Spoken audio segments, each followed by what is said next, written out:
Welcome in everyone to a beautiful morning down here on the Central Coast for the 3000 Central Coast Pro. Welcome in Lillian B. Young for what should be an amazing day, and already the waves look good.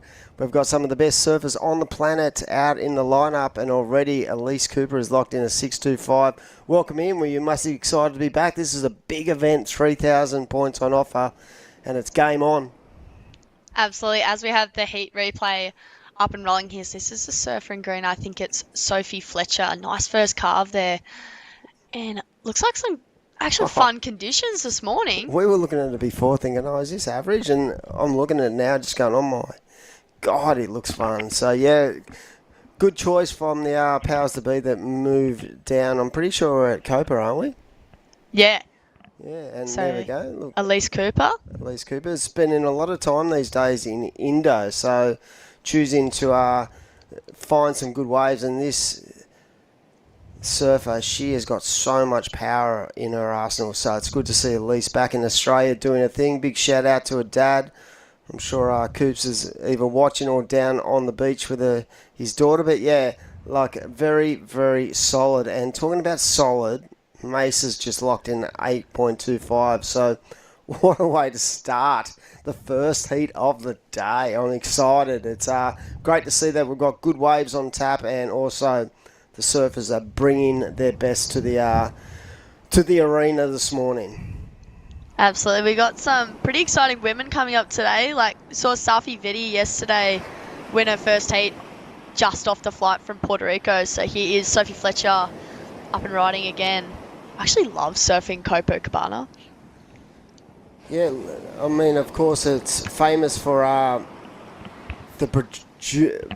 producing one of the best goofy footers of all time in Matt Wilco. So there's some good surfers have come from that region. Yeah, I've never ever surfed Copa, but by the looks of it, they've made the right choice this morning, because they did look for quite a long time to work out where they were going to be for day number 4, I believe, of the Central Coast Pro. Of course, this event traditionally has been a real mover when it comes to people trying to qualify for the Challenger Series, and we expect no different at the event this year. Of course, Ryde Rhythm is the major sponsor, and big shout out to them for being a part of this event, this iconic event that has traditionally been, I've always found this event to have good waves.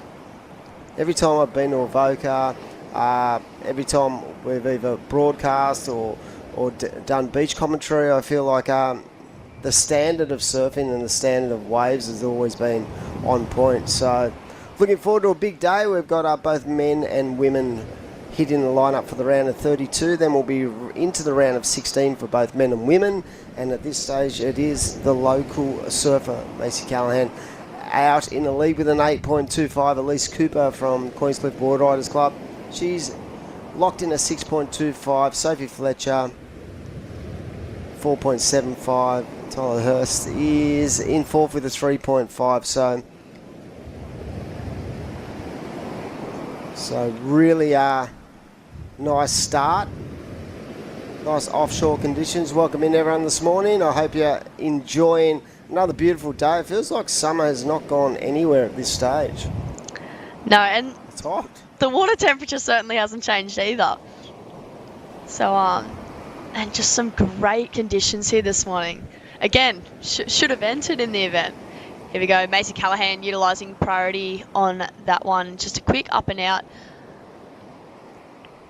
Yeah, that was pretty interesting, right? She had priority and at least wanted to have a look at that wave, but did not go, and probably the right move as we see Sophie Fletcher up and riding. These rides look so much fun. Nice engagement of the rail to start the ride, and again, just finding that flow, that rhythm that she's looking for, this inside corner, that belt, and the timing was on point. So that's a lovely combination of carves into a nice vertical whip to finish that ride off for the surfer in green. So that's definitely going to improve her situation, and it's 20-minute heats for surfer priority as we see Elise having a look. Oh, that is a waste of priority for the surfer in white. So I had a look but pulled out of that one, leaving priority with the surfer in blue, waiting on the last score to lock in. And this is a good ride. Just take us through this ride. Here we go. So Sophie Fletcher, a name I actually haven't heard in the draw for a couple years, I think. But a couple nice wraps here, and then gets this link-up section on the inside, and just nicely done there. Very well surfed for the wave that was given. 100%. I feel like the timing was just perfect for that inside turn, and the way she actually went into that turn and rode out nice and clean elevated that score, and that score is a 4.65. So the engagement of the rail at the start of that wave was more of a setup than anything really like out of the realm. But yeah, some nice turns there from Soph, and like I said, been out of action for a while, but it's great to see her back because she definitely has the talent. And talking about talent, I looked at this next heat number 2 of the morning. Nikki Van Dyke, Philippa Anderson, Safi Vetti and Sage Goldsbury. What a heat that is. That's a doozy. Yeah, it's going to be an upset either way who gets knocked out at this one and the next one, for sure. I love that. It keeps everyone on their toes. Yeah, you get those heats that are just completely stacked at QS levels, and that's what we want to see, because you want to be the best, you've got to beat the best, and definitely with waves of this quality on tap, I'm feeling like it's going to be a really, really solid day of competition. So priority is with the surfer in blue at this stage. So if you're out there right now and you sort of had a 3.5 and you're looking for that score in the good to the excellent range, you'd be very picky at this stage, wouldn't you? And here we go. Blue, Talia Hurst up and running, and I believe she's actual local girl from Avoca. It's a nice first wrap there. This wave actually looks like it's holding up pretty well here. Just unable to finish that last turn. Otherwise, I think that would have been a pretty good score to lock her up into the second position. Yeah, these rides are certainly, allowing plenty of opportunity out there, and that inside bowl looks pretty solid. So I'm pretty sure the tide's sort of high at the moment. So it's going to be interesting to see what happens with these banks when the tide drops out, because I reckon it's going to be very wedgy. And you might even get a couple of little inside barrels or something. But that last wave of the surfer in blue was a 4-point ride, so it did improve. Elise Cooper out there in 4th, but doesn't need a lot to go up to 2nd. I love the flow, and I felt like the patience of this wave was rewarded. And it was if she could have landed that last turn, that wave was going to go into the good range. Yeah. So I felt like the start of that wave was nice and structured and patient, and realistically I felt like she was looking at that inside corner to really belt that final section, but you could just see sort of two kind of movements of waves going into one, so a little bit tough, but definitely probably get rid of the nerves and get rid of the or that nervous energy you find before a heat. Absolutely. I just love how it was there was no time wasted on the wave there. She just did the amount of turns that she could do, and then unfortunately, that finishing section would have been the score to get her up into probably 2nd. But, yeah, I like her style, actually.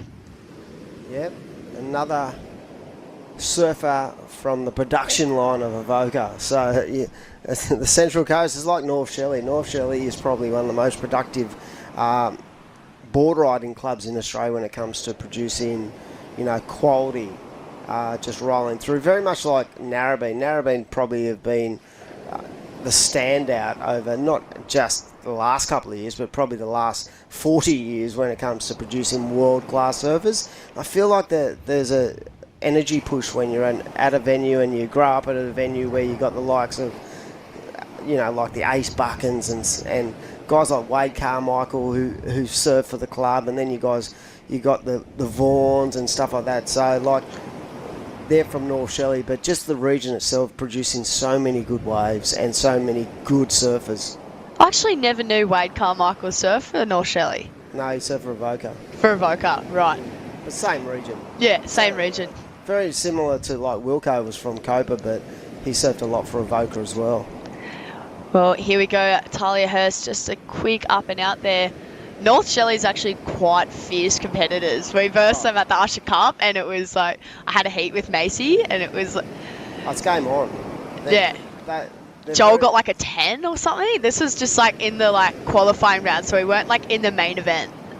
Yeah, no, I feel like they've got just such a strong competitive nature naturally when it comes to competing, and the quality of their athletes too really pushes that point. Like I said, along with like the Narrabeen, you know, like, I mean, Narrabeen at one stage in the early 2000s, I said it before, they had 5 surfers in the men's WCT in 1 year. So Wow. it's like, that stat to me just is a standout of how much quality they can produce.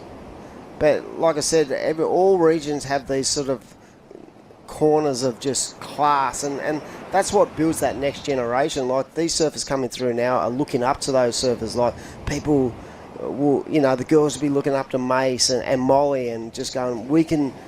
It seems achievable to get to that stage in their careers where, you know, back in the day you might overthink that, but right now they've got so much support, great kind of foundations and platforms in their clubs, and I feel like, you know, Australian surfing's really going good because of the amount of quality we have. And talking about quality, here we go, Mace up and right in. Nice dolphin show out the back as well. So just the one carve there for Mace Callahan, 6.5 to go. And as you were saying, the next up-and-coming generation coming up, Talia Tebb is like one of probably the best females I reckon I've seen coming up in this new generation. I think she's about 13, 14. Wow. And she's just surfs so good. Like, surfs that little rip bowl in front of the surf club there at Avoca, and just incredible. Always the frothing grommets too. Yeah. I do a lot of coaching with like that age group between, say, 12 and 15, and their energy levels and their willingness to just, you know, soak it all in. They're like, they love information. They just want more information when it comes to competitive side of the sport, or just the technique of how to become a good surfer. So we're going to have a look back at talking about perfect technique, and Macy Callahan up on this 825. Just, I love the flair in the surfing, but I love the patience and how strong off the bottom she is. That was a 2-turn. I just can't even I'm trying to get my mind around that last turn there. Like, how did you manage to come out of that one? Like, she came out on an angle and rode out nice and clean, like no problems. I just think that, you know, you can see the class in her surfing by the depth of that bottom hand turn. That set up that second turn. Like, she was so deep, and that gave her some space and some time to get herself into the lip. And like you said, the way she came through that turn, your average surfer is never going to make a turn like that, and that's why she's world class. Yeah. So right now it is Elise Cooper out there in fourth. She needs a 3.15. She started with a 6.25, so she's got a really nice score in the bag. She knows, and she is so strong competitively. She knows the game. She knows what she needs to do. She won't be panicking out there. She's got 4.5 minutes. She'll trust the process that she goes through with her coaches and stuff. I'm pretty sure she's in the Maddie Cattle stable of surfers, but like, she's just been around, even though she's still very young, she's got a very strong mindset when it comes to her competitive side of her surfing, and she knows how to get through heat. She knows how to build a heat, and she also now knows how to put it together when it needs to be put together. Pretty sure she'll look at this one for sure. Here we go. It looks like Elise up and right in, strong on the backhand. Nice way to start, just nice and patient. She knows what she's looking for. Coming into that inside corner, comes around the bottom of that wave, and a really nice setup for that final manoeuvre. And I felt like the key to that was she didn't go too early. Yep. She could see the actual wave breaking, and she waited for that wave to sort of let her come around and put herself in the perfect spot for that final manoeuvre. So even though that wasn't over dramatic, that wave, I feel like that's easily going to get the score required and put her into a position where both Sophie and Tyler are going to need scores. So 3 minutes to go, and it is day number 4 of the Central Coast Pro. Let's look at this replay, and going left was Mace. But here we go, Elise. Yeah, I think this one's definitely higher than the 3.15 1.5 here. So here's Lace Cooper, so just waiting for that last section. Nice connection with the lip. I felt like Absolutely. she was definitely disappointed on that second turn because the wave sort of filtered out and didn't allow a really nice vertical turn, but it was enough to give her some space and some time to put herself in that final position for that really nice time. That final move was really solidly put together. So judges locking in a 5.85, and there you go, from fourth to first. It happens. I said that she's pretty much a contest machine, and she knows the game, and she's in the lead right now and waiting on, I don't know if that score came in from Mace or if that was incomplete, but right now she's looking to offload a 1.4. So that puts her in a pretty heavy situation because both blue and green don't need a lot to go up. Surfer in green, Sophie Fletcher, has a 4.75 and a 4.65. She is clearly in the prime position. She is in pole position. She's got number one next to her name when it comes to priority. So the next set that comes through, if it comes through in the next 1 minute 45 seconds, Lynn, is going to be key to whether she gets through or not. Absolutely. So 1 minute 30 to go. There you go. That last, we saw that wave of Mace on the left on the that one turn, and it was enough. And that was, that was a world-class thought process. Needed to get rid of that 1.4, did that with a 4.45, and now she's in the lead. Elise Cooper in second. Sophie Fletcher now needs a 7.35, and the surfer in blue needs an 8.10. So that is going to be a little bit more tougher, but for blue and green, they both have first and second priority. And a big shout out to all our naming rights sponsors and our co-sponsors, of course, Ryde, the naming rights sponsor of this event, the Central Coast Pro, Camplify, Central Coast Council, Destinations New South Wales doing a great job making sure that we have the ability to bring these world-class contests to our regional areas. So great to work with the government. WSL opening up very shortly in Sydney. Can't wait. I'm going to be up there probably every week I can. Every chance I get, I'll be out to Homebush in the WSL. I've got to love that venue. I used to fly down to Melbourne with our Groms a lot, and now I don't have to go anywhere. It's in Sydney. So No. check it out. WSL and Surfing New South Wales, down to the final 15 seconds of the heat. Yeah, well, I'm actually flying out of Sydney to go to England, so I might have to fit a quick little session in before I get on the flight, I think. And just counting this one out while we see the Dolphin show on out the front there. So that's Maisie Callahan and Elise Cooper getting through that one. Sophie Fletcher and Talia Hurst bowing out in the round of 32. Great way to start the day down here on the Central Coast Pro. And we're going to throw off to a break, pay some bills. We'll be back very shortly.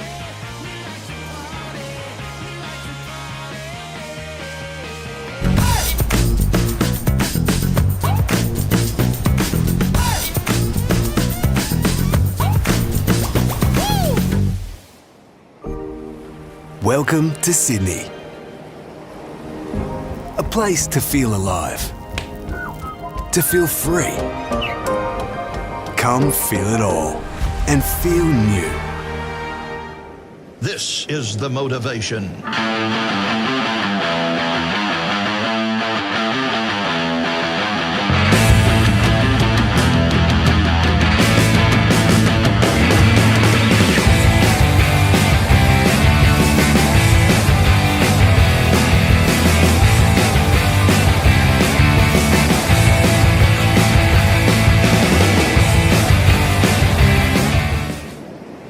Welcome back, everyone. We're at Central Coast Pro for day number 4 of the event. Beautiful conditions out there, nice and clean. We can see the Dolphins out the back and welcoming in Jess Starling. What a lineup we have. Heat number 2 of the morning, the round of 32. Wow. Oh my God, look at that lineup of women. Wow. Nikki Van Dyke, Philippa Anderson, Safi Vetti, and Sage Goldspree. So huge lineup for the second heat of the day. 100%. We've got former World Tour surfer out there in the red, and it's great to see Nikki competing. She's had quite a lot of injuries as we see the Dolphins just putting on a show. That's a 7-point ride for the Dolphin on the left. he was getting nice and vert on that one. But yeah, no, it's great to see Nikki back and in full flight, returning to the competition as we see the surfer in white. Safi Vetti up and right in. Yeah, Safi came straight from Puerto Rico. She was over there for the last and final Olympic qualifier. But she's already qualified for the Olympics. She, I think, qualified back in El Salvador. So she's off to Tahiti to represent New Zealand in just a couple of months. But yeah, came off a plane straight into a heat win yesterday and was hassling for that inside on that first one. Yeah, there we go. Nikki up and right in, just putting it all together as she does. She's the ultimate professional. She's got such a great foundation in her surfing. The timing is always there. And as I said, she's had a few injuries, but she is looking nice and fit at the moment. Nice engagement of the rail to start with. Just sort of a nice way to sort of kick off her campaign on day number 4. But I love this inside hook. Really nice time. Looks like the boards are working well, and she is already off to a start with a 3.5. And these 20-minute heats are pretty much rapid fire, so they're going to have to be on their game from the outset. Yeah, it's going to be rapid fire all day. So 3.5 for Nikki. I think because that wave was a little bit more foamy, probably didn't have as much green water in front of it, and she didn't really get that kind of strong vertical section that she was probably looking for, kind of like Safi's. Safi's wave was definitely a lot steeper. It was just unfortunate that she fell. So yeah, I think the judge is capping that score at a 3.5, but I think Dimmy by the end of this heat will see some pretty big scores.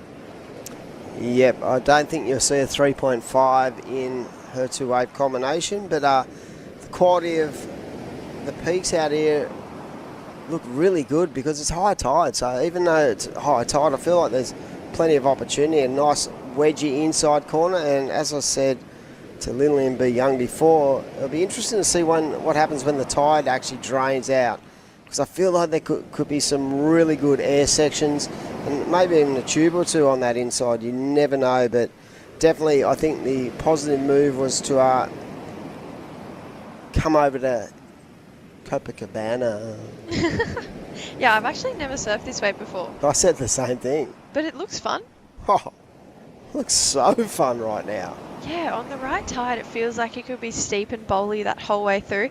You know what? When I used to come to Avoca when I was younger to compete in this event, I'd stay at the Whitaker's house a few times, Sandon Whitaker. Yeah. And he'd always be like, we've got to go surf Copa. It's the funnest wave. And we never got round to doing it. But I totally see what he was saying now. It actually looks so fun.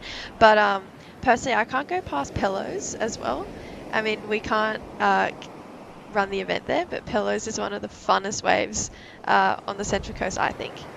Yeah, I was up on the Central Coast a couple of months ago with our younger crew, and I took them over to Soldiers and Pelicans, and they had an absolute ball.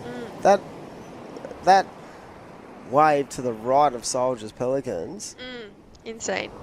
it's like a reverse snapper. It's so fun. It's such a... it was the most amazing thing. We sort of rocked over the hill and went, what is this thing? Yeah, I know. I've never seen it before. Last year for this event, it's kind of where everyone went after they got knocked, or if we had a lay day, where everyone would just go to that wave and just surf the lefts, and it was so unbelievably fun. And you could have been anywhere in the world. It doesn't even feel like you're on the Central Coast when you surf that wave. It feels like you could be anywhere in the world.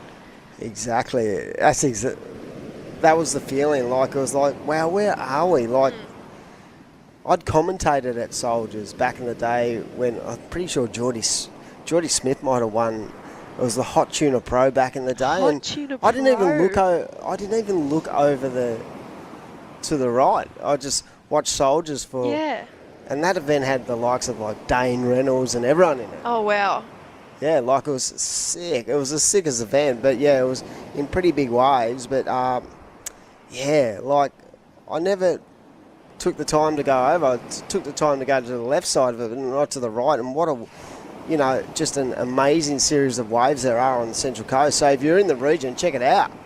Yeah, absolutely. It's so fun down there. You can see why they produce so many quality surfers, because there's so many different waves that I feel like all the best surfers that we've seen from Central Coast have been able to like perfect their surfing on, whether it's barrels, turns, fat waves, steep waves, beach breaks, reef breaks. Like there's so many waves around the Central Coast. So I feel like it's a really great place to have a QS 3000. And the Central Coast Pro's been around for ages now. So you're telling me when it all started, it was the Hot Tuna Pro? Well, it wasn't the Central Coast Pro then. It was just the Hot Tuna Pro, which was it was one of the first events Surfing New South Wales took on privately. And yeah, the lineup was pretty amazing. I remember like the final day was held in pretty big gnarly conditions. But yeah, it definitely, like Dane stayed in the same hotel as all of us, and it was really good.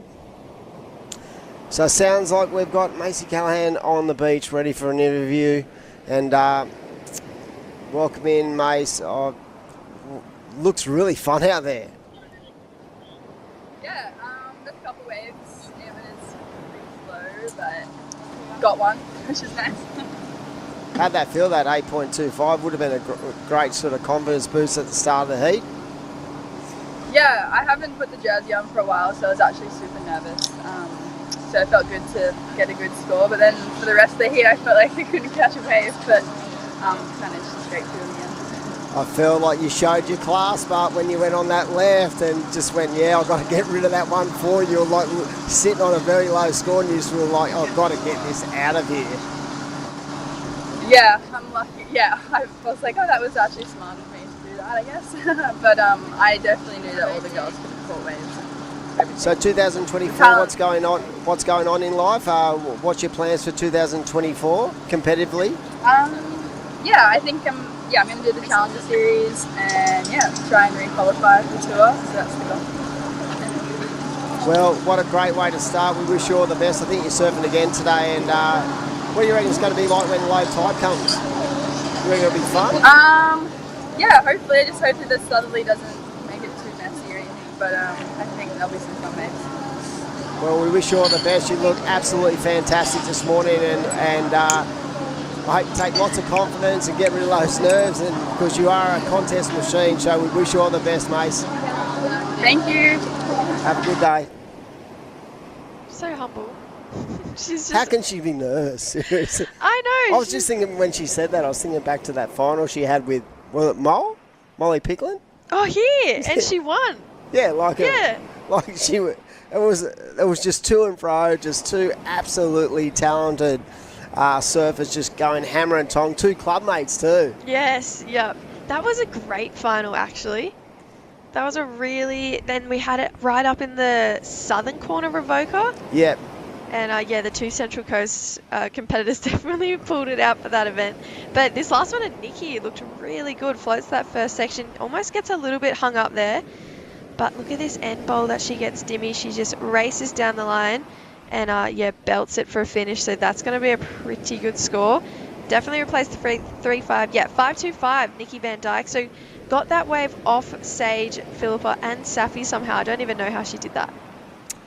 Yeah, definitely showing the class of the Victorian, and I've seen a lot of Nikki over the years since she was a little grommet coming through, and I still think she has so much potential to be on that championship tour. I feel like injuries have sort of pulled her apart in the last couple of years. I saw her a year ago or so down with Zave Huxtable in the wave pool, getting some Ks under the belt, and she looked ultra strong. So I actually feel like if she can keep herself nice and fit as we see Sage up and riding, she'll be definitely, still in the realm of getting herself back on the championship tour and on the Challenger Series tour. I remember at Manly a couple of years ago, she looked absolutely fantastic.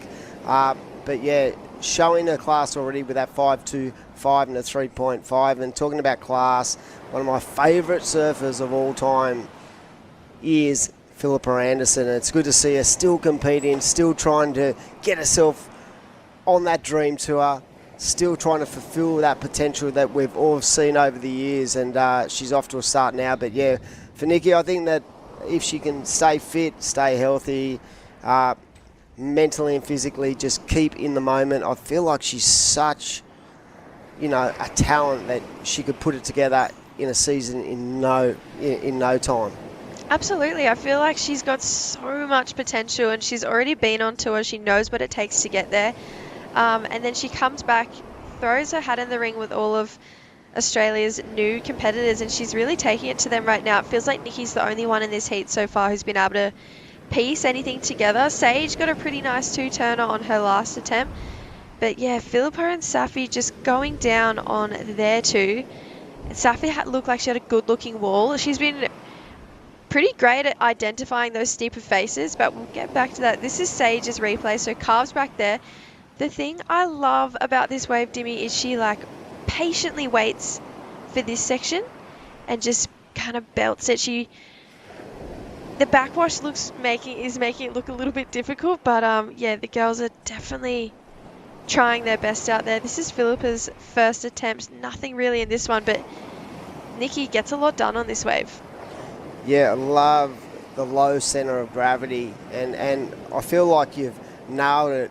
The point being that I think patience is such a key to success out here, because the waves aren't traditionally like quick fire, turn. I feel like the timing of each turn is critical to the potential of the scoring, and the judges will reward that. And, you know, being nice and patient and getting yourself the opportunity to really time those turns is so important. So last year, Nikki rolled into 2023. She had 2 9th placings in Australia, so both at Snapper and at the Sydney Surf Pro. So, yeah, as I said, like, she's such a dangerous competitor, and very weird to see her without a sticker on the board. It is weird. It is. Such is the state of play in 2024. We've had a lot of talk about it. About you know, people being dropped and people moving, but it's more just the economics of the businesses these days. Yeah, I feel like as we progress into 2024 and 2025, whilst the surf industry is kind of figuring out not the slump it's going through, but it's definitely not what it was, you know, that we saw in the early 2000s. I feel like as surf industry and businesses figure that out, I think we'll see a lot more stickless boards. There's nothing wrong with that. There's nothing wrong with that, but I think you'll find we'll also see a lot more content-related pieces from our athletes with new brands that we haven't seen in the surf industry before. And I think that's an exciting time for surfing, because it's a new chapter. Yeah, it gives it an opportunity to branch out to other places. For example, Hyundai has been a massive supporter of the ABB that's coming up this weekend. And there's going to be waves. How excited. There's going to be waves. So it's cool to have, like, car companies interested in surfing. Who knows what's next? You know, watches, motorbikes. I just think hair care companies, you name it. There's so much room for growth in surfing. It doesn't just have to be board shorts and bikinis. 100%. As someone who had a license to run events for over 20 years, I've always tried to look outside of just the branding of surfing to get, you know, other avenues of revenue when it comes to sponsorship and you know, activations and stuff. And I feel like there is so much potential for companies that aren't aligned with just being your traditional surf brands to get involved, because, I mean, no better place to advertise than on the beautiful coastlines and in the, you know, in the pristine locations and stuff. So yeah, it's great to see, you know, car companies and you know, we had you know, different kind of, you know, Boost Mobile. We've had so many different kind of Subway, you know, that was good when Subway sponsored. I don't know if that was good for the waistline, but yeah, but you know what I mean, like, it was just good to see the industry branching out, because I think for a long time, from a contest point of view, we've always relied on those top 4 or 5 brands to basically produce the money that the tour needed. Yep. But now I feel like the you know, the brand awareness is so critical that you can go outside of what we normally traditionally will see. Yeah, and I think the last few years, everyone, including myself, it's almost been scary, because we're so used to seeing Billabong, Roxy, Quicksilver sponsor events, you know, and I still think we will see those core brands sponsor events, and they'll be around for a while. But it's definitely exciting and cool for surfing to take a turn that other brands are getting involved, and I just feel like there's a really I feel like surfing's about to turn a corner, and it might be strange for the people who are used to seeing it the way it is for so long. But I think, like, long-term trajectory, I think it's going to be amazing for surfing. We just need to see who kind of jumps in it or not. I've read a lot of articles over the last couple of years about, back in the early 2000s, the inflated kind of salaries that the brands were offering up to surfers because that's how competitive the market was, but it wasn't sustainable for a long period of time because it basically, would send half the industry broke. Yeah. But I feel like we're in a really good spot now, and I feel like you said before, these newer brands that are coming into the fray are offering different kind of scenarios than your traditional brands. So even though, there's probably less money out there these days when it comes to sponsorship, and it's definitely changed the dynamic of it as well, I feel like we're in a good space because I feel like it's more realistic. Yep. It's definitely and more obtainable, realistic. and you can keep it there. I think as well, surfing's always stayed really contained in surfing companies because surfers are passionate about surfing, and not everyone lives on the coastline, right? But I think if surfing as a whole can figure out a way to be appealing to people who live not near the coastline and probably don't understand the sport of surfing through different brands. Yeah. Surfing will grow and boom, and the NBA will be out and surfing will be in. That's what we want to see. And right now we're down to just under 2 minutes to go. This has been a slow old heat. And right now you can see Philippa with second priority. She's desperate to get a second wave under her belt. She's up and riding, and this is a bit of a burger. Can she get into this inside corner? No, you could just see the amount of water.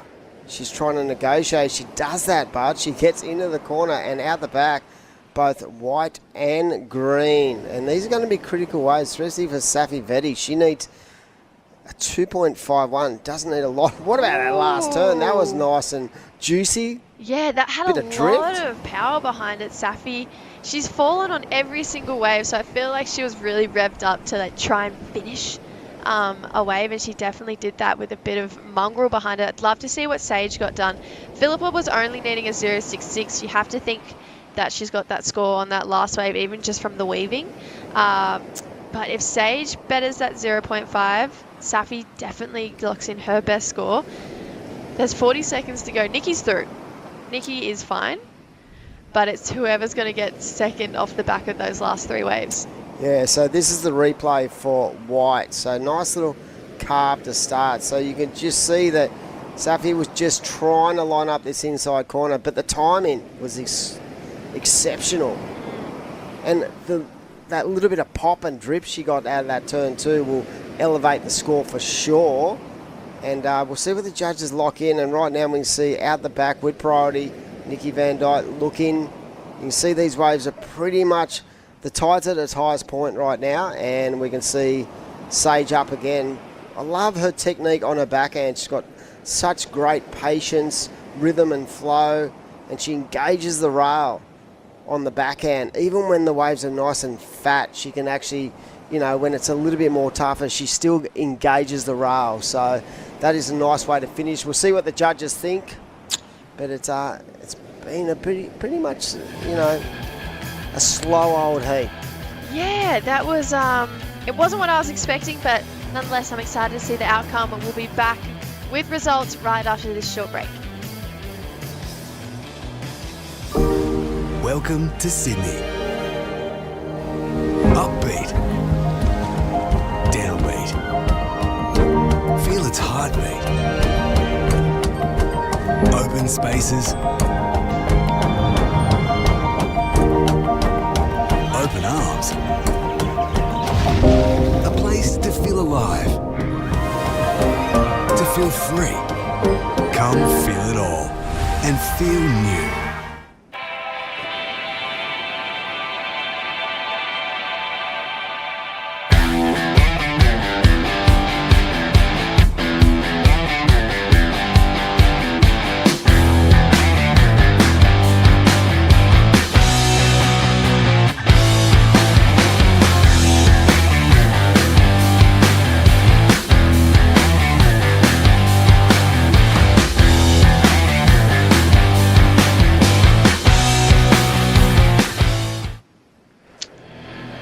Welcome back to the Central Coast Pro QS 3000. We're down here at Copacabana. We're still waiting for results of that last heat. So Nikki Van Dijk was through. Yeah, judges having a really good think about what transpired in those last waves. And the good thing for the judges these days, Jess, is that they have the ability to go and have a look at some replays. So they'll look at a score, they'll write the score down, but then they can turn around, have a look at the screen, and really pull apart each and every wave. And I think that's key to getting the right result, because you can have multiple surfers on multiple waves, and the judges have really got to identify each and every wave. The last score I think they were looking at was definitely that last wave of Sage Goldsbury, trying to see if that was the 2.5 she needed or not. But yeah, I mean, results have come in. We've started the next heat. We're going to have a look. What about this heat? map. Three Japanese competitors? Yeah. Taking on the lone Aussie. Gia Lorenston, who's been on a bit of a tear in the last few events actually. She's had really great results. Burley, I believe she got a quarters, round of 16 or quarters at the wave pool. I'm not sure she surfed in Port Stephens, but yeah, she's here and trying to get another big result. The Central Coast Pro QS 3000. So Nanaho Suzuki, she's been on fire. Kana Nakashio, she won a QS 3000 in the Philippines actually not too long ago. You were commentating? My sister was commentating it. You didn't go? No, I went the end of last year. I went to Cloud9. Oh, that's right. Yes. That's what you were saying. Yes, and it was amazing. But yeah, the Asian tour went back to the Philippines. It started this year in January. Wow. 2 QS 3000s over there. And now they've come back to Australia for a QS 3000, and we've also got a co-sanctioned event in Newcastle coming up, the Surfest, the final event to see who makes the Challenger Series. Oh, that's 5,000 points on the line, so it's going to be a pretty big event, and that kicks off on Monday. That's when the fingernails get bitten off by the competitors and the support crew and everything. So yeah, it's going to be an interesting finish. But talking about interesting, what a great way to start her campaign. Nikki Van Dijk down in the interview area. Good morning, Nikki. How are you going? Good morning. How are you guys? I was saying before that you're such a strong competitor. I feel like you're looking fit and healthy. How's the body these days? You're ready to go for 2024? Yeah, no, thanks for that. I've been putting a lot of time and effort in after the last couple of years of injuries, and I don't know, I guess the body is starting to wear and tear, and just making sure I'm putting that extra effort in into recovery and lots of training and surfing lots. I've known you since you were 12, right? So it's hard for me to even fathom the fact that, you're getting older and the body's sort of starting to fail a bit. But I did see you down in the wave pool a year, not that long ago with Zave, and I felt like you were surfing nice and strong. And I was just, from a fan point of view, I was like, she's got so much to offer as a competitive surfer. And I hope that you do actually fulfill that again and get yourself back to where you want to be. Oh, thanks so much. Yeah, it's I think, going through my last concussion and a couple of injuries, it really makes you reassess everything and appreciate it so much more. So, it just feels really amazing to be back and feeling good in my body and having a good time down here. I've actually never been to Evoke before, so it's lovely to be here, and I love exploring new places and new waves, and hopefully some more to come this week. Nikki, I grew up watching you compete, and I feel like you've always been one of those standout competitors for all of us girls, so it's probably a pinch yourself moment for all the girls you competed in that last heat, but we have to know what's on the cards for you this year. Are you trying to get back on the Challenger Series? Yeah, for sure. It's definitely a long road to get back there, but I think, even starting here, and I did the event at the wave pool a couple of weeks ago, so I feel really good. I mean, there's nothing getting in the way, and I'm keen to kind of see how these next few events go and see where that takes me. Well, we're excited too. You're looking really strong, and looking like you're going to get a good result at this event. So good luck in the next round. I think you're on again this afternoon, so hopefully we get to chat to you again. Oh, thanks so much. Have a lovely day. Well done, Nick. Yeah, what a competitor, and she's so humble as well. That's what I love about it. She's the nicest person. And she's ever. always been that. I remember when she was very young, she used to come down to Sydney and hang out with the McAleers, and you still see them when she's in Sydney. She'll go see Lauren and the family and stuff. But yeah, her mindset doesn't change. I know that she believes in her ability. It's just about, as she said, she had a concussion, she had a couple of injuries, but when she's on point, she's one of the most dynamic surfers in the world. But right now it is another great heat. Round of 32. So today we're going to roll through as we see the surfer in white up and down. But yeah, we're going to roll through the round of 32 of the women's into the men's, and then the round of 16 of women's and men's as well. So a really big day. If you've just joined us online, welcome to the Ryde to Rhythm Central Coast Pro QS3000s, and I love it when we start to juice it up a bit and get to the 3000 level, because you know that there are so many big points on offer, and you just said it before, it's such a critical stage of our season because you've basically got 2 opportunities left. If you can nail your opportunities in the next 2 events with some big results, you are a big chance of getting onto that, onto the mini dream tour, I like to call it, which is the Challenger. And first 2 events, Snapper and Narrabeen. Oh, come on. You need to get yourself back on tour. I know. I need to start competing again, because when you say it like that, I'm like, I surf Snapper almost every day, so consistently, at least once a week, and I'm from Narrabeen. So it's like, you'd think I would know a little bit about those 2 waves. Don't they run a Narrabeen? Do they run a trial for the Yeah, Narrabeen? I'm in the trials this year. Oh, there you go. Yeah, she could be there. I know. I'd love to get my backhand just firing up. That'd be so fun. But yeah, we'll have to wait and see. But I think as well, this is a really fun event because we get to co-sanction with the Asian series too, which means I feel like there's more stake on the line. You're not just competing against your fellow Aussie, New Zealand competitors to try and get the points, but you've got the Asian competitors as well. And if there's anything I know about the Asian competitors, is that they're incredible when it comes to being in the Rashi. They rarely ever make mistakes, and they've got mongrel, sometimes more mongrel. They make us seem too cruisy, us Australians. The silent assassins, I like to call them, as we see surfer in red up and right in, come in from deep on the peak.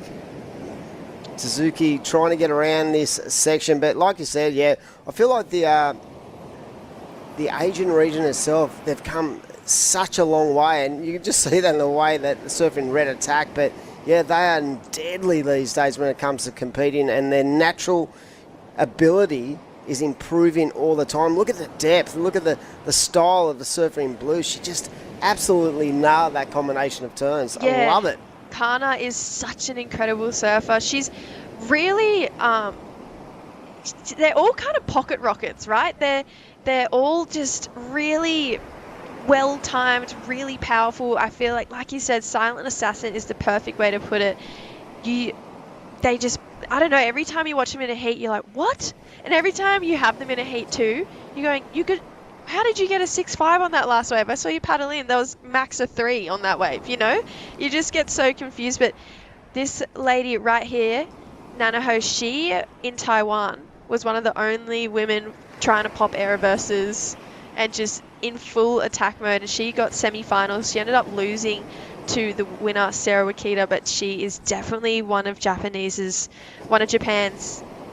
best looking surfers moving forward. I feel like they're traditionally their stature allows them to get a very low center of gravity, and they get a lot of depth and a lot of pop out of their bottom hand turns, and we saw that with Surfer in Blue there, just how much she waited to get into that corner, and she held the rail right through the carve into that final turn.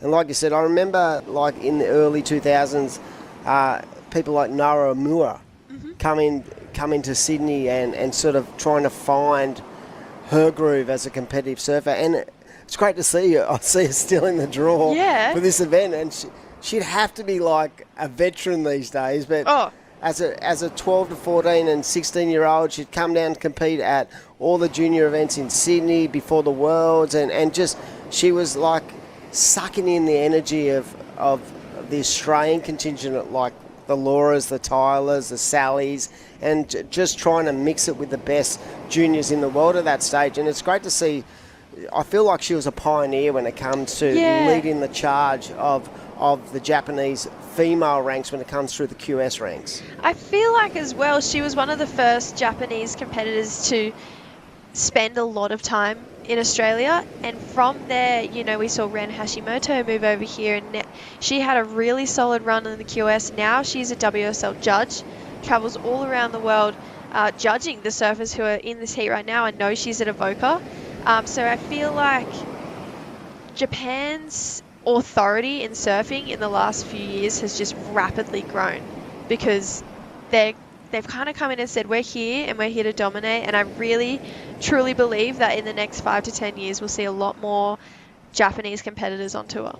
100%, both in the men's and the women's, and I feel like the improvement level has really been elevated by the women as well. Traditionally, the men, they've had great surfers over the years. You just got to look at Hiroto Ohara, you know, won the US Open. He sort of lifted that kind of stature of the men, but the women these days, you used to see like a couple of them coming through, you go, oh, how good are the Japanese? I remember watching them at Narrabeen at the World Juniors. I was thinking, this country is going to be a powerhouse in the future. But now there is like literally 20 of them in the women's who can compete at the highest level if the opportunity arises. Yep, even Shino Matsuda, can't remember if she's in the draw or not, but she's qualified for the Olympics. Wow. And she is just incredible. She's so powerful. Her technique is amazing. She's got style as well. And all in all, I said it before, the Japanese are incredible competitors. So I feel like surfers like Nanaho Suzuki, Sarah Wakita, Anon Matsuoka and Shino Matsuda, I feel like they're going to be the next 4 ladies to really, and of course Amuro, I feel like they'll be the next 5 ladies that will really push the level of female Japanese competitive surfing, but just competitive surfing in general. They've kind of got an edge, I feel, and a focus that maybe might put them ahead of other countries. I don't know. Yeah, it's an amazing development of a nation when it comes to, you know, what they've done in, say, in the last 10 to 15 years. But yeah, the thing that impresses me most is, you know, Japan traditionally is a small wave venue. But I feel like both the men and women have the ability to really mix it when it gets big and punchy. They just trust the processes they go through, and I think they trust the technique and the coaching they've had over the years. But yeah, I feel like if you spoke like 15, 20 years ago, oh, the Japanese would go good in small waves. I feel like their all-round game now is right up there with the best countries. Absolutely. Absolutely. I'm excited to see Japan's competitors in the Olympics. Yep. I know that Shino's been spending a lot of time in Tahiti trying to get used to that reef, get used to that wave, spend more time there so that when the Olympics do roll around... Connor's in, isn't he? Connor's in? Yep. Yeah. Yep. He is a chance to win a medal. Oh, absolutely. Connor O'Leary's a machine. Absolutely. We're just going to have a bit of a heat recap. So Green kind of started off this heat, and just found a wave that bowled up really nicely along the whole inside, belts it for a finish there. And then this was Kana's first wave. Beautiful rail surfing from Kana. This is the type of surfing that got her the win in the Philippines. But the next wave that we're going to see from Kana, I feel like has been one of the best we've seen all morning. Yeah, definitely. Tana looking very strong, and just the engagement of the rail and the technical side of her surfing. Look at that, just wrapping. And you could just see how much speed she generated from using that rail, and that gave her that elevation into that final manoeuvre that was really sort of the bulk of that scoring. But just how quick and fast she was through transition then was so impressive. So with 6.5 minutes to go, this is another exciting heat. Heat number 3 of the round of 32 at the Ryde Your Rhythm Central Coast Pro for 2024, the QS 3000. We've had many years down on the Central Coast with this event. It has been a real favourite of the local community, and again we're scoring. I feel like every time we come here we get waves. It's so good. There's always swell for this event, and there's always swell for Newcastle. I feel like we never see Avoca and Newcastle small.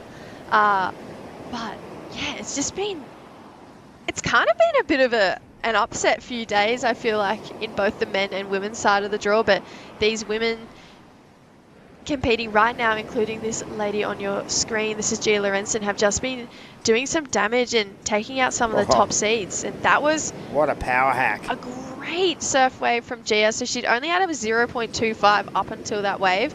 So that's going to put her right back into the heat.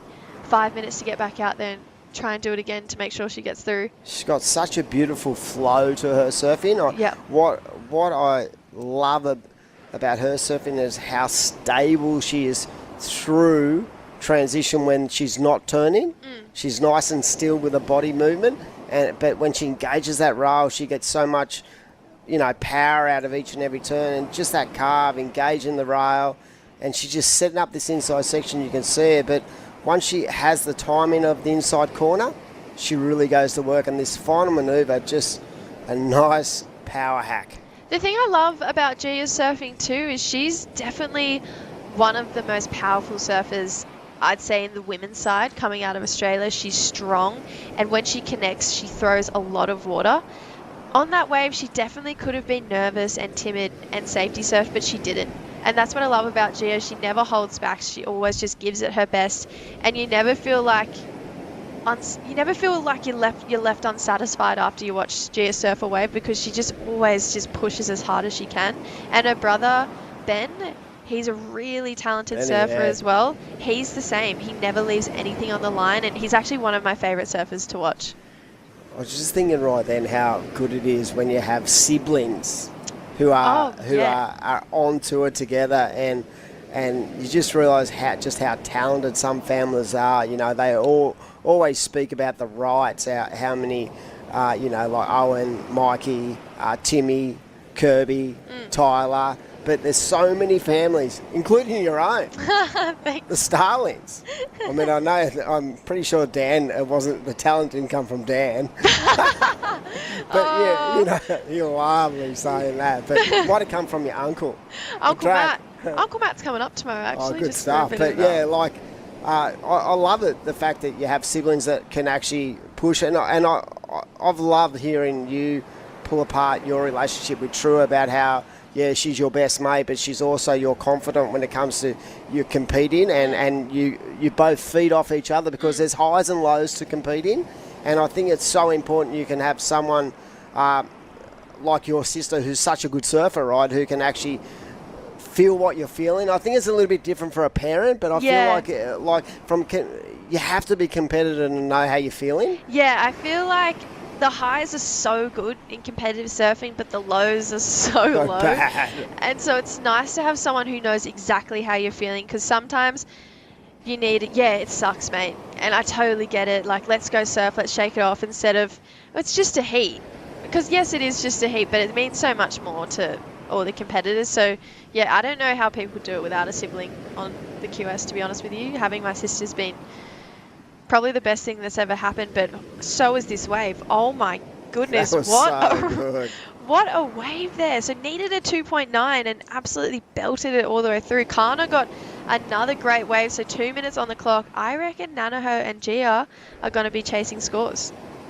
Yeah, I believe it's just starting to fire up this heat as we see Gia up and riding. She's desperate to get rid of that 0.25, and she is a very smart competitor, because she knows if she can get something that she can just, if she could have landed that turn, she was definitely going to put herself in a better position. Yeah. But I just feel that last combination of waves are really going to sort of turn the heat on its head. I was thinking once Gia, Nanaho too goes down. I was thinking when Gia took off on that last wave, it looked like a small inside wave. She had second priority with a minute and a half to go, and it's been pretty consistent waves all morning. So I was thinking maybe she should have sat and waited for one of those sets instead of trying to force something. I mean, a 1.9 isn't a massive score, so I do understand why she's done that. But once those last scores of blue and green lock in, I think she might be wishing that she just kind of held on. There we go. So moves to second on that last one, 1.95, but Green's there's needing a no- 296, and that's definitely a 296 that last wave. Yeah, definitely. And I think from White's point of view, at that point, it was a smart move because at that stage she had the second best wave of the heat, but she probably hadn't identified what Green and what Red had actually done on their combination of waves. But yeah, it's been a good heat, nice and productive when it comes to quality of surfing. The Japanese contingent continues to impress me no end with their ability to put the board nice and vert in the pocket, and just their patient and calm demeanour when it comes to, they don't look rushed and they don't look rattled. No, that's the scary part, is they never look rattled. And they never look uneasy going into a heat, And meanwhile, you're nervous and you're looking over and they just look so revved up and you go, oh my gosh, I'm about to get flogged. I think as an flogged. Australian, right, you get, I know from my point of view, from coaching, our grommers seem to be frothy and you can see the body language, and I feel like the Japanese crew are a lot more calmer. But anyway, it's been a great heat, and this heat is just about to wrap up. We're going to throw to a commercial break. We'll be back very shortly for heat number 4 in the morning. Don't go anywhere.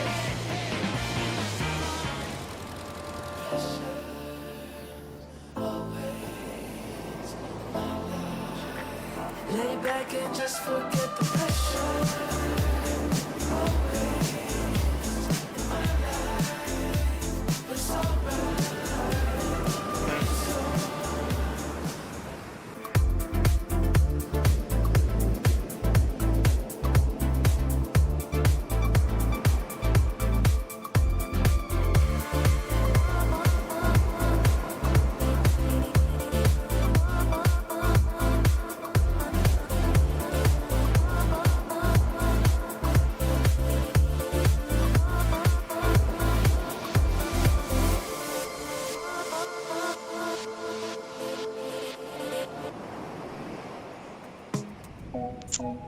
Welcome back to the Ryde Central Coast Pro QS 3000.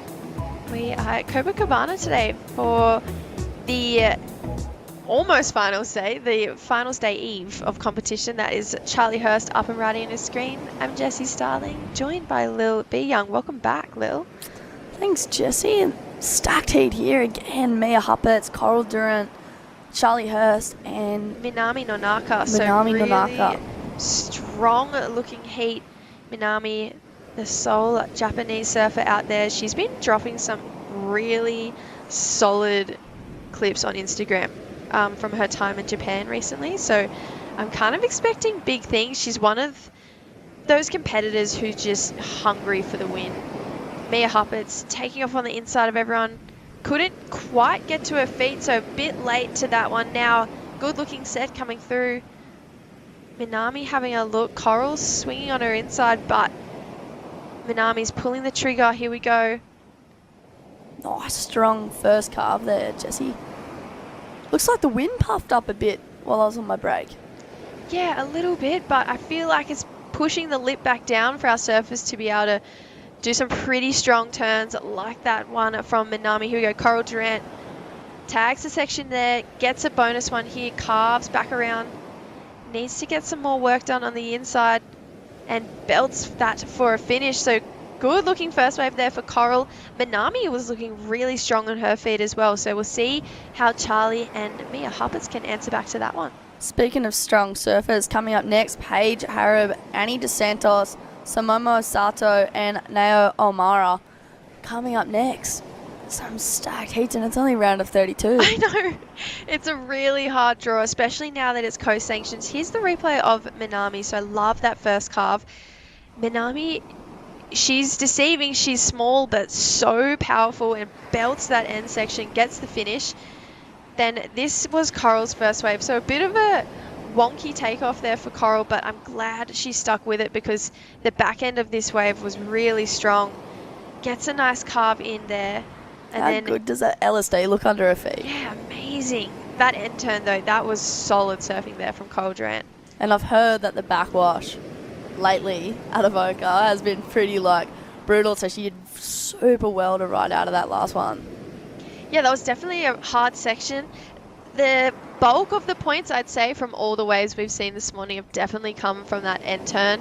It just looks like that's where it's steepest. That's where the most grunt is. Here we go, Mia Huppets on a small wave, using up second priority. So just trying to get a score on the board. Gets an end section and kicks the fins out there. So Mia getting a score on the board there. I feel like that might have just been a confidence builder wave. It was a weird choice of wave for second priority, especially this early on into the heat. But Mia is a momentum surfer, so she just wants to catch waves and keep surfing. Here we go, Charlie Hurst, especially out the with back. this one at the back too. That's going to start a bit of trouble.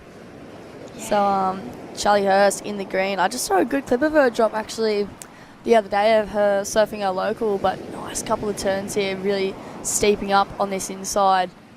And actually read a good Surfing World article with Trav Don Johnson and Marlon Harrison. Yeah.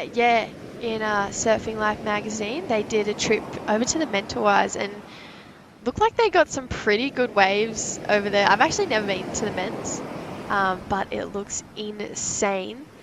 This is the replay of Mia. So yeah, it was a strange wave selection, but she was just trying to create something at the start of this heat so she could build on it. I just love the different competitive approaches that everyone has. You know, some people are momentum surfers, some people are sit and wait. So it's cool to see how all four are attacking this heat. And then this wave for Charlie, she surfed it beautifully. I feel like the wave kind of didn't allow her to get up there vertically in that section before the end turn. But still, going to be a good score on the board for Charlie, and she's going to get back out there. But yeah, 2.9 and a 2.5 for Mia. Coral's wave locked in at a 5.5 and Minami a 4.5. So really, that 5.5 is kind of standing out to me right now. There we go. So, sorry, zoned out of it for a second. I was just reading through That's okay. The partners of today. So take your best shot at today with Ryde Wellbeing Shots. 60 milliliters of energy, focus or relax. They're small enough to fit in your board short pocket, big enough to change your surf sesh. Available at 7-Eleven and selected IGAs. 7-Eleven, perfect.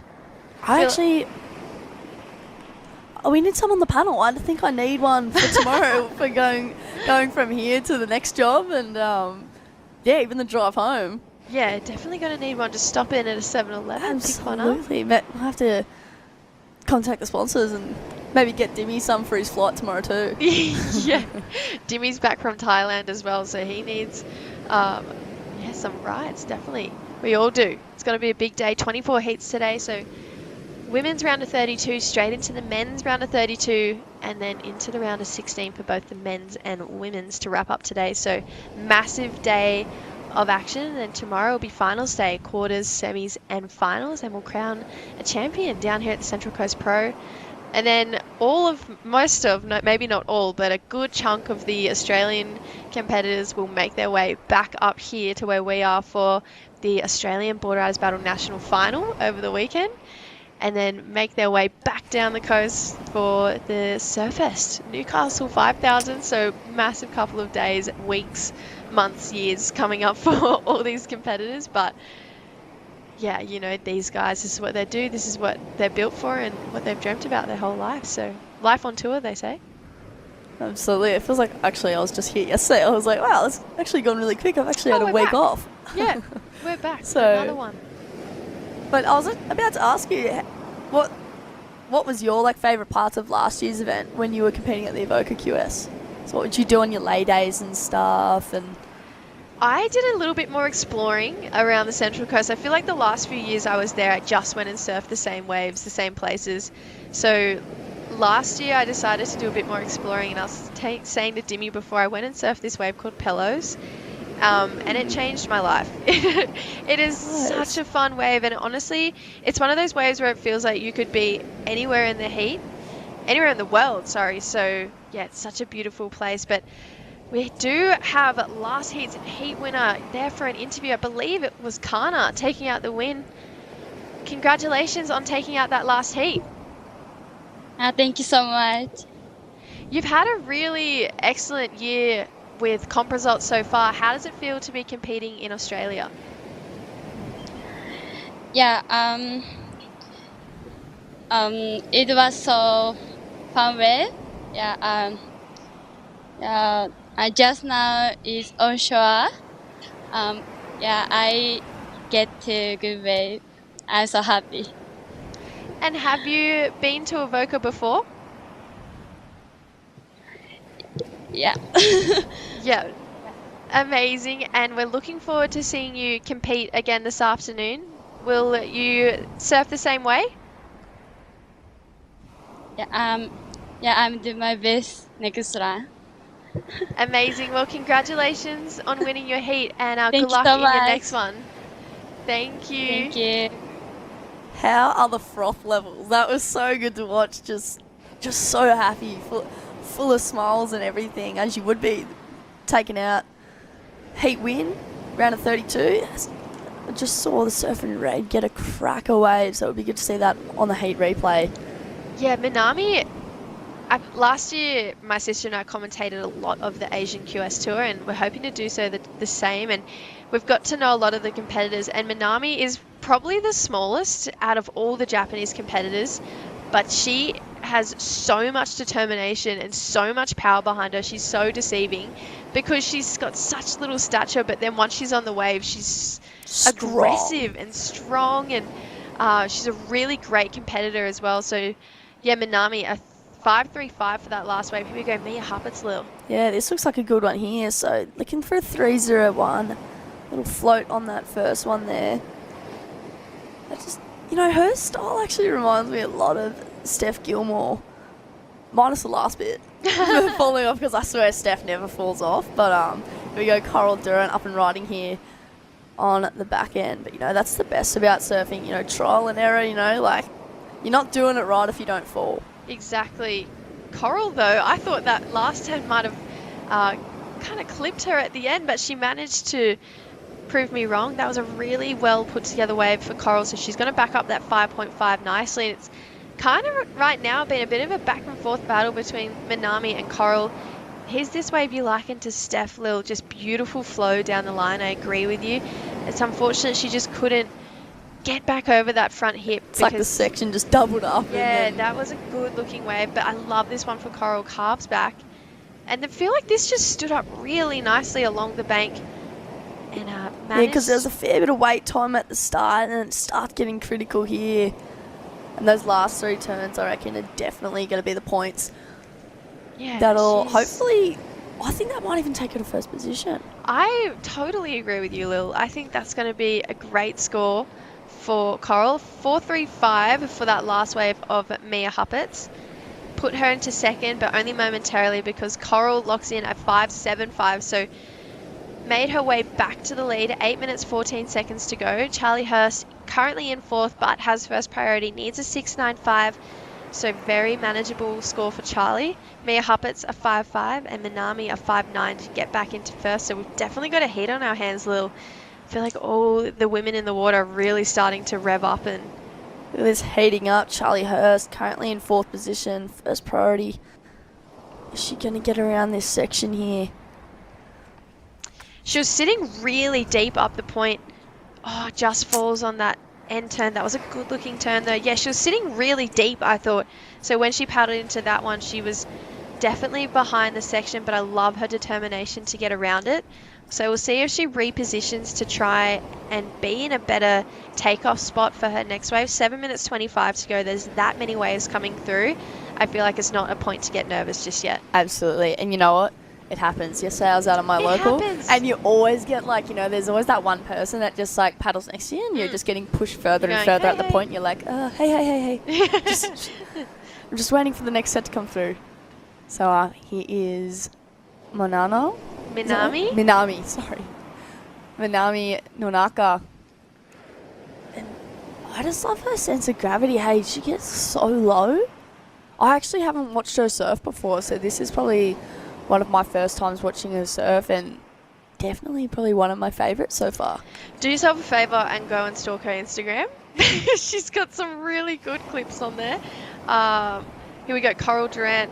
Coral's got some great clips on her Instagram too, so if you feel Yeah. like doing some stalking, Coral's got a great Instagram to stalk as well. She's from Western Australia, so just charges. From a really cool wave over there called the Dolphin Bluff. Party. And yeah, she just kind of packs massive left barrels, so being a goofy footer, she definitely loves being home. This is a good looking wave for Mia, but Dang. buries the nose, so I feel like this is an unusual heat that we've seen Mia surf Yeah. because she's usually one of the most consistent surfers on the tour. Absolutely, but I know for a fact I get so myself. Jitters. Jitters is the one thing, like being so nervous, like same thing. I think the surf was pretty much like this last year. So here's the replay of Minami. Strong first turn there. And then just carves this one back to the foam. And I just can't believe that first turn. Like, I'm still pretty much mind blown, but just races down the line to that next section and just comes unstuck there. They just look so comfortable here in Australia. All the Japanese and Asian competitors just Absolutely. They just seem so unfazed that they're far away from home. Oh, you know, they're loving it. And like, I just had friends actually come from England yesterday, and they've been loving the surf over here, loving the warmth, loving the waves. So I think Australia's definitely the space to be. Like, especially if you're planning your next surf trip, ladies and gents, stay closer and surf longer with Camplify, Australia's #1 van sharing platform. Thanks to Camplify, Australia's largest van sharing community, chasing swells have never been so easy. Hire a camper van, cruise the coast, searching for the next set in style. And maybe don't do what I did last year and bring a small car down to Avoca, because 6 to 7 boards definitely don't fit. Not in the back of a small Astra 2005. No. So, but yeah, I was actually going to draw back to that, but best place to eat out in Avoca, because I don't actually think I ate out there. Oh, this is a hard one. See, on our There's lay days so- and stuff, we always went to the mall and we got our nails done. Oh, and then, like, nice. you know, just like little fun girly things you do and when you got the lay days. Honestly, in the Avoca strip of shops, there's a Chinese restaurant, and it's really, really good Chinese food. Yeah, okay. And Dad and I would go and eat there and get the fried rice and just Yum. eat there multiple times. So I would say that's a really great place to go in Avoca. If not, there's a delicious pizza restaurant too. Delicious. Wow, There that we go, was Minami. So she's looking for 815. Coral locked in a 775 for that 2-turner on that last set wave. So Coral, you'd have to think, is sweet to get through this heat unless she pulls a Griffin Colapinto like his interference yesterday. I'm not sure if you saw that. Yeah, I saw that. That was hectic. I feel like Cal Robbo kind of forced that a little bit. It was very competitive. Yeah. It was very cool. I like scrolling through the comments and seeing who's going. Yeah. Because there's some that are like, because I don't like, I watch like a fair bit of the QS stuff, but I don't watch like much of the tour stuff. And it's just like so funny, like seeing how fixated people are on like the rule book, and they're like, no, according to rule 78, da la la la. And Yeah, it's I just know. like, oh wow, I've never never even knew actually that was seen a the rule book. I would love to see the rule book. Oh, absolutely. I've never actually seen Unreal. one. 2 minutes 45 to go. So these 20-minute heats are just like rapid fire. It's basically speed dating for surfing. We're just flying through them. Heat four's almost wrapped up. Actually Charlie saw Hurst. another funny podcast on Sterling Spencer the other day, and he was like, he was saying he wanted to create a dating app for surfers, and just got me when you said speed dating, it got me cracking up. But yeah, You know where else was like speed dating for surfing? Urban Surf. And one in Sydney. there's one in Sydney. It's opening April. up so A month, soon. guys. I can't wait. Get I onto cannot it. wait. I go down to Sydney all the time. So every time I go down, I'm going to go to the wave pool, get some surfing in. Hopefully, just it's said- not going to be as cold as Melbourne. And April's still kind of warm for me too. Like, Yeah, absolutely. I feel like, so hopefully it's still warm at Urban Surf in Sydney especially. But I'm actually flying out of Sydney in May, so I'm like, oh, maybe I should go like a day before or do a night session. Not surfing. maybe. You should absolutely go the Yeah. day before and go Well, I spend might the have to day in sign up for the Urban. membership and then just like get get multiple sessions, you know? Like, absolutely. Absolutely.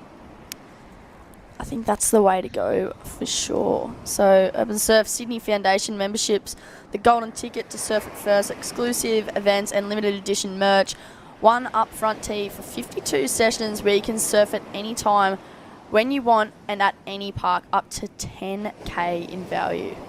That's I think I need to crazy. sign up for that one. It's such a good deal. I've actually never surfed an urban surf wave pool, so Sydney's it for me. 1 minute to go. Charlie Hurst using up first priority, looking for a 695. Wow, belts that first section.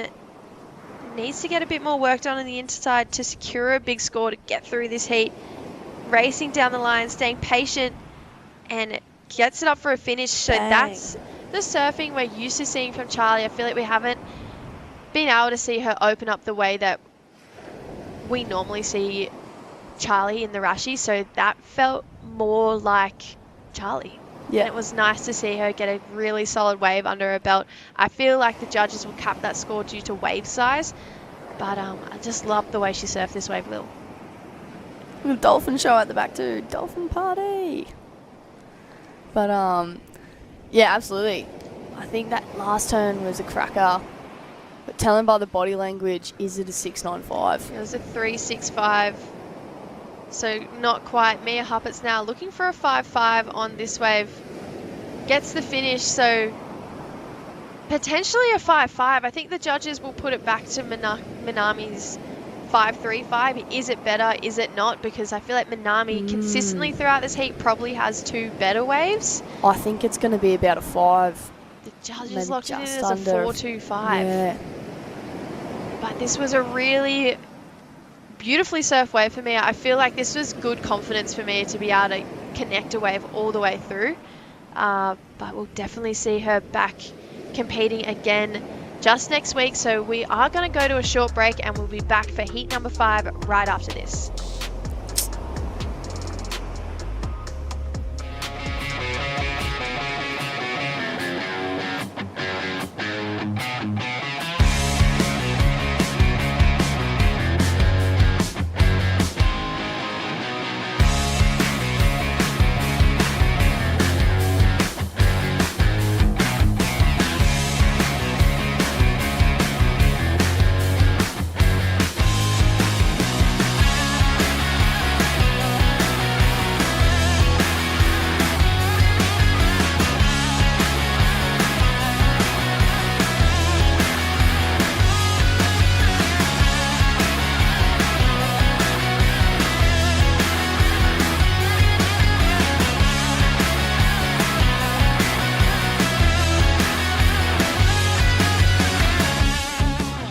Lay back and just forget the pressure.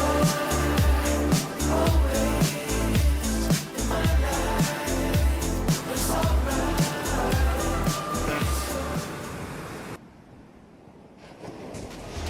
Welcome back, everyone. We are at beautiful Copacabana Beach on the Central Coast for day number 4 of the WSL Ride Your Rhythm Central Coast Pro QS 3000.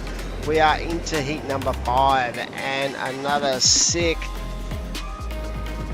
heat about to get underway. Paige Harrop, the enforcer from New Zealand, taking on Annie DeSantos, Sada from Japan, and Omura as well. Welcome in to Lillian B. Young, and what I will say is it's been a pleasure so far this morning. The waves have been on point, and I feel like the surfing has definitely raised that level as we see Paige, the Kiwi, the veteran on tour, up and riding. It's so good to see Paige still competing at this level, and she still has a lot to offer. She's got power, she's got flow, and she's got, more than anything, experience. You can't beat that.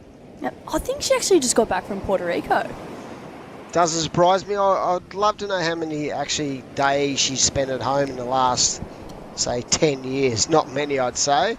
But yeah, massive shout out to all our partners, Destinations New South Wales, through its New South Wales Government, Tourism and Major Events Agency, Destinations New South Wales has been a big part of this event for a lot of years. Without the government support, we definitely would not be able to get through what we need to and promote and develop events in this region. So great to have the New South Wales Government involved. 4.5 kicked off for the surfer in red. And talking about sponsors, Camplify, Australia's largest van sharing community. Chasing swells has never been so easy. Hire a camper van and cruise the coast, searching for your next perfect location. So good to see Camplify involved as we see Andy DeSantos. I see quite a bit of her on the northern beaches just attacking on the backhand. Unfortunately can't ride out. Did you talking about the elite ranks, and this is what we are starting for right here to get into the elite ranks. Of course, you go through the regional qualifying series and then into the Challenger, and if you can make it through the Challenger, onto the Dream Tour and Portugal. Started last night. It was a late night for me. I watched a lot of heats. Big upsets too. Yeah, I just heard about the interference with Callum Robson and Griffin. Yes. Colapinto. Yes. Definitely an interference. Yeah. Try to block him. And I saw a conversation going on the beach with him, with Griff and his coach, Tommy Whitaker. It was not a nice combo. But as we see the surfer in white, Sato up and riding, very smooth on the forehand. The natural footer just finding her rhythm nice and early in the heat. Nice low centre of gravity, and again getting nice and vertical in the pocket and out the back. Paige Harrop up. Fun looking waves. Just these rights producing plenty of quality on day number 4 of the event. Yeah, we saw John Florence go down. No. Yeah, Johnny went down to, I think, it was Jacob Wilcox, I think. No. I But have to change all my right. fantasy league. No, he's in the round 2. Is he? No one goes out early. But even Kanoe Karashi, Gabriel Medina, probably the biggest surprise of 2023, the slow start he's had. He got 3rd in his heat, so he's going to have to go through the elimination as we see Surfer in white up and riding. And they did run one round of the men's, and they were going to run the women's, but chose not to, as we see Paige Harrop. That board looks very spicy. And you know what? Paige Harrod and Keely Andrews. Like, I always get confused between them both. And even their surfing styles are super similar as well. So I do believe we have Coral down on the beach for a post-heat interview, and take it away. Coral, some great backhand attacks out there. How was it? Yeah, it was fun. I feel like our heat was a bit more consistent than the other two before. But yeah, I just got the right ones and yeah, I got through. And so those LSDs are looking pretty good under your feet. What models are you riding today? I'm riding a GT. It's kind of what I've always rode. So yeah, just sticking to that, and it's going really well on the Rip Bowl. So yeah. Perfect. And what is one tourist attraction you recommend for Avoca that you've seen so far? The beaches are pretty nice. There's fun waves, beautiful weather. Yeah, there's rock pools around Avoca, and yeah, it's really nice. Terrific. Well, we cannot wait to see you in the next round, and congratulations. Thank you so much. Endurance, so pretty impressive surfing in that last heat, like a lot of sets coming through, and I feel like she's one of these next generation surfers who are starting to find that consistency and that comfortability in when it comes to competing at the higher level. This is a 3000 event. She's now into the round of 16. That is starting to become a keeper. Yeah. For surfers, and if you could get a win here, 3,000 points. If you look at where the points sit at the moment for the women, that is a big chunk, and that's going to put you in a pretty prime position going into Newcastle to see if you can qualify for the Challenger. Yeah. And for someone like Carol, like her first Challenger Series event, if she makes it through, would be a snapper. Yeah, and you know what? She's actually moved from WA, so going from the land of the lefts to surfing. I was actually going to ask her about that, going to ask her about I was like, well, you're looking pretty comfortable on the rights now. All the snapper work's definitely paid off. But I was even just talking to Jessie before, the list always drastically changes each event. You see other people bounce up to the top, other people bounce down below. So you see some, really, gathering momentum. I feel like sometimes it can be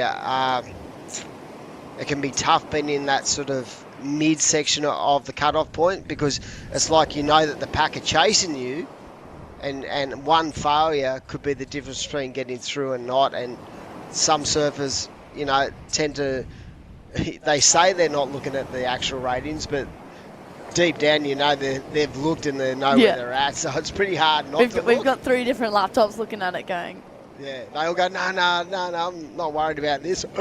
Take the gas. Yeah. But yeah, it's that's the intensity of the competition when it comes to the regional qualifying series, not only just in our region, but around the world. And, it's the mentally strong and those surfers who I feel like, to get through the regional series, I think consistency is a big part of success. You can have one really big result, but if you're not consistent around that big result, there's no guarantees of you making it into the Challenger. Totally. It's an absolutely cutthroat sport. As we have 10 minutes 40 remaining, so Paige Harrop out in the lead with a 5.25 and a 4.5. As we see Annie DeSantos up and riding here. So nice first back end turn there. She actually got her first invite this year to the Vans Invitational at Pipeline. Oh, wow. Yeah. I was actually going to pull apart the way her career is, because she surfs very good in small waves, but on the northern beaches in winter, I've seen her out at Deadman's, the Bommy at Queenscliff. She absolutely charges. Like, she absolutely is fearless in her approach when it comes to big wave surfing. So it doesn't surprise me that she actually got an invite into the Vans Invitational. Even at Jaws too, I'm not sure if you saw that clip of her charging Jaws, but I was like holding my breath going, oh my God, don't fall, please don't fall. It is like Summer Longbottom, another great, talented young lady that is just like doing incredible things, just with her dad, Dylan Longbottom, and just traveling all around the world, surfing these huge waves. Like, to definitely, if you're not watching the QS, definitely watch the Big Wave Tour, also with WSL, or even the Longboard Tour. I was talking to Jessie last time about how cool it was having the Longboard Tour when we had the Burley Pro. But, yeah, so cool. And we were talking about it before with Coral Durant. She's sitting in 10th position at the moment.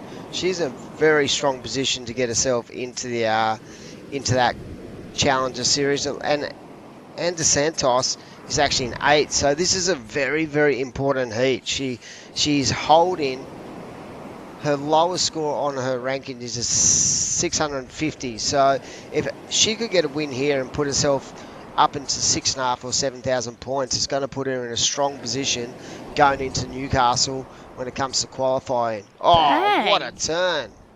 Samomo Sato. Sato going ballistic as we see DeSantos up and riding once more on the backhand. Very smooth, goofy footer. Great through transition. Very stylish on the rail. I'm sure all the O'Neill crew, Robbie Bain, former World Championship Tour surfer and legend of the sport. He's the boss at O'Neill these days, and I'm sure Bainey and the crew would be watching with intent. 100.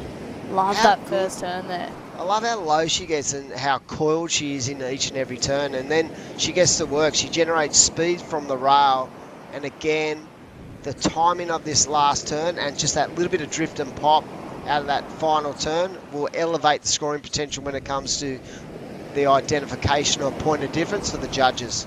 Yeah. Speaking of point of difference, this was the money turn from Samomo here at fin drift, and there was just no worries at all, just to kick out,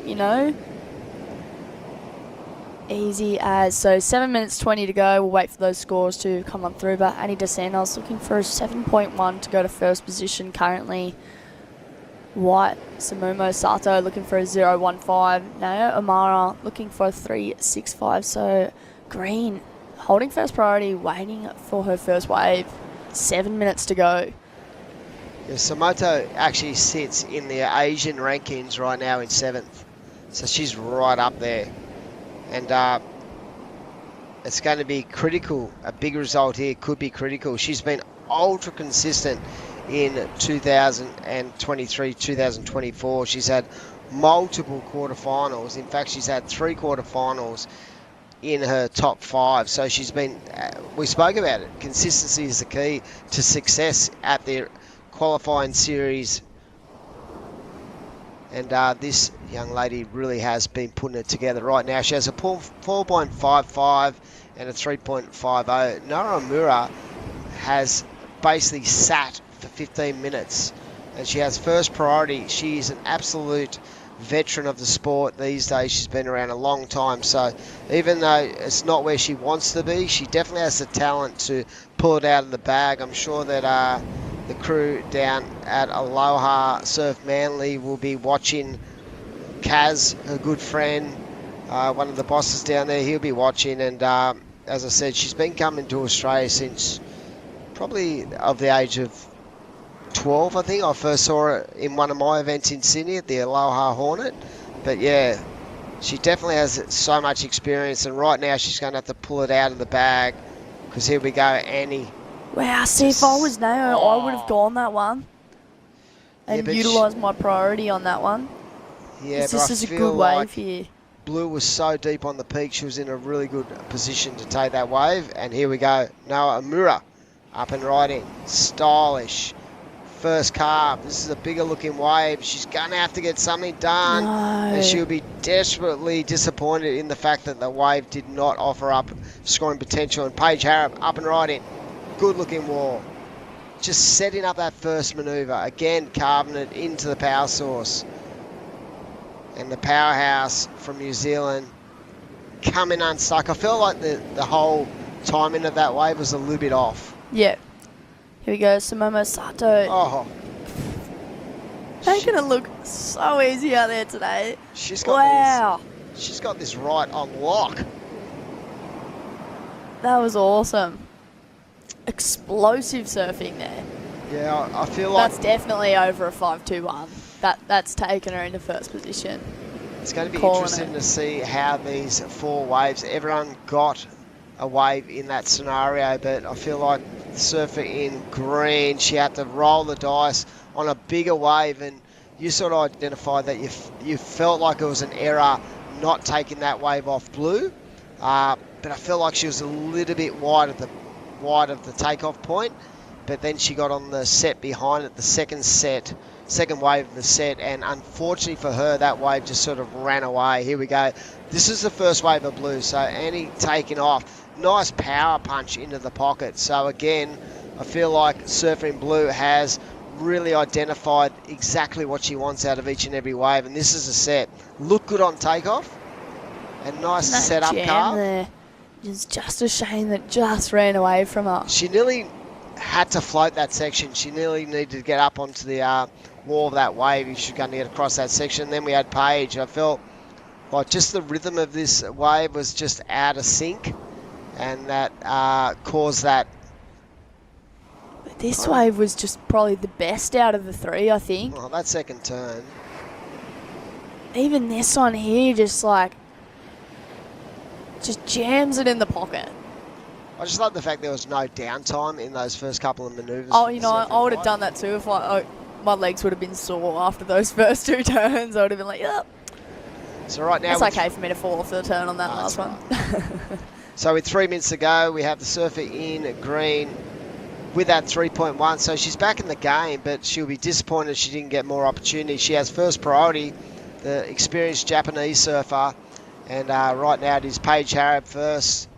And I think all scores are in, and it is Andy DeSantos in second. But here we go. It looks like Noah Amura. She's up and riding once more. There we go. A 6.0 last of white. Wow, and that is an error. So Paige Harrop now holding first priority. Looking for a 5.31. Annie DeSantos in third, heading a 4.5 in second priority. And So you'll this is see here the game starts to get played, for isn't that sure. right? Because Paige is so experienced, she'll know exactly. She's not going to be coerced into any kind of position where she doesn't get the wave she wants. So she has first priority. She knows that Annie DeSantos is going to try to put a bit of pressure on her and get in a grill. I love that. Yeah. Just keep it nice and close, just trying to make sure that Paige knows she's right there and ready to roll. She only needs a 4.50. And sometimes with priority, it's about what you don't do more than what you do when it comes to get in a wave. So she's letting Blue go this wave. Blue probably trying to sell off that last wave. Yeah, Paige isn't falling for those tricks. Nah, she's been around a long time. Look at the dolphin party out the back. Wow. Here we go.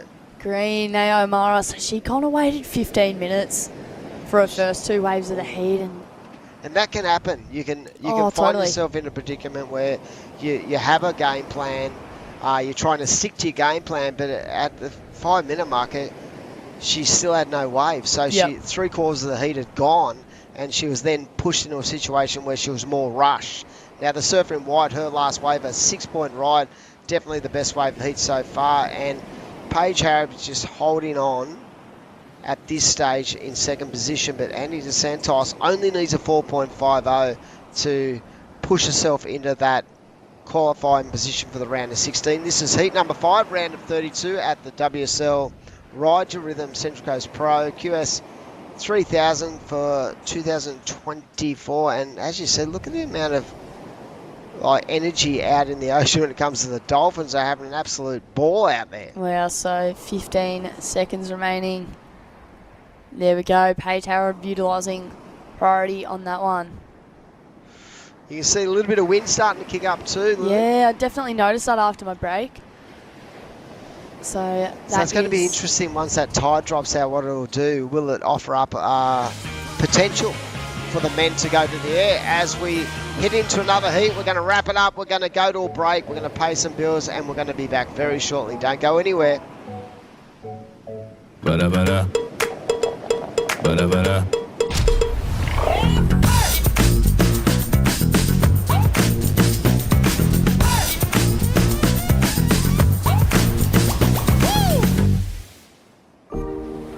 Welcome to Sydney. A place to feel alive. To feel free. Come feel it all and feel new. This is the motivation.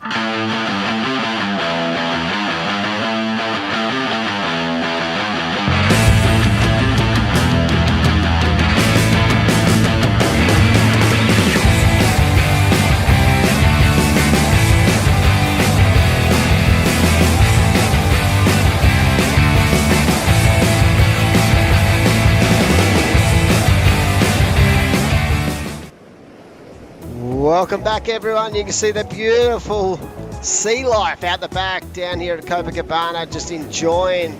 The Dolphins are enjoying the action out there. We're enjoying the action. We hope everyone on the web is enjoying day number 4 of the Central Coast Pro. And right now we have Surfer in green up and riding on a good looking wave. And I'm in the box with Lillian B. Young, and what a nice way to start your heat. That would take away the nerves. Absolutely. So, still early stages of the heat. Zali Kelly in the red, Sarah Wakita in the blue, Arabella Wilson in the green, and Isabella Caldo in the white.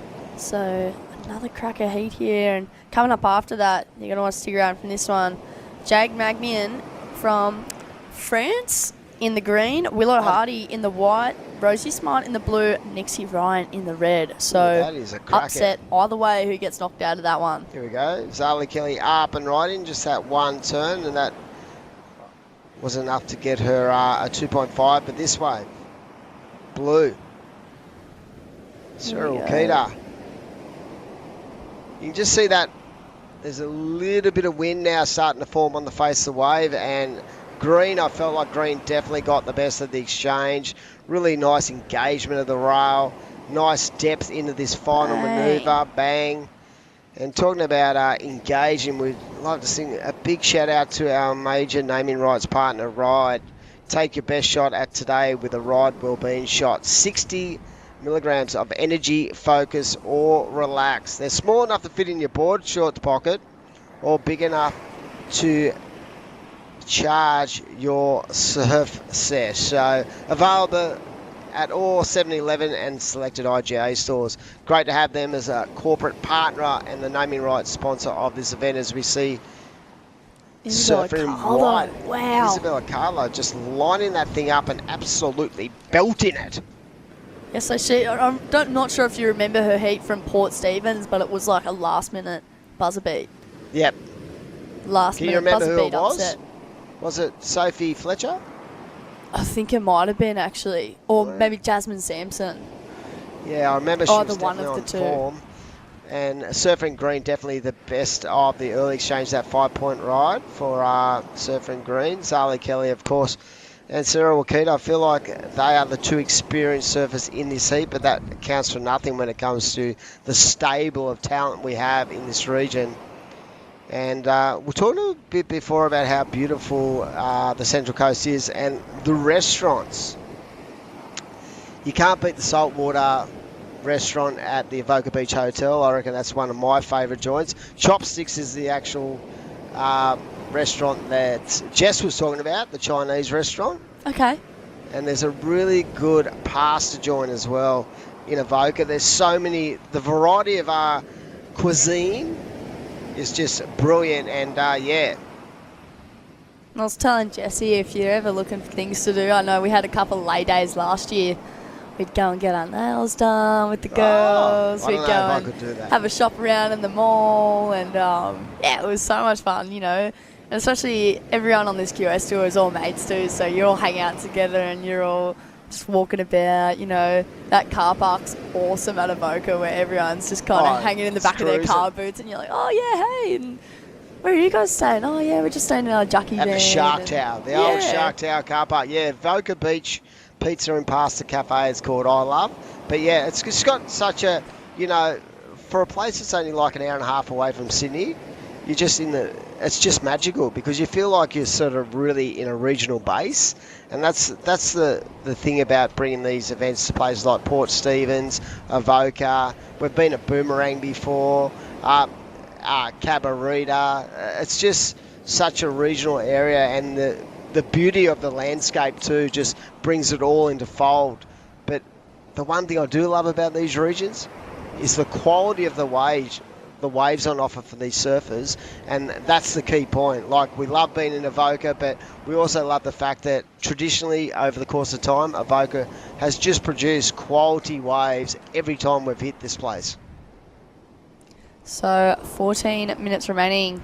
So Arabella Wilson, top of the table at the moment with a 5.0. Izzy Caldo tied as well, so she needs a 0.01 to go to first position. Sarah Wakita with a 4.75, looking for a 0.26. Zali Kelly holding priority, looking for a 2.51. So this is the Ride Your Rhythm Central Coast Pro QS 3000. I love the sound of that. Ride Your Rhythm Central Coast Pro QS 3000. Like, you almost want to like jig with it. Like, I find myself dancing here now.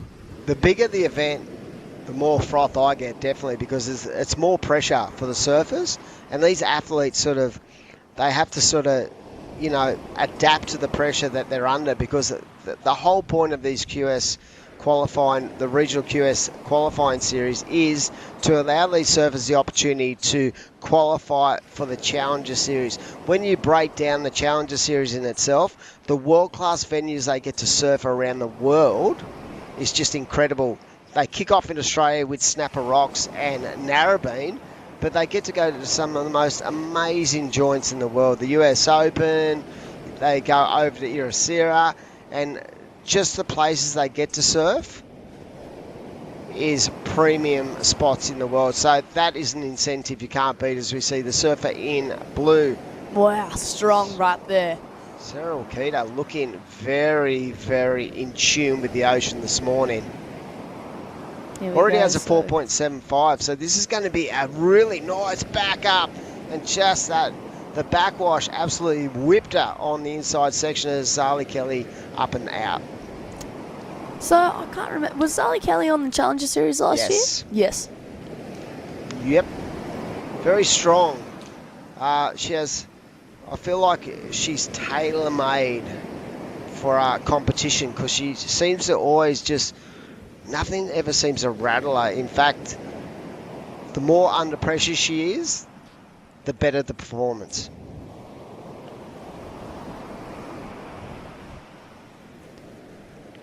Of course, these heats are 20 minutes. So if you were to break down how you'd go about, surfing a 20-minute heat. Before we do that, we've got the winner of the last heat. I'm pretty sure. That was Sumomo Sato. How was it out there? It's pretty difficult to catch the good waves, but I was lucky to ride good one. Awesome. So where is your hometown in Japan?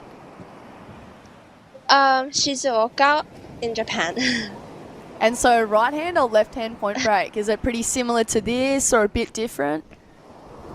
They have both, but left is many. Many less. Terrific. And is there any advice you'd give to the audience out there for anyone in the next coming heats? I'm sorry? Is there any advice you'd give to anyone out in the next upcoming heats, like where you should sit, or you wait to get your first good one, or? I want to catch good one and just enjoy next heat. So, one question: what was it like surfing a heat with Noah Omura? Was it fun being in a heat out there with Noah? Yeah, she's really good surfer and another competition. So good. That it was good heat. Well, we congratulate you. We know it's a little bit difficult with the English-Japanese barrier, but you surfed a fantastic heat, and we look forward to seeing you this afternoon, and congratulations, well done. Thank you. Bye. Arigato. Arigato. Yeah, lovely to have the Japanese contingent down here, and the tip is when you speak to the Japanese, to slow your speech down, because then they sort of tend to understand it more. But yeah, she was in fine form, and like you said, I wanted to ask her about Noah Omura, because she's such a pioneer of Japanese women's surfing, as we see the surfing in white Isabella. Absolutely, and I didn't even up and riding, and she is coaching a lot of the girls. Yeah, I didn't even realize. So that was good that you tapped into that one, because talking about tapping in. Wow. Learning something new every day. So Zali Kelly up behind her here. So Zali Kelly looking for a keeper score here. I have a feeling that Surfing White is just about to pull the heat apart and turn it on its head. She's on a heater this year, is he? She is definitely on a heater. And talking about lovely, smooth, just technically flawless approach from Sarah Wakita. Again, look at the speed of that turn. That is fantastic surfing. But yeah. Just grace. Absolute grace. I know that the Japanese are they do traditionally hang in a pack, very much like all the different regions, as we see White up and riding. But yeah, I was interested to get her scope about Noah Omura, because I know that Noah is putting back, very much like what Nathan Hedge does in the Australian kind of jersey, putting back and giving back to the younger contingent. And I love the amount of flair going into these turns. These females are just so strong, just off the rail, and Sarah Wakita again engaging the rail, and I love the timing, how patient she waited, came off that bottom so strong and just jammed right in the perfect spot to get that ride done. But yeah. Well, it looks like we've got a bit of a leggy change. So if you were or board change on the beach here. Maybe a board change, but yeah, imagine the coach going against the apprentice, Yeah. It'd be pretty tough, but you sort of have to separate yourself, as we see that last wave from Surfing White came in at a 5.6. So really nice series of turns, and that put her into the lead at this stage. And we'll see what the judges think. But right now, Zali Kelly needing a 5.35. Yeah, you Arbella definitely got to Wilson get to needs a some point. 4.35. You definitely got to get to some point where you're just like, you know what, you got to be okay with the next generation, you know, being here and stuff. Look, she is an encyclopedia of information when it comes to 100%. competitive surfing, because she's been doing it for so long. But I feel like she's at a point in her career where she's a lot more easier in that competitive space. So the fact that she's really competing at a good level, she's still producing results and giving back is such an important part of the development of the sport in Japan. And talking about that last wave of the surfer in blue, wheel frothing on it, the judges loved it. A 7.75 last from Sarah Wakita. What a ride that was. What a wave. So Izzy Caldo looking for a 6.91 now. Here is the replay of blue again, a 7.75. That first wrap, like, just incredible. The technique of that. Like, there's seriously nothing I can critique on her surfing, hey. Just this elegance in this last turn here. There's a certain beauty to the way she surfs. Yeah. It's like that, you know, that really stylish kind of surfer, but with that new age kind of aggression to it. Yeah. And what I love like is Swan Lake. That's what that last turn was like. But she has such a great flow and rhythm to her surfing. So the timing of her manoeuvres are always on point, and they always have been. I've always found her to be such a great surfer to watch from the visual point of view. Absolutely. Absolutely. So it looks like green Arabella Wilson having a look at this one. And so the actual heat has been chopping and changing the whole entire time. As we saw, Arabella Wilson was out in front at the start of the heat. Yep, and she's going to back up that 5-point ride with another strong ride. So that's going to put her in a good position. But whether that is going to be a 5.6 is going to be interesting, because I felt like there was a little bit more meat on the bone at the end of that ride. But I felt like she still had to stick that turn. So maybe that final manoeuvre, a little bit out of sync, but I felt like there was strong moments in this ride. Again, there's a lot of chop and bump on the face now, and I feel like that's creating a little bit of pressure on the athletes as they try to negotiate that bump. I would have loved to see a massive, aggressive last turn on that one, I think. Maybe a little tail release or a little slide. Yeah. Just that's something that the judges are going to go, wow, that's point of difference. And that's what they're always talking about in that judging panel. You hear them speaking about it. They look at so many waves over the course of a day, and to give them that's something a little bit different could be the difference between getting through or not. Here we go, Zali Here we go, Kelly. 5.2 for Arabella Wilson on that last one. So Zali looking for a 6.6. And usually we see her as such a consistent surfer. She's normally on the best waves in her heats, and today it's been a little bit of a struggle. But a 6.6 for someone of her ilk is pretty much very easy to get. At this stage, she needs the second best wave of the heat, but such is her class, she can definitely do it. She's got 4 minutes. The only problem for the surfer in red and the surfer in green, they both are not in a position of first or second in the priority rotation. So that is being held down by Sarah Wakita, who's been absolutely blown up with that 7.75, 4.75, and Isabella Cardinal is also in a strong position, but very tight heat. Very tight heat. As you expect, this is around a 32, so this is where these points starts to really take effect when it comes to obtaining solid numbers for qualifying on the regional QS series. So 3 minutes remaining. So Sarah Wakita currently in first position. Izzy Caldo looking for a 6.91. Arabella Wilson looking for a 5.41. Zali Kelly looking for a 6.6, as you see red up and riding here. So Zali Kelly, nice first tap there. A little bit of a fin release. Racing her way to the inside. Is this one going to provide a better wall for her? As she keeps racing down the line here. Nice finish turn there. That's better, but will it be a 6.60? Because I felt like there was... See, I'm calling under. I reckon it's going to be around that 5-point range because there was some downtime due to the fact there was a lot of bump on that wave. Nice start to the wave. Really nice vertical turn. Holding strong. Just there, she had to cut that turn short. It's just a shame that section went flat. Yeah, but this turn at the end had a lot of drift and a lot of flare, so it'll be interesting to see what the judges think, because what they will do, they'll go back to the best wave of the heat and then they'll break it down from there. So they know Sarah Okita has the best wave of 7.75. They'll work it back from there and they can identify exactly where the actual scoring of that wave should sit. There we go. So 1:45 to go. I'm pretty sure that score might have already come through, a 4.65. Could be wrong. But in any case, 1:35 to go. So blue, Sarah Okita holding first priority, followed by Izzy Caldo, second priority.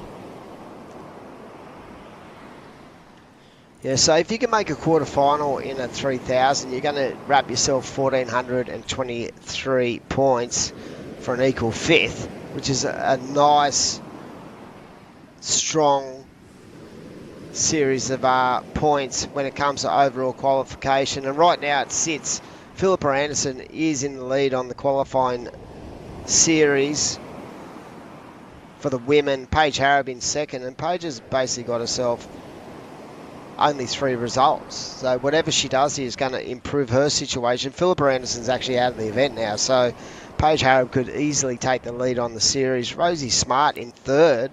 Ellie Harrison in fourth, and she's choosing not to do this event. I'm actually staying at Isabella Nichols' house at the moment while they're in Portugal, and I spoke to Ellie Harrison yesterday. She's looking forward to going down to Newcastle next week, but she's also very much looking forward to surfing the ABB final with her club.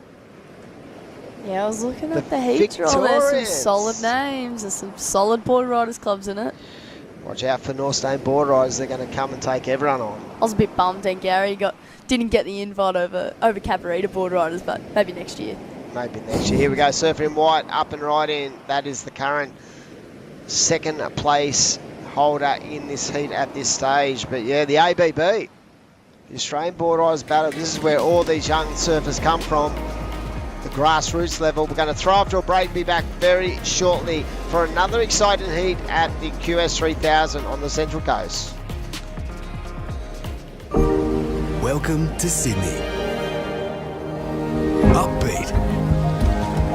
Downbeat. Feel its heartbeat.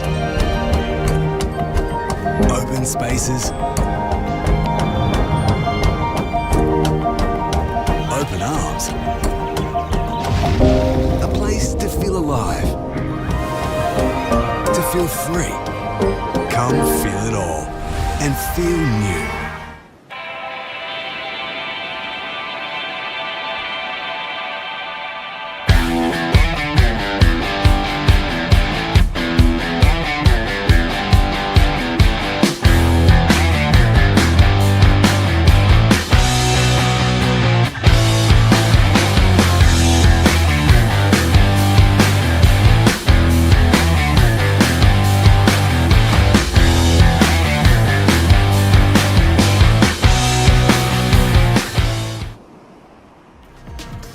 Welcome back to the Ryde Central Coast Pro QS 3000. Ooh, it looks like a bit of swell has filtered in here at Copacabana. We are still in the women's round of 32, heat number 7. Nixie Ryan, Rosie Smart, Willow Hardy and Jade Magnian, the lone French woman who's kind of just been ploughing through the Australian QS rounds. A bit of a name that we're not used to seeing in our Australian regional series, but I love it. Yeah, definitely, and I felt like Jade surfed really well at the Port Stephens Pro, and she's going to have to be on her game because Rosie Smart comes into this event ranked in the top 3. Yeah, Rosie's been on an absolute tear basically recently. She's had so many good results. It kind of all started at NIAS for Rosie, where she got a 3rd place in the 5,000, and it was solid NIAS, and she was just going for it. So she's definitely not scared. And then she's just rolled through a bunch of really tidy QS results and she just looks really determined, really focused, really calm. She also just won the Hyundai She's Electric Series. Took home $5,000 cash. Not bad. Not bad at all. I wouldn't That's going to complain. help your travel budget. Absolutely. I'd be stoked. And then she's surfing for Coffs Harbour on the weekend. Yes, the excitement levels grow when it comes to the whole point of grassroots surfing in this country, and I want to tap into that. The fact that, you know, for the majority of these surfers, they have come from the grassroots system. I was highly involved in our club for 25 years as president, and I love the fact that we offered up the opportunity for both men and women to develop their skill set, not only as surfers, just as humans, and then able to give them the confidence to go and compete. So you start at a board riders level, and then you work your way through the pro junior series or the grommet kind of events, and pro juniors into the QS, and then eventually, if you can tap into that formula, you get yourself onto the championship tour. But yeah, I know that this weekend's going to be a massive weekend for Surfing Australia, a massive weekend for club surfing, and I had a look at the forecast for Burleigh, and it looks like it's going to be pumping. Yeah, and you're going to be commentating, so you can't get in the water. Yeah, hopefully. You know how when it's been on beach breaks, people stack in the sand when they're running? I'm really hoping there's none of that on the rocks. No, I heard they've got some thing they're going to run through and run. Yeah, they're going to run up. Yeah. It's like a triathlon kind of thing. I love it. It's going to make for great content. I feel like we should make a bloopers reel at the end of every ABB. I'd be interested to see former World Championship Tour surfers, how they're going to adapt to that. There's a couple, we've got one in our club, Dan Neve, how they're going to have to do that like 500-metre run. We've got Hoggy. That could be tricky. Oh, Hoggy's a machine. Yeah, he's a machine. He could run the cool and go to gold. Yeah. He's the fittest human I've ever seen. Ever. I would just want to go back to what you were talking about, Dimmy. Board riders, they're such a great place for Groms to like perfect their comp surfing, but every board rider has a little bit of politics, you know. So tell me what it was like to be president. I just want to know how you just keep everyone happy, or is it kind of impossible? You're the most hated individual on the beach, I reckon. Yeah. But no, to be honest, it's a passion you have to sort of. It takes a certain individual to want to do it. But for me, I've been involved in the sport since 1998, and for me, my whole mindset has been to help people develop into good humans, whether it be at North Saint Board Riders or I ran Northern Beaches region for 14 years. Wow. And I just enjoyed the fact that you see people come through that system. But right now, we're going to do a post-heat interview with the winner from the last heats. And Sarah Keita, good morning, and talk us through it. You are absolutely on a tear out there. Thank you. Yeah, it was harder than it looks. I really like these kind of waves, like these mushy, rippable waves. So I was having the most fun out there, and yeah, started to catch good two waves, and hopefully I don't fall on the next one. Sarah, you've had an incredible year of competition. You've had wins, seconds, semi-finals. You know, I feel like you haven't really got a bad result yet, and now you're through to the round of 16. That's another keeper result. How are you feeling moving into the rest of Avoca, but also going into Newcastle with 5,000 points on the line? Yeah, definitely. It's so much different from surfing just the Asia region and coming into the Oz contest. And yeah, the level's so high up here in Oz. So just to get through this. Oh no. I think we've lost her. Oh, that's us. Hey. Morning. Oh, she's back. We've got you back. Yeah, so you just love the level here in Australia? Yeah, for sure. It's so much higher than the Asia region, and yeah, and going into this, my goal is to get into the CS. So to get the opportunity before the CS to surf with the Australian girls, and yeah, I'm excited for this contest and the Nui coming up too. Being part of the Volcom team, what's the best advice Matt Bemrose has ever given you? What does Bemmy say to you? Oh, I'm a good friend of Bemmy's, and I'd love to know what advice he gives. It's always funny because whenever I'm with my brother, like maybe 2 years ago for the CS tour, my brother was there too, and Bemi would always speak to my brother, and my brother would translate it to me, but it's all in English, so it was pretty funny about that. But he always just tells me to have fun, and he gives me a lot of confidence before my heat. So yeah, I think that's the best thing he ever said to me. Bemi's got to be one of the biggest personalities we have here. But before we let you go, Sarah, I need to know if you do make the Challenger Series, which currently you're sitting first or second, so you're looking really strong to make the Challengers. Will you stay in Australia and get some reps in at Snapper and Narrabeen? No, I'm heading back to Japan after Newcastle, and then maybe I want to get a trip to Mexico with my brother before Snapper and get a couple free surfs before this CS tour starts. So yeah, I'm looking forward to that, and then maybe Snapper after. Awesome. Well, you're looking so strong, and we're excited to see you compete again this afternoon. So good luck for your next heat, and hopefully we get to chat to you again soon. Thank you. What a machine. She's just, as you said, consistent. Yep. Performer. I feel like her boards work so well under her feet, and funny. I just wanted to tap into the Bemrose experience. Because I mean, to be honest, he had one of the strongest backhands coming through our region for a lot of years, and now he's translated that, and I love to call him the survivor because he's just an encyclopedia of information and how he translates that to the Volcom team. And that's funny that she said it's all English anyway. So he could have actually just spoken to her. Oh, he's one of my favourite people to surf with, actually. He's just... he goes out there, he's got so much energy, so it kind of rubs off on you and you have energy, and then next minute you've caught 1,000 waves in like 2 seconds and you're like, hang on a second. I need to sit and wait. Nixie Ryan up and riding, yeah. One day I'll tell you the best Matt Bemrose story ever, where he got me with the hottest Mexican sauce ever. Oh no! Yeah, he absolutely killed me, nearly put me in hospital. That's for another day, as we see Nixie up and riding. And as we said before, she's been a very, very big talent coming out of our region for a lot of time. But I love the fact that, that she's holding that consistent kind of performance level, because sometimes I feel like when you get a lot of hype put on you, that can have a adverse effect, because the fact that some surfers sort of feel like they're under pressure, but I feel like Nixie just continues to run through the processes that she has when it comes to competing.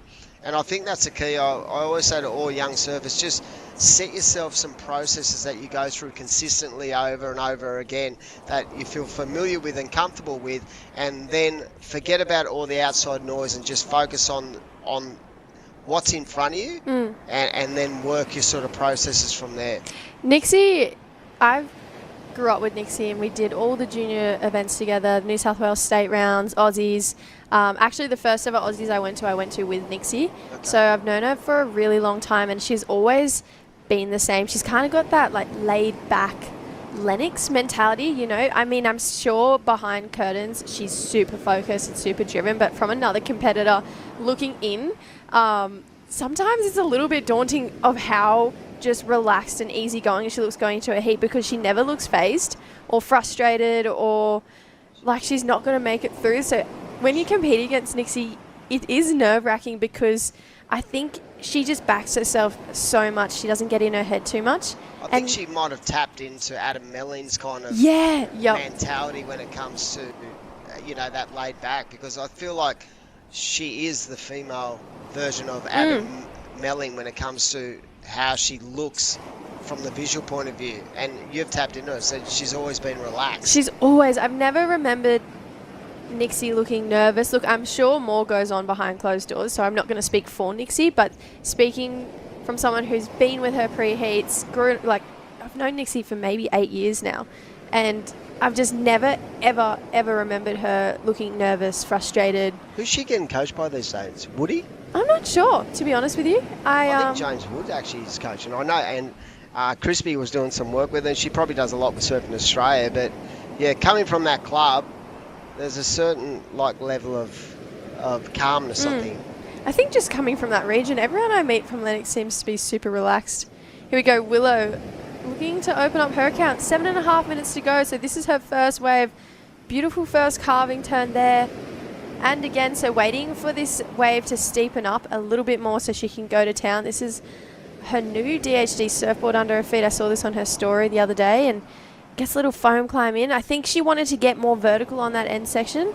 Maybe a little bit frustrated at the end of that wave, but still, that's a good score. Still smiling. She needed a 1 minute. She needed a 1.4. This has been a very slow heat, and it's interesting. The last 3 heats in the post heats, all 3 surfers who won the heat said it's actually pretty tricky out there. So from what we're seeing on the screen, it looks pretty easy, but maybe that sort of the bump and that sort of crosswind is starting to cause a little bit of downtime when it comes to the rail, and you have to be a little bit more focused, because Sarah Wakita said the same thing. It was a little bit tricky out there, because from when you're seeing it on the screen, it looks like just this perfect ride. Yeah, it looks like a fun little rip bowl.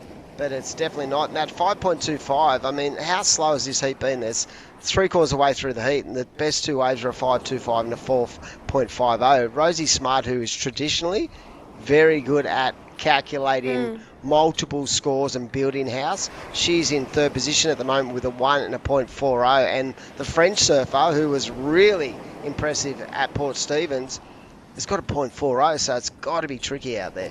Yeah, Rosie was sitting really deep in comparison to Nixie and Jade. There we go, Freya Prum on the screen, getting ready. She's got a really mindful approach before her heats. I know she taps into a bit of meditation, just calming herself down. She's definitely, her and Philippa would be the 2 most experienced competitors in our Australian regional series. But Freya, the thing I love about Freya is obviously she's been doing this for so long, but she's not willing to hold any information or any advice back to any of us younger girls. Yep. And I really feel like she's... Oh, no. Wow. That is very uncharacteristic from Jade. Wow, that's the worst feeling. But she looks like she's... She might just turn around and tap into Yeah, I almost would have swung on that. I would have swung. Just got a score on the board. There's 5 minutes to go. That thing's sort of reeled off. I would have gone that for same. sure. Us sitting here. Yeah, talking about tapping into, that kind of relaxed energy. You've got to go watch Jack Robbo before his heat. Did you see? Did you see that post? What was that? I thought that was so funny. Stab posted his breathing techniques before his heat, and they put the song "That Breathe in the Air" to it. No. It was so funny, but you know what? It worked because he did one of the biggest airs in his heat. Oh, that's so sick. Might need to know what exactly he's doing and try it. Don't hate it till you try it. Let's try it. Yeah, don't hate. Don't hate the player, hate the game. Hate the game. Who says that? That's an NBA kind of thing, isn't it? Yeah, I think so. Don't hate. Imagine. I always hear Chris Rock say that. He's a comedian from the US. Don't hate the player, hate the game. But yeah, no, it's good to see how different surfers tap into different kind of ways to relax and bring down that sort of anxiety level, because for your novice person out there, it probably seems like this sport's so fun and so easy, but it's not. No. And if you go out there with some nervous energy, what it does, it reduces your oxygen levels, and it actually plays an effect on the way your body reacts. Yep. So it's as a competitor yourself, you would know how important it is to be in the moment and very relaxed in your body, so you're not zapping yourself of energy as you go. Yeah, it's such a funny sport, our sport. I always, you sit back and think about exactly what you're doing and competing, and you go, oh, it's actually a really hard sport when you think about it. 3 other people in the water, Mother Nature, in a time frame, 2 waves to perform. And if you don't perform, you're out. Like, when you think about it, some other sports, have repechage rounds and, second chances, but ours is quite cutthroat. And I don't think there's many other sports in the world that have to rely on Mother Nature like we do. No, definitely not. And the other thing too is you're relying on the opinion of 5 people. Yeah. So it's not like golf where you hit a ball and it goes in the hole or it doesn't. It's such a unique sport in the fact that it's an opinionated sport where it comes down to, you know, the visual, as we see the surfer in green up and right in, that is the French surfer. But yeah, the beauty of surfing is so unique, but the skill set has to be admired, because your average surfer at a beach who can get up and stand up on a board, that's one thing. When you take it to this level, the amount of training, the amount of work, the amount of coaching, the amount of technically, you know, advanced kind of things you have to do to be a professional surfer, it's so impressive. Yeah, and then this is one level, you know, QS 3000 is hard. You've got to kind of get through these regional series to get yourself on more of an international stage, which is the Challenger Series. And once you get there, there's more pressures, more people, different waves, more travel. So you're not in the beauty of your comfort zone that is Australia. You've got to go outside, surf new waves, and then make it to the top 5 in the world for the women to then get to the next stage again. So it's a hard sport, but it's one that we all love and we're all committed to. So it is a hard slog because you've got to deal with travel. Travel is so understated when it comes to being a professional athlete, because different time zones, different scenarios when it comes to your health. When you travel, you're more susceptible to, you know, to getting a bug or getting something which can really bring down your performance levels. I know that I was talking to the crew yesterday about the CT over there, and I know Isabella Nichols has been a bit crook with a bug. They basically put her in hospital for a day, but yeah, she's fighting that. But that's the things, you know, I've been around it long enough to know that everyone cops that. You know, everyone cops that. And the weirdest thing last night was Kelly pulled out the event. Out of Portugal? Not in it. So I don't know if that was injury or sickness, but you know, that's the whole thing about being a professional athlete. You've got to be able to adapt on the run to every scenario. I didn't even see that. There's 30 seconds on the clock, Dimmy. This heat has been crazy slow. 100%. I feel like the tide's starting to drain too, so it should get better. Here we go. Rosie. Nixie's going to use priority over Rosie. Rosie was looking for a 3.51. Nixie's looking to defend second place and get back up into the lead with a 0.76. 10 seconds on the clock. This is a really hard loss right now for Rosie Smart, who is sitting in third. Oh, that is a heavy wipeout for Nixie Ryan. I hope she's okay. And Will Hardy looking to just put a second score on the board, even though that's a very minor wave. That 1 point ride is going to be important in the outcome. So as we said, it's been a very tight heat. We'll see what the judges think. We're going to throw off to a commercial break. Don't go anywhere, folks. Enjoying what is day 4 of the Central Coast Pro. Back shortly.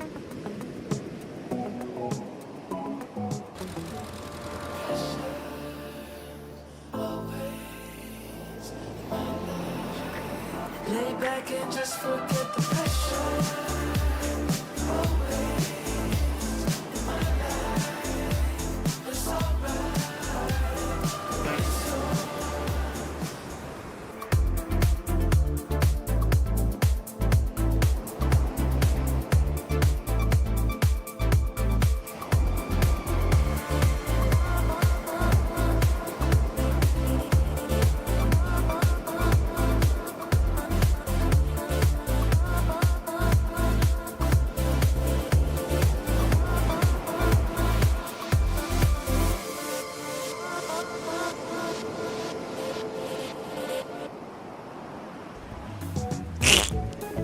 Welcome back to the Ryde Central Coast Pro QS 3000. Jimmy's just making us laugh a little bit right now. Last heat of the round of 32 of the women, we welcome back Lil B Young for a pretty good looking heat. Solid. Wow. Yeah, we've got Anon Matsuoka, Freya Prum, Oceana Rogers and Holly Williams. So Anon has been dominant this year on the Asian rankings. But coming into these co-sanctioned events, we'll have to see how she manages this Copacabana beach break. We just had a major upset in that last heat. Rosie Smart got knocked out. She's currently sitting 3rd on the Australian ranking. So really not where we saw Rosie getting knocked out in this event, but that's okay. She'll have to come back swinging for Newcastle. Got the fluffy headphones on again. Feels like I'm talking in I can't hear you, but we get that one fixed. But 18 minutes to go. So Anon Matsuka in the red, Freya Prum in the blue, Oceana Rogers in the white, who's also surfing quite well this year.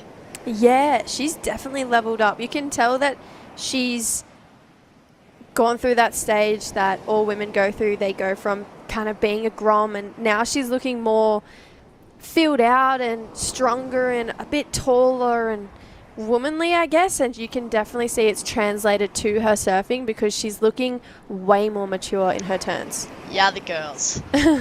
Woo.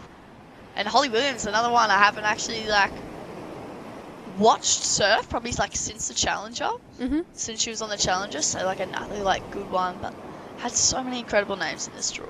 Yeah, Holly Williams had a full season on the Challenger Series, not last year, but the year before. She actually qualified through a really amazing kind of run of heats at the Newcastle 5000 to get herself onto the Challenger Series. And I feel like when she came back from surfing on the Challenger, she came back so much better, because you're constantly surrounded by women and competitors who are just excellent at what they do. And yeah, I feel like being surrounded by that many people, you're guaranteed to come back as a better surfer, and Holly definitely did. And she's going to scratch into the first wave of this heat. This is one of the best looking waves we've seen come through in a while. That last heat was super slow, snap into a carve to start off this wave. This is where we see our surfers go to work to try and get a finishing turn in here and bank some more points. And that was a money turn in the last time. Really zippy, fast surfing. That's how I would say it. She's very fast, really quick reaction times, and there's not a lot of downtime in between her turns, Holly. Absolutely. So 15 minutes, 5 minutes goes so quick in these heats. We watched someone in one of the other heats as we just speak through the replay of Holly Williams. So a quick jam there. It's there's a lot of downtime until we wait for that finish turn. So it'll be good to see what the judges score this one based on previous heats before. But I think this one was definitely one of the keeper turns on this wave here. Yeah, absolutely. I feel like she really put the finishing touches on nicely for that wave. So came in at a 4-point ride. Yeah, I thought it was going to come through. Yeah, it was. Honestly, that last heat was super slow.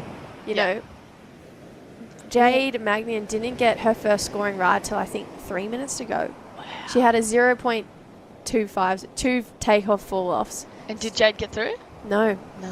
Wow, another upset. So it was Nixie and Willow. I'm not sure who ended up getting first at the end of that last heat, but I'm sure we'll catch up with the winner for a posted interview shortly. That was Oceana Rogers, just getting caught behind, but I love the speed she was taking on that wave. But speaking of last heat winners, congratulations, Willow.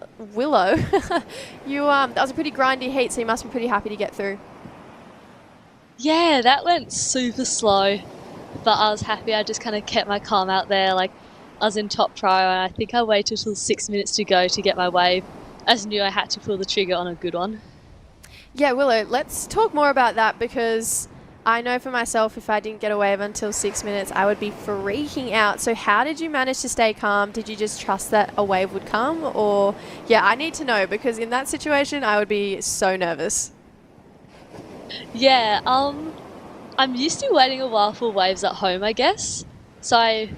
But I was just I knew the other girls didn't have super big scores, so I was just sitting there trying to stay calm, staying in position. And I was just waiting for a wave. I was definitely really nervous on my wave. I was a bit shaky, but I was happy to get the job done. And Willow, tell me more about the Australian Regional Series that you've been competing in. You know, we started pretty much up at Burleigh, the wave pool, and then Burleigh, and you've competed all your way through, now down to Avoca. How are you feeling? How's the body feeling? Is surfing more heats just confidence building for you? Yeah, I'm actually feeling pretty good. I've had a great time over on the coast. We've had some really nice waves. I think this year on the QS, I'm kind of just focusing on improving my surfing, and the result is a bonus. So it's kind of a different mindset. And yeah, I think I'm feeling really good, so I'm excited to see what happens.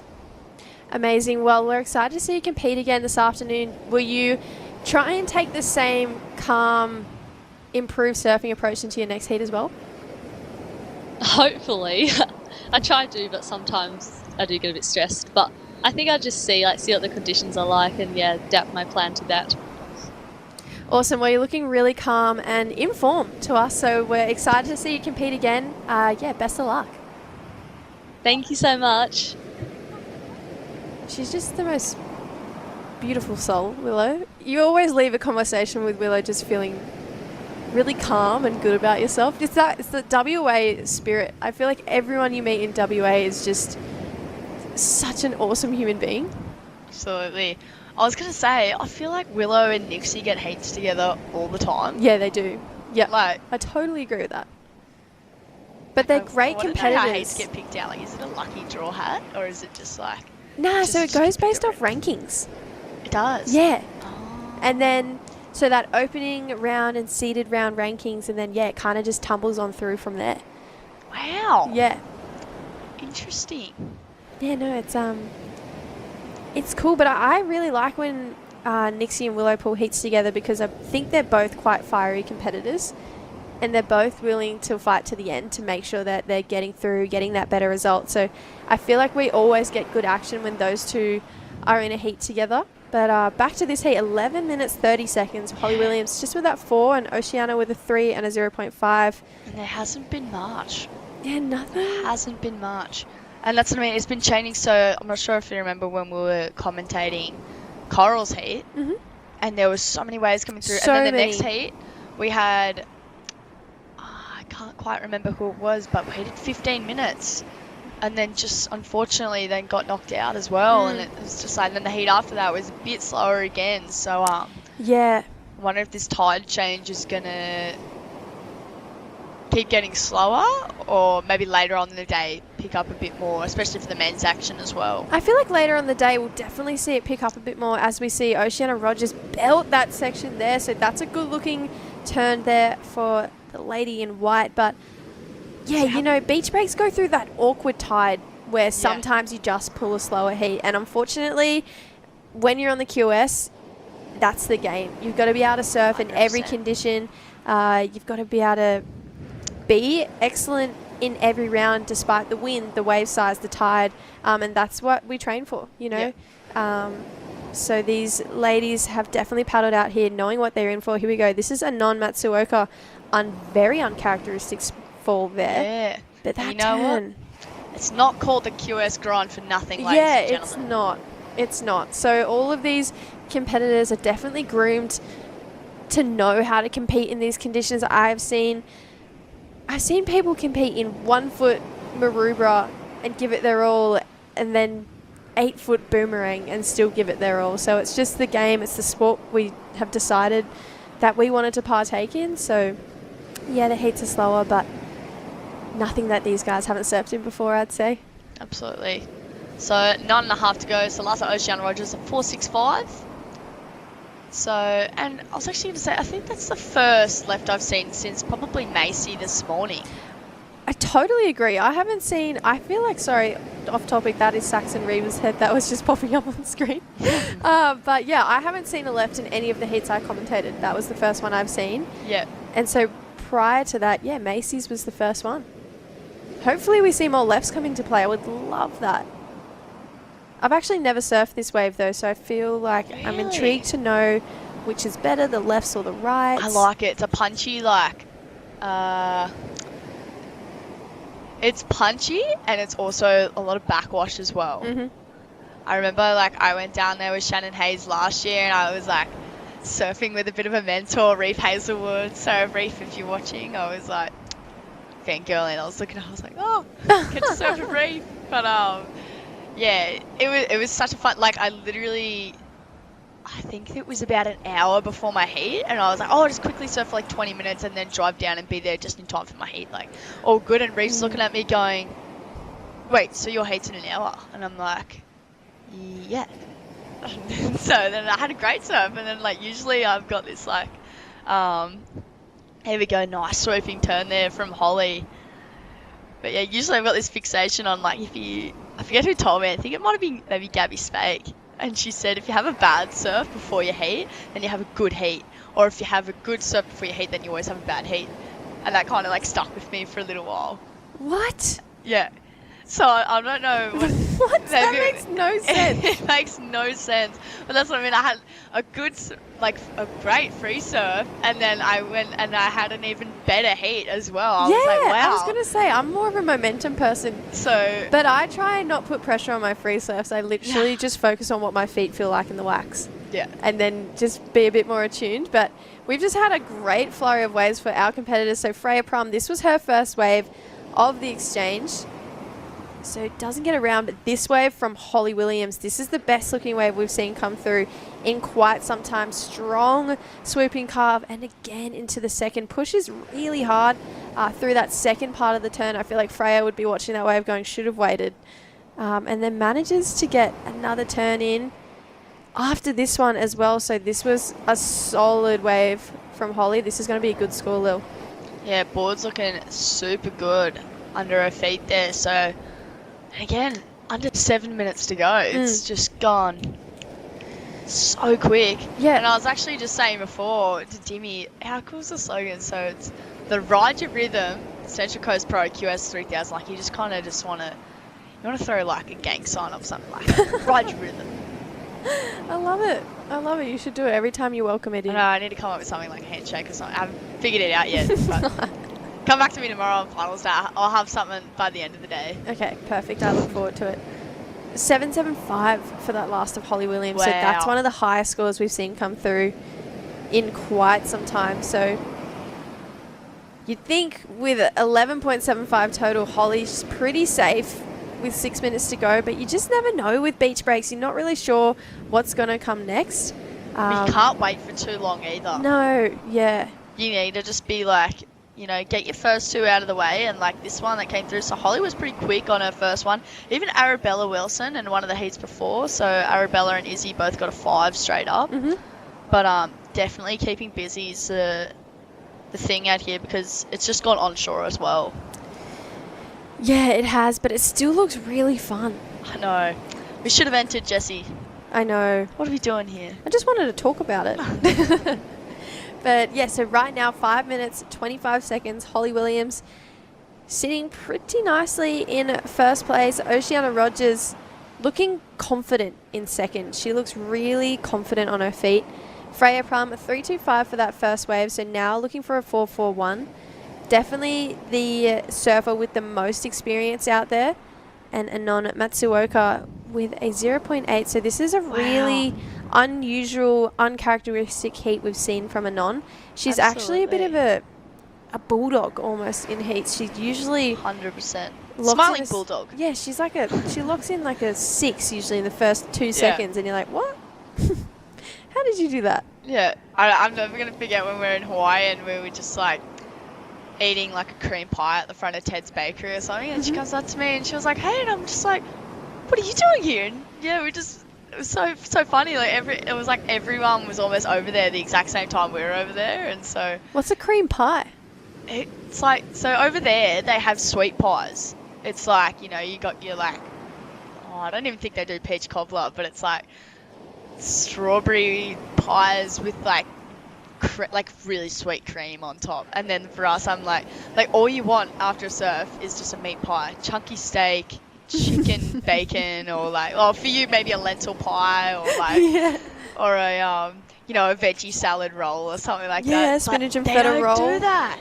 They don't do that. It's just your like your pastries and stuff. Not even a hand cheese croissant. It'd be so strange to not go to a bakery. It's immediate food. Right there, exactly when you're hungry. You don't have to wait for it to be made. It's made. Not even at 7-Eleven they don't have any pies. Really? Nah. Just these sweet ones? They're like taquitos. They got taquitos. They're for like $2. Whoa. Yeah. Speaking of 7-Eleven, make sure you head to 7-Eleven and grab yourself a Ryde drink. Yeah, they're amazing. You can get immune boosting ones, which I'm sure These competitors might need a couple because it's a long road to get to the end of Newcastle still, so keeping your health has to be good. There we go. Anon. This is a better looking wave. Super powerful off her back foot. You can just see. Hopefully it ramps up a bit on this inside here. Bang. There we go. That's how it's done. That was definitely more like it from Anon. That's what we're used to seeing. She's just so energetic and aggressive, and I don't know, I just love watching her compete because I feel like she's always giving 110%. She's not just trying to make her way through a heat, she's out there to win. And I feel like that mindset is just impeccable to have. For sure. I think Lakey Peterson actually says something like that too. Does she? Yeah. Great minds think alike. There's a quote that she says, I'm sure is along the lines of that. But, did you ever watch her 0 to 100 movie? I think that's what it was off. I love that. And Yeah, same. especially the Nike Leave a Message? Leave a Message movie. Yep. So like I've actually been in the making of a film for like maybe like almost a year and a half Okay, now. cool. When we're just like trying to like, you know, like put, you know, get those like girls movies back out there. Like all 6 of us went to Window and we just like, even our like Hawaii trip was like all girls, and we're just like trying to, you know, get these women out here more. And like, yeah, absolutely. You know, whether you're like just getting into surfing, whether you're you know, just a grom, like looking up to all these people like us that are surfing on the tour, QS and stuff like that. But yeah, just trying to inspire all women to just like grab your board and get out there. Yeah. Is awesome. Absolutely. I honestly couldn't agree more. I'm excited to see this film. Yeah. 6-pack of chicks. Amazing. So, yeah. When are we seeing the release? Ooh, we haven't edited it yet. Still need to go through that process. Sorry. No, that's okay.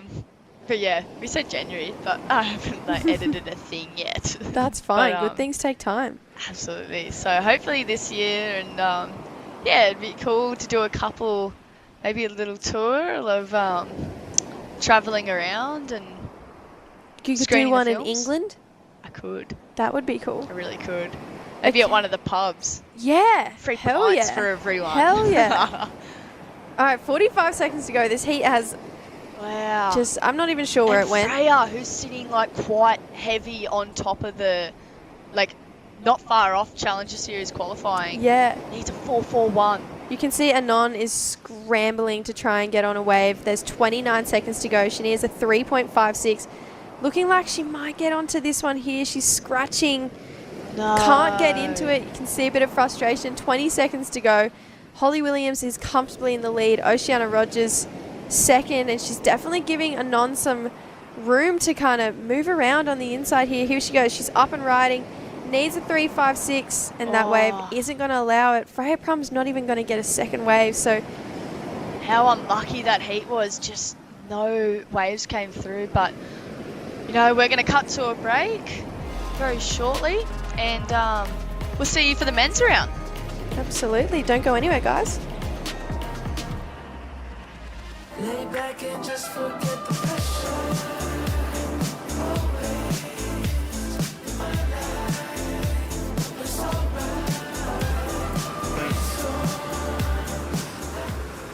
This is the motivation.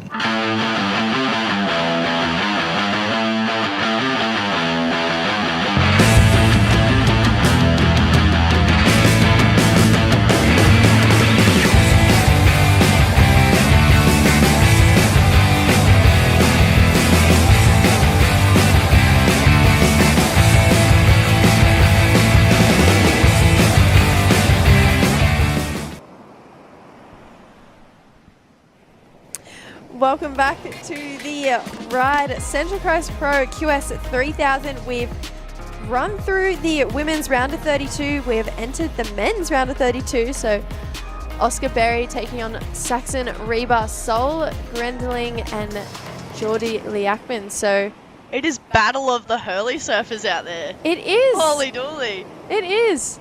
Who does Geordie ride for? O'Neill? Geordie rides for O'Neill. So here we go, Oscar Berry. So I'm not sure if you knew, but Oscar's actually originally from Mangary.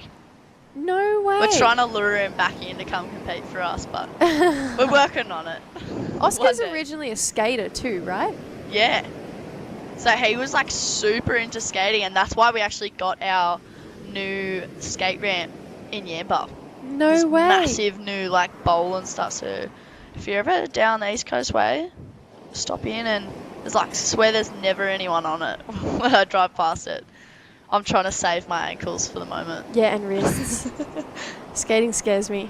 Oh man. But yeah, so Oscar Berry, Sol Grendeling, Saxon Reber, both from the Northern Beaches.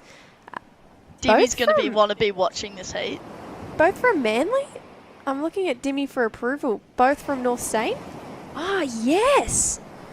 2 North Stain surfers. So Sol and Saxon actually compete in the same board riders too. Oh, just getting confirmation that Sol's in the ABB as well. So the junior surfer for North Stain. There you go. All other junior surfers tune Little in to name drops see there. what your competitors are going to be doing. Wow, massive week then for Sol. Down there at Avoca. Hopefully makes it through these 2 heats today. We'll surf finals day tomorrow. Drive back up here. Surf in the ABB, and I assume he'll be going to Newcastle. Maybe not yet. I feel like Sol's still got a bunch of years left in the juniors, but his surfing is just rapidly improving. Absolutely. Maybe just tipping his toes in the water, you know, to get those. I know a couple of surfers had to explain it to me my first year on, where they didn't compete on the QS for 2 years, but they were still seeded in the events, and so that was just on points that they had from previous years. So, but yeah, so it'll be interesting to see if he enters in the Newcastle event. Yeah. Especially I think he's only like maybe 16, 15, 16.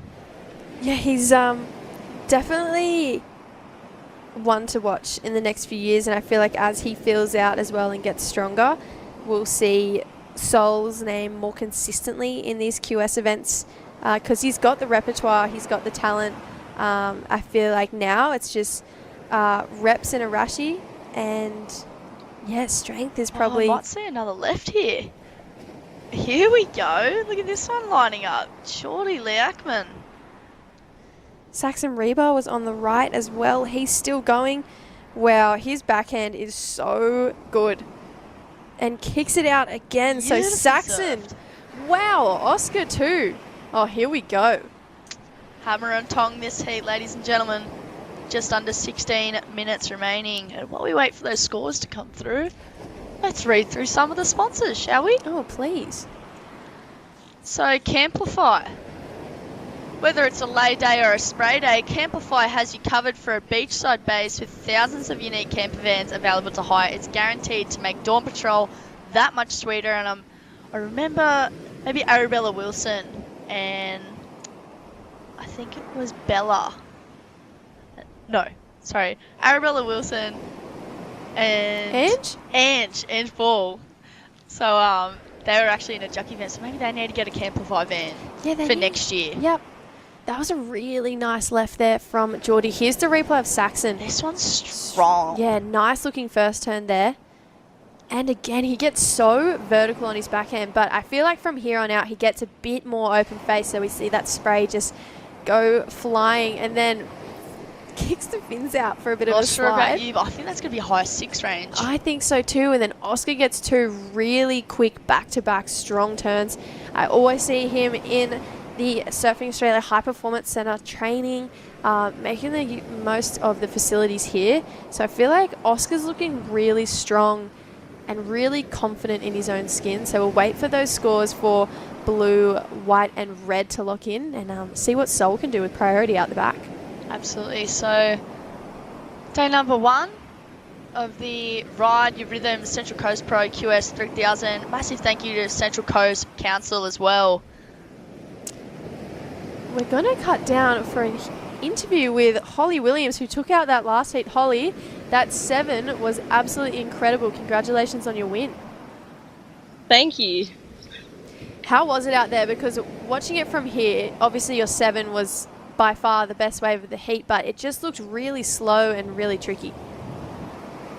Yeah, I knew the second ones like have been hitting the bank a bit better and connecting a little bit more. I definitely wanted to hit it a bit harder, like actually like connect with the lip. I felt like I'm happy with the score, obviously, but I just felt like I really wanted to like destroy it with a snap. But I knew the second one was the way to go, and I just waited, and I was fortunate Freya went the first. So I was like, cool. Yeah, it's really cool that you acknowledged that the second wave of the set is better. Is that something that you look into consistently in your preheat routines? Yeah, always. I've kind of just from a young age, like being with Dad on the beach, like we've always been able to pick what's going to be the better scoring wave. And watching 7 heats of girls before me, I was like, well, the second's definitely scoring better and it's linking better. So yeah, I think having that knowledge definitely helped me. And Holly, you had a full season on the Challenger Series, and Lil and I were talking, and you went on to the Challenger Series and came off it like an incredible surfer. We all felt like your competitive strategy was better, your surfing was better. Do you feel like that year you did on that international scale kind of bettered you in every aspect? 100%. I definitely went into Challenger not like with knowledge, obviously, but I came out a better competitor, learned to kind of hold my emotions better, learn a lot from all the girls that were above me. I think the hardest thing was coming off Challenger and not being able to be back on it. That's like the hardest kind of comeback for me, I'm feeling as a competitor, being there and just constantly being like just out of it or in top 10. So I really want to get back on Challenger because I feel my surfing has improved immensely from CS. So there's this event and Newcastle. So what do you think it's going to take to get you back there? Definitely a win would be nice, but I'm not thinking like I've looked where I am on the rankings and I'm not thinking Challenger. I'm just thinking give it everything I got, leave nothing in the tank and kind of see where I end up. If I can walk away with like 2 consistent results, I'll be happy no matter what. Won't tick the one box I want to, but that kind of played a part in last year's seat, like end of last year and start of this year. I haven't been consistent, so yeah, just get a few good heats under my belt. Well, we're looking forward to seeing you leave it all on the line because, I mean, who else wouldn't? We love seeing you compete. So good luck this afternoon in the round of 16 and hopefully we get to talk to you again. Awesome, thanks.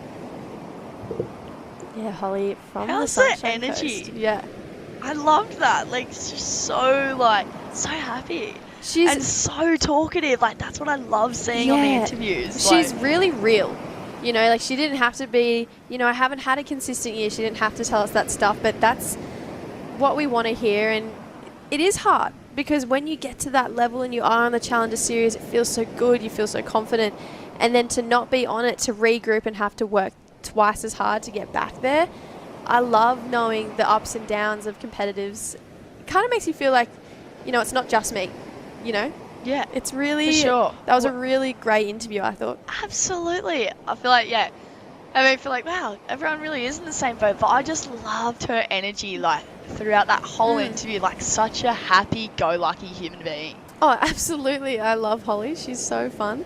But back to this heat, Lil. 10 minutes to go. Where did the time go? Oscar Berry got a 4.65. He got a 3.5 on that first wave. So bettering his situation. Geordie a 4.5. And Saxon a 5.25 on that last one. So I definitely thought it was the best wave of the exchange. The judges did too. Sol using priority on this right. Talk us through it, Lil. There we go. Racing down the line. He just kicking out of that one. So Sol hasn't been on a good wave this heat yet. Oscar Berry up and riding. Wraps. That's the wrap I love to see.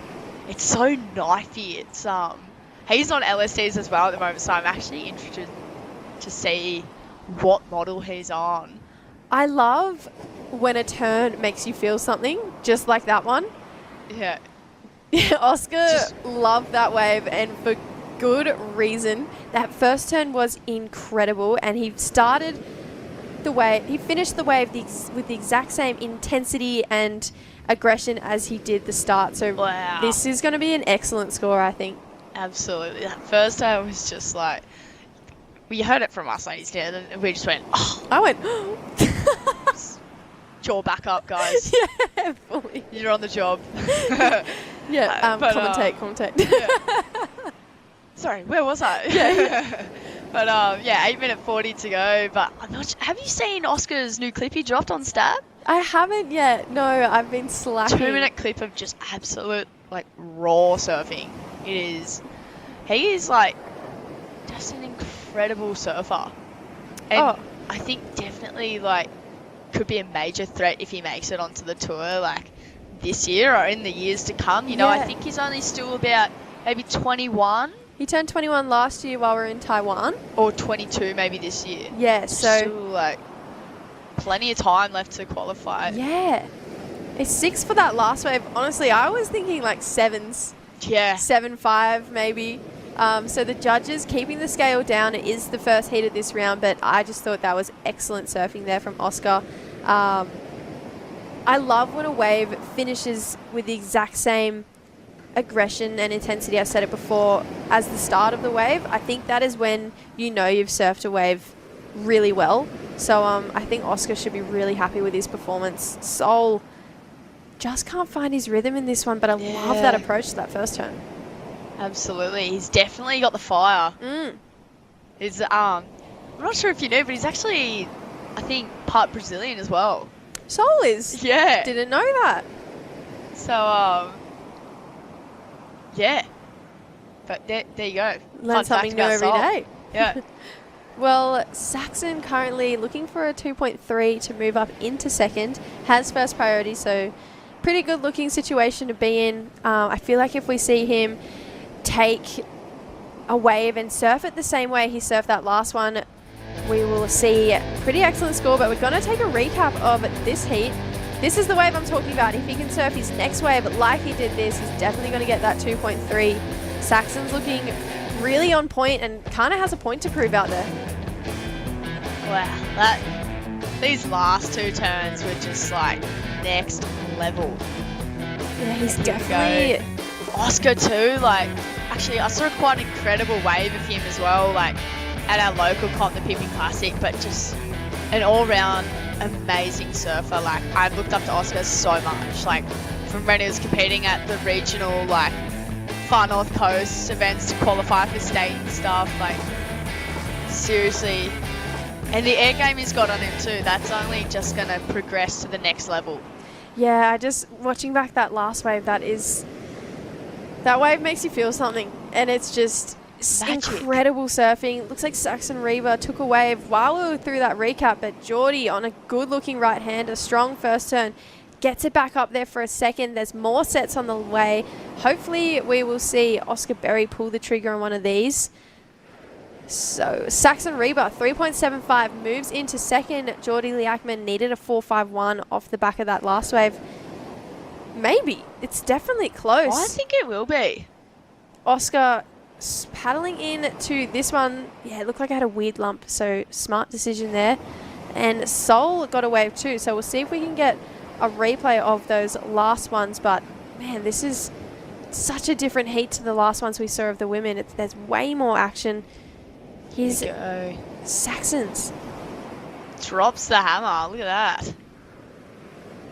And then just an incomplete on that last one. Sol drops the hammer again. And this was a nice turn there, that second one. And Sol loves taking it to the air too. I swear, this kid just lives in the air half the time. But, yeah, he's just... It's a shame because, like, you see how much potential someone's got on a wave, and then it just comes to that last turn, and whether it's excitement where you're just like, oh, okay, gonna make it really good. But speaking of excitement, Oscar Berry, wow, just calm and collected surfing here.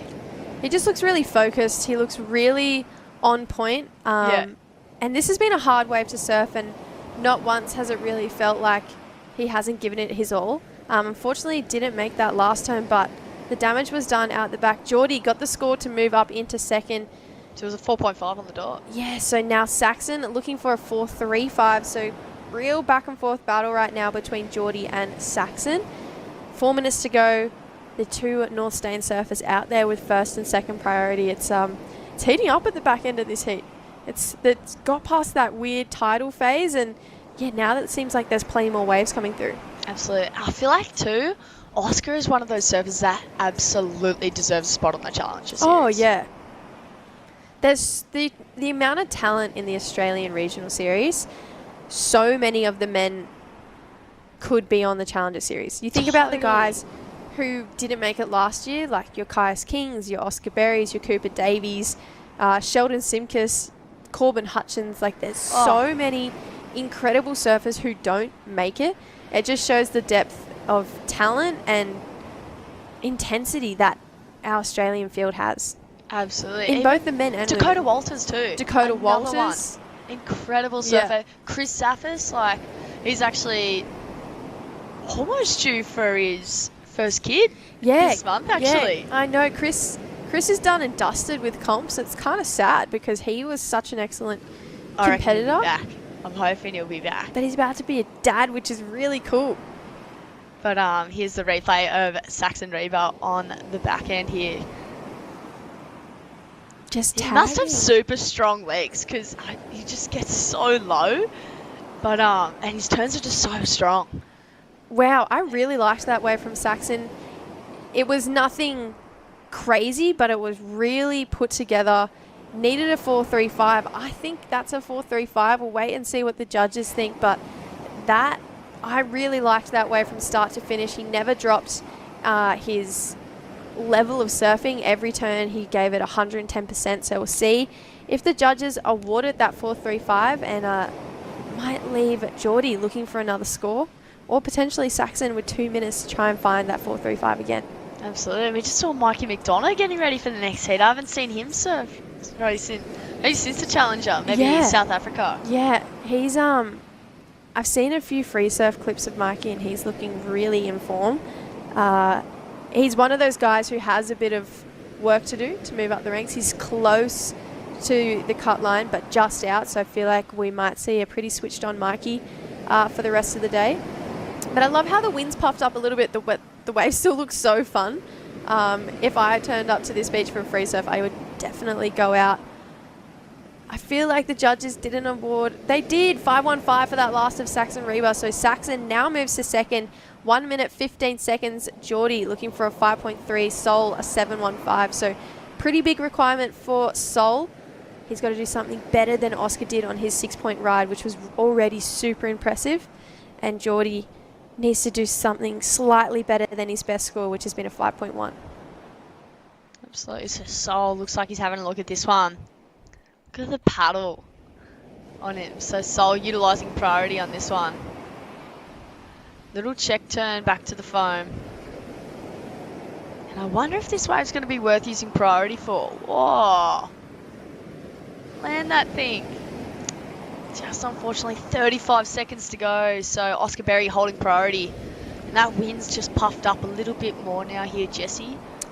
I feel like Sol almost kind of took one for the team then. He blocked Geordie on that wave, which left Saxon with higher priority over Geordie. So now Saxon can kind of make that requirement a little bit harder for Geordie. So maybe Sol being like, look, I'm not going to get through this one, but Saxon, I'm going to make sure at least one of the North Stand guys gets through. Dimmy's shaking his head. He's going, absolutely not. He's way too competitive. You're wrong. Here we go. Oscar Berry with 0 seconds on the clock, just kind of saying, yep, got the job done. Lap. That was a really exciting heat, and it sounds that's going to set the tone for the rest of the round of 32. So we're going to go to a short break and come back with heat number 2, men's round of 32. Don't go anywhere.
welcome back to the Ryde Your Rhythm Central Coast Pro QS 3000 presented by WSL and Central Coast, New South Wales. I'm here with Dimmy. I'm Lillian B. Young. Out in the water we have Winter Vincent in the red, Mikey McDonough in the red, Kian Martin in the green, and Kato in the white. I'll just wait and get that name up there. But impressive last heat, that one. Oscar Berry taking the win. Yeah, pretty nerve-wracking for the crew. I'm sure there's a lot of people from North Stain online checking it out, and Saxon Reaver getting through that one. He'll be pretty stoked. But this is another heat and another exciting battle. The Japanese surfer up and riding. So we are currently in the round of 32. Wow. So nice. This is Shohei Kato. Wow. Shohei Kato getting off to a great one. Yeah. I would be stoked with that one too. So Mikey McDonough out there. It's good to see Mikey competing at the QS level. Of course, had a really strong 2023, I should say, as we see surfer in white up and nice start to this wave. Good pace set. Nice, strong, low centre of gravity. I love how the depth of that second last turn, and again, just a fluent wrap to finish off. So really nice put together that series of turns as we see Winter Vincent from Queenscliff Board Riders Club. He will be one of the rising stars of the surf scene, very strong. Had a couple of pretty big injuries, but this guy is an absolute machine. He's so exciting to watch. The visual of his surfing and the speed of his surfing is the most impressive part of what I find watching him. And he's grown into a big, tall human. Both mum and dad are pretty tall. And as I said, I'm looking forward to the next couple of years with Winter because I feel like his development has just actually begun. Absolutely. And look, Red Rouse, Red Rushy. Yeah. Matching. He's pretty, well, he's an intelligent kid. He's pretty coordinated. I remember first laying eyes on him when he was about 9 or 10 and he was part of the Hurley team, and he used to go around to schools and do this like water, trying to clean up the environment. He was such a, great thing for a young kid. He was very, very strong in his opinion of it, and used to go and do talks and stuff, and it was pretty incredible for a kid his age. But he's just developed into just an extraordinarily humble human, and like I said, his talent is pretty incredible. And I know he's had a couple of big results already. I remember watching the webcast from over, I think it was Curry or Nias or one of them, and the commentators were frothing going, who's this guy, where's he come from? And we're all laughing because we've seen him for years. And he's always been there. You know, we've always known how good he is. And, he's strong. And, in this heat, it's such a strong heat. Mikey McDonough, just an absolute contest machine. And I feel like his transformation from being that sort of frothy grommet to a very intelligent competitor has really come of age in the last 2 years, as we see that 6-point ride lock in for the last of Red, 5.5 for Kato. But yeah, Mikey, I feel like, he'd overthink things at times as a junior. That's gone. He just knows his game.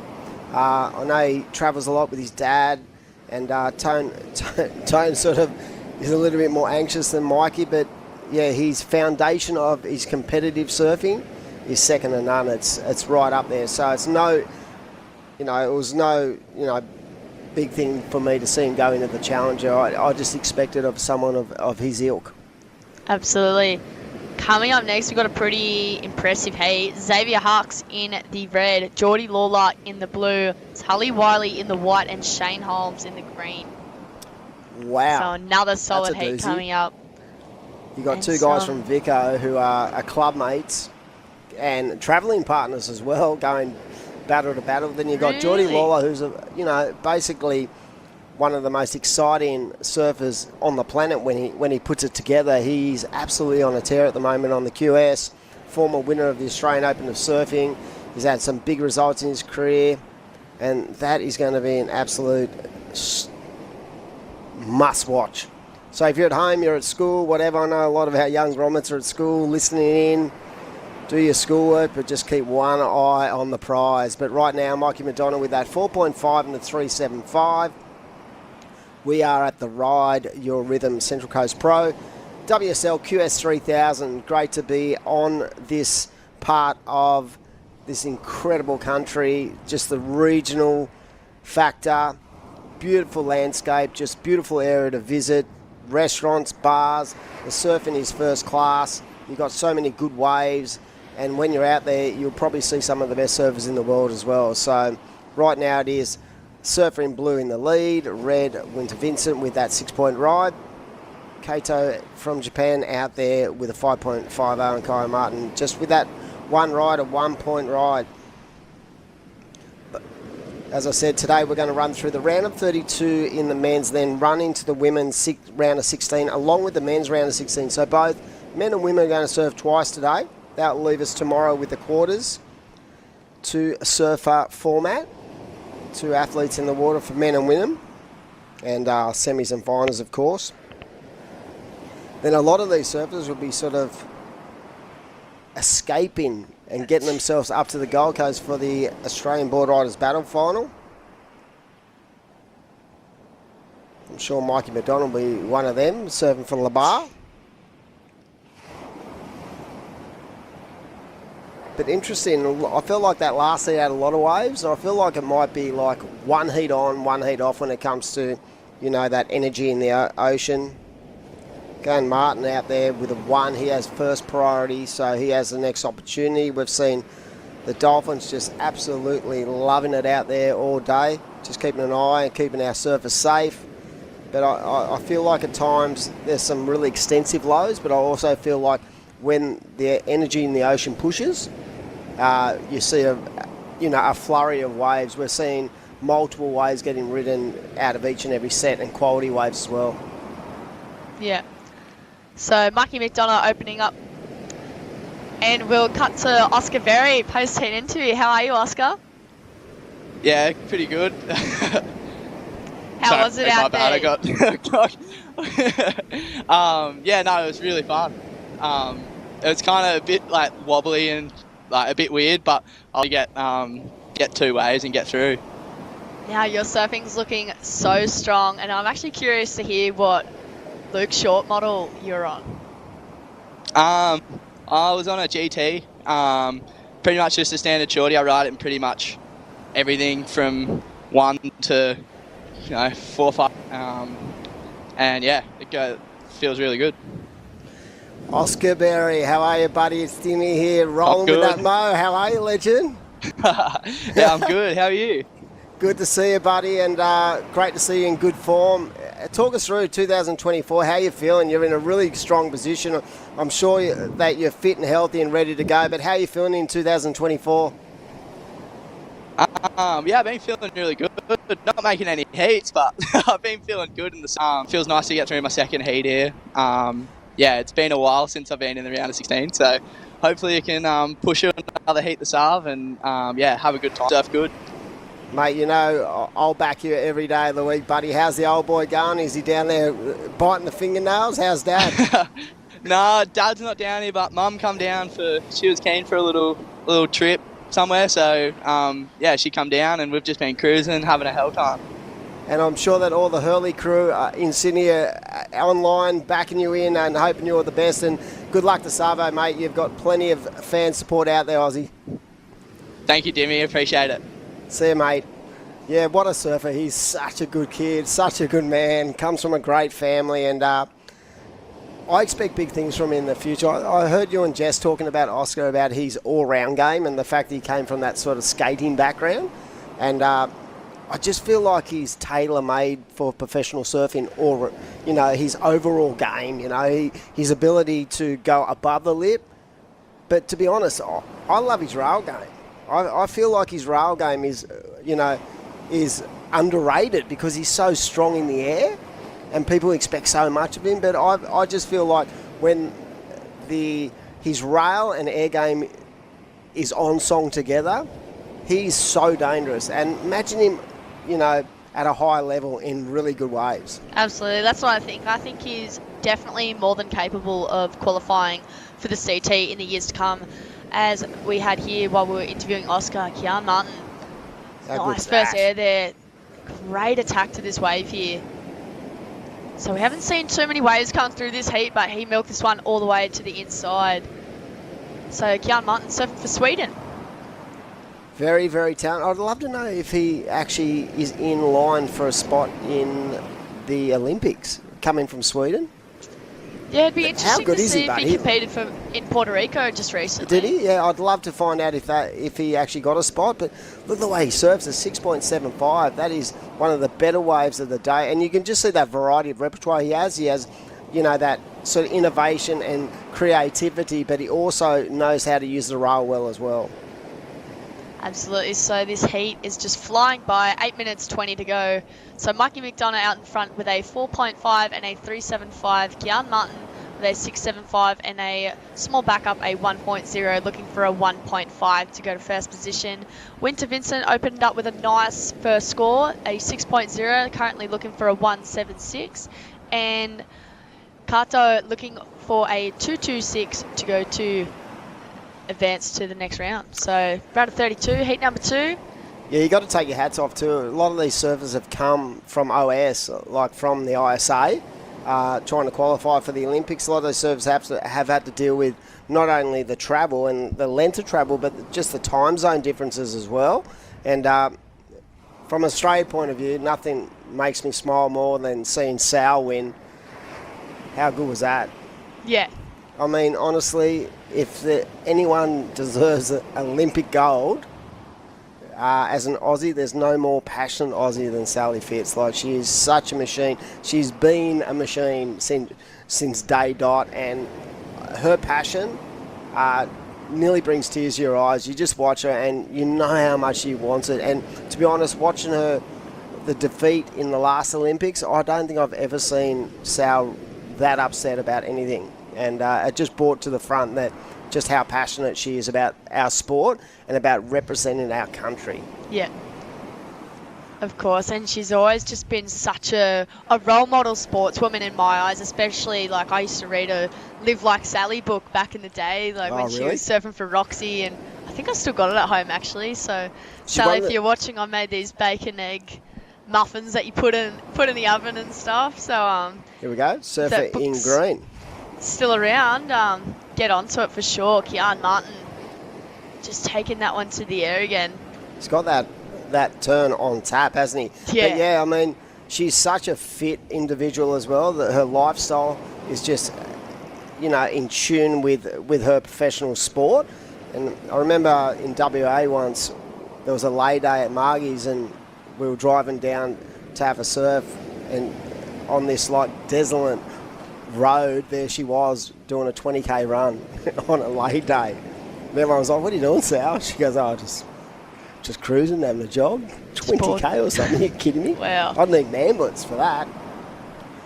So that was a pretty smart move by the surfer in green, Kian Martin, with a 2.65 and a 6.75. He leads the charge for the surfer in white. He only needs a 2.75. Surfer in red needs a 2.25, and Mikey sort of needs to offload those two scores, because even though he's in second at the moment, he's very vulnerable because of the fact that both Winter and Kato is also like needing those smaller scores. So that 6-point ride for red and a 5.5 for white is a pretty substantial number in the formula of what we've seen the judges throw out today. And green, this is a pretty smart move, isn't it? Just keeping ultra busy all the time, just picking off the crumbs and getting scores. Here we go, green, Kian Martin. And speaking of leading the charge, you need to ride your rhythm. Ride your rhythm. Yep. How good. So surf's pumping, smash your sesh with Ryde Wellbeing Shots. 60 mils of energy, focus or relax. Your best allies to catch the perfect waves. Check them out at 7-Eleven and selected IGA stores. Okay, that was really smart. This is, I think, a 3.5, if I do believe I'm correct. But the fact that wave really didn't, look like anything until it came into this inside pocket, and he just stayed really tight to the power source. Nice carving manoeuvre. There's a couple of moves on the inside that were ultra impressive as well. That last turn, nice and tight underneath the lip on very little water. So that was nicely placed as we see the surfer in white up and right in, attacking that first turn. Nice wrapping, just making sure he brings that board right back to the power source as he looks to identify an inside corner to work with.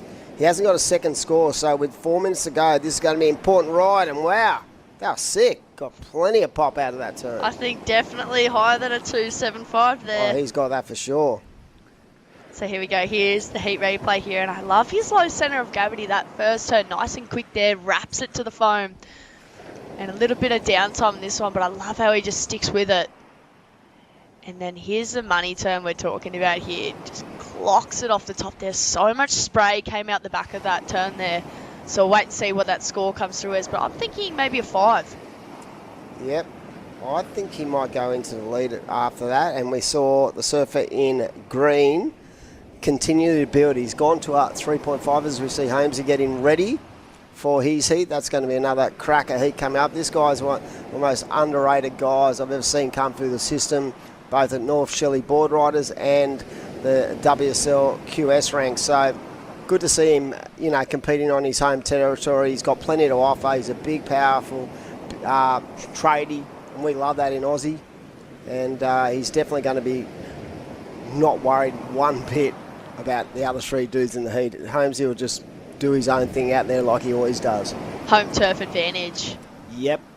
Pretty sure he'd be probably in the North Shelley Board Riders ABB side. If not, he's been such a stalwart of that club, so I'm pretty sure he'd be in there, but we'll see what happens. But right now, 2 minutes 20 on the clock, and for Winter Vincent, he has got a 6-point ride, but he's just been patiently waiting for an opportunity. He's had priority for about 8 minutes now, so he's going to have to roll the dice very shortly. I saw him get up on his board earlier and looking towards the horizon, waiting for Huey to throw him a bone, but he only needs a 3.8, so that 6-point, that 6-point ride is going to hold him. And here we go. It looks like Winter having a look at this wave, up and right in, off the bottom. Nice carving first manoeuvre, sets it up into the lip. Nice snap right in the pocket again, coming through transition, working this wave all the way through. This is very smart surfing from the man in red. He's got a really nice bottom hand turn and connects, and that is pretty much pay dirt on that one. I felt like he didn't over push it. He didn't overthink it. He just rode the wave and just milked it for everything it's worth out there. So that was a nice second ride as we see the man in green, who has absolutely been on a heater, as they say. He's been so ultra productive in this heat. So waiting on this last score of the surfer in red to lock in. I'm not a judge, but I feel like it's going to be probably in the 5-point range, maybe a little bit under. But this guy, Kean Martin, he's got that turn on padlock. He could do that with his eyes shut. Yeah, for sure. So he just mooks one to the inside here. But what it is that variety of repertoire that is. I know you guys spoke about you've never seen a rule book before, but well, not the WSL rule book. Haven't you? Nah. It's very similar to Surfing Australia, to be honest. Okay. So the judging criteria is power, speed, flow, major manoeuvres in the most critical part of the wave. Okay. And they've added these little increments over the year: innovation, progression, and but you can never go away from power. Absolutely. Well, even I was talking with my sponsor Shapers the other day as we see that last score, 4.75 for Kean Martin, last of Winter Vincent, a 4.7. Mikey McDonough up and riding here, 5 seconds to go, and here's a 6.2. Wow, so, Mikey, good start. Dying minutes of the heat, so this is gonna be crucial. Look at everyone looking out the back. I would be doing the same thing, just going, wow. I have a feeling that surfer in red might be in a pretty heavy position right now, because that's going to be close. I just don't know where they're going to go. Is it going to go above Winter's first wave?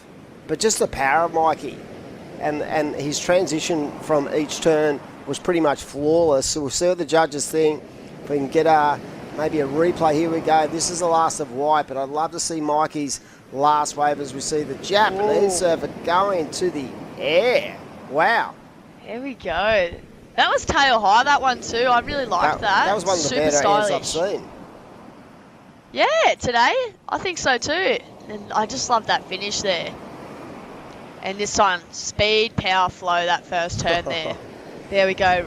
And again, so that was a bit of a check turn there in my eyes. Same and as this that. one here. So there's a bit of downtime here, but then Vale gets the work done again. But I'll be counting that first turn and the last two for sure. And So it'll there it be interesting is, to see. Mikey Madonna. That is the class of the man. A 7.25. He's just gone from 4th to 1st in an instance. And yeah, we're going to throw up to a break. We'll be back very shortly. What a way to finish for the Labar surfer. Don't go anywhere. Ba-da-ba-da. Ba-da-ba-da.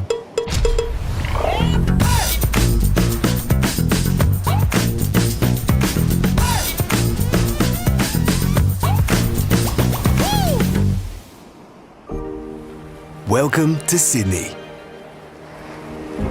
A place to feel alive. To feel free. Come feel it all and feel new. This is the motivation.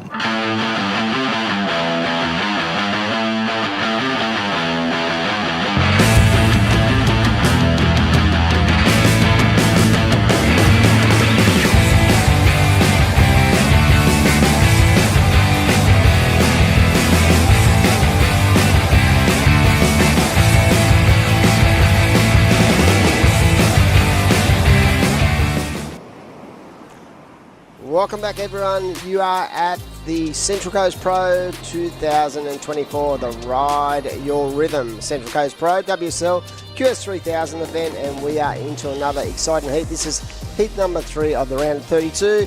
And what a heat we have. We have Zave Huxtable out there in the red, Geordie Lawler in the white, Tully Wiley in the Geordie Lawler in the blue, I should say, Tully in the white, and Shane Holmes out there in the green. What a matchup this is. We actually were frothing on this a little bit earlier.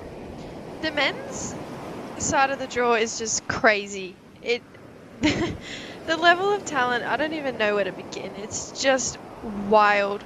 Geordie Lawler coming off a win too. He just won at the Port Stephens Pro. But sounds like we've got Mikey Madonna. Last heat's heat winner down for an interview. Mikey, congratulations taking that one out. Yeah. Thank you. How you going, Cheers. Mikey? Dimmy here, mate. Hey, What Dim. about that? How you going? Good legend. Buzzer beater. I saw you look up and half smile and go, yep, that will do me. Yeah, it was 2-1. I just felt like I got behind the 8 ball. Even though I was in the lead, those guys had way bigger scores than me. So I felt like I was definitely behind the 8 ball, and there was like at least one set sort of came through at the start, so I knew the back end was probably going to be a little bit slow. So yeah, I sort of just had to stick it out, and So talk me through first about... priority. I just had to wait for something. Lucky just got there in time. Now, talk about the experience of last year. Like, you had a couple of ninths on the challenge. You looked comfortable. Did you take away kind of those experiences at the back end of a heat like that when you know that, look, I just need to get a wave if opportunity comes? I feel like you're so mentally strong these days that when opportunity comes, you know you can nail it no matter what position you're in a heat. Is that how you're feeling? Yeah, I mean, I feel like I've gotten better at it, and I definitely like to feel that way consistently. But yeah, I think you want to always tell yourself that you're in it, and just remind yourself of the work you've done, and then if the wave comes and you're capable of getting the score. But yeah, it just comes down to like Mother Nature, and it can go your way or it can't. But yeah, I definitely feel like I've learnt in the last few years a lot, and just had a lot of things going, like not going my way, and just mistakes that I've made. So it's definitely all coming to my game now, and just using these events as a warm up, and yeah, try and bring it into the whole year. And Mikey, you've got a massive couple of weeks. You're here at Avoca, and then we assume that you'll be surfing for Liba on the weekend, and then back to Newcastle. So how do you prepare for all of that? Hang on. Keep the sponsors happy. Is that Flano giving you that? That was actually George Pitter. Oh, the great GP. Yeah, I mean, it's definitely a big schedule. Like ABB, going to fly up and do that on the weekend, then back down to Newcastle. So, yeah, it's definitely a lot, but I think I'm just going to try and enjoy it, and just look at it as all practice for me in the jersey, and getting ready for the year. So, yeah, I think the more time in the jersey, the better, and yeah, I'm actually looking forward to it, and hopefully it's a good way the next few weeks. And, yeah, I'm excited. Yeah, well, we love watching you compete. We're going to see you again this afternoon, so best of luck for your round of 16 heat, and yeah, hopefully we get to chat to you soon. Thanks, guys. Cheers. Mikey Madonna there getting some Ks in the legs there when it comes to competing, and yeah, he's got a pretty big schedule in the next couple of days. Of course, a lot of these guys will be up for the ABB and then back to Newey, and that plays a part too, Jess, because there's a lot riding on that result for a lot of people in Newey, as we see one guy who's looking for a big result. Here's Tully Wiley up on the backhand. What about how strong this guy is? Watch this, bang, into the power source. For a big unit, this guy absolutely pushes the boundaries, and he's got such a sort of a big frame, but he's very light on his feet, very easily, gets through each and every turn. But what I love is the way he times his manoeuvres. So, being from down at Torquay, he probably serves a lot of power all the time, but he's got such a strength on the backhand where he goes into these pocket turns, and he sets himself such a solid foundation when he serves in a heat too. I feel like he's one of those guys who, when you know you're up against it, he can pull it out. He's so good. He's so powerful, and he's, even when it's small too, because he's so strong, he's just able to throw that much more water than a lot of his competitors, which makes the turns look bigger, gives the judges more reason to give him a higher score. But then you look at the lineup of this heat. Zave Huxtable, he's a really strong Victorian as well. Shane Holmes, I mean, come on. Like, Holmesy's one of the strongest. He's got one of the strongest rail calves ever. And then Geordie is such a textbook goofy-footed surfer. Maybe doesn't have as much power as a guy like Tully, but he has the class and the ability to take it to these guys because his backhand is so good. Here we go, Zave up and right in. Nice little air to start. A little bit funky on that second move, but yeah, very different contrast in what they do on a wave. But they all have these, these strong parts of their serving, which I love. For this guy, he is going to set the water light sooner or later. He's already had a couple of goes on the championship tour with wildcards and stuff into bells and trial wins and stuff like that. But I've always said it, he was always strong coming through the juniors, and when you're always looking at draws and you're going, where's Zave, how's he going? Because if he gets to that point where he can get into the Challenger, I think he's going to be a force, because he's an intelligent thinker when it comes to surfing. And that little rat pack they hang out with, their little pack with so George Pitter, Zave, Wiley, there's Reggie. I feel like the fact that these guys are starting to excel comes from, them pushing each other as well. Do you think that? Honestly? Absolutely. I think the mentality, mentality is not the right word. I think the group aspect and the friendship aspect that Australia has with all of its QS competitors, Challenger Series competitors too, is like no other in the world, and it's probably why we're so good as a nation, because yes, all those men are friends and competitors, but they all push each other and want each other to succeed. It's never a matter of like, I want to win, you need to lose. It's a matter of like, yeah, may the best man win, and I'm going to give it my best and you should give it your best. And I just think the group and the friendship and just the relationship that everyone has on the QS from Australia is one like nowhere else in the world. Yeah, I feel it definitely improves their level, because the fact that they all push each other. Yeah, they're all good mates, but they're so ultra competitive. No matter what they say, they want to beat each other. And I had a chat years ago with Richie Lovett about his era, and he was speaking about he had this like pack of guys that very similar to Wiley and Zave and George and those guys, where they came through together, and guys like Snake, Paddo, Tommy Witts, Luke Hutchins, all those guys came through the CT and the QSs together, and they fed off each other. And I remember Richie Lovett talking about the year he qualified. He had to win Haleiwa in massive waves. He was 1,000 to 1 to win that event. And Jake Paddo had already qualified, but all the boys stood on the beach every heat, really charged Richie up, and in the end he won Haleiwa and qualified for the World Tour. And he said he put a lot of it down to the support he had from guys like Snake and Tommy Witts and that, who really encouraged him and made him believe in his own ability. So the fact that these guys have this little pack of guys who do exactly the same thing, I feel like is such a great thing to have. Yeah, it's an asset to our nation and our nation's surfing and competitive strategy. And even like you said, you know, guys like Tommy Witts and Jake Paddo, they were supporting their competitors back then, but they're still supporting the competitors now. So it's not something that stops when you stop competing. Isn't it interesting that I rate them too as two of the best coaches in the world? Oh, absolutely. Snake, 100% for his ruthless approach to his coaching, like that, you know what I mean? Snake just calls it how it is. Tommy's a little bit more laid back, but his intelligence and his IQ of professional surfing is second to none.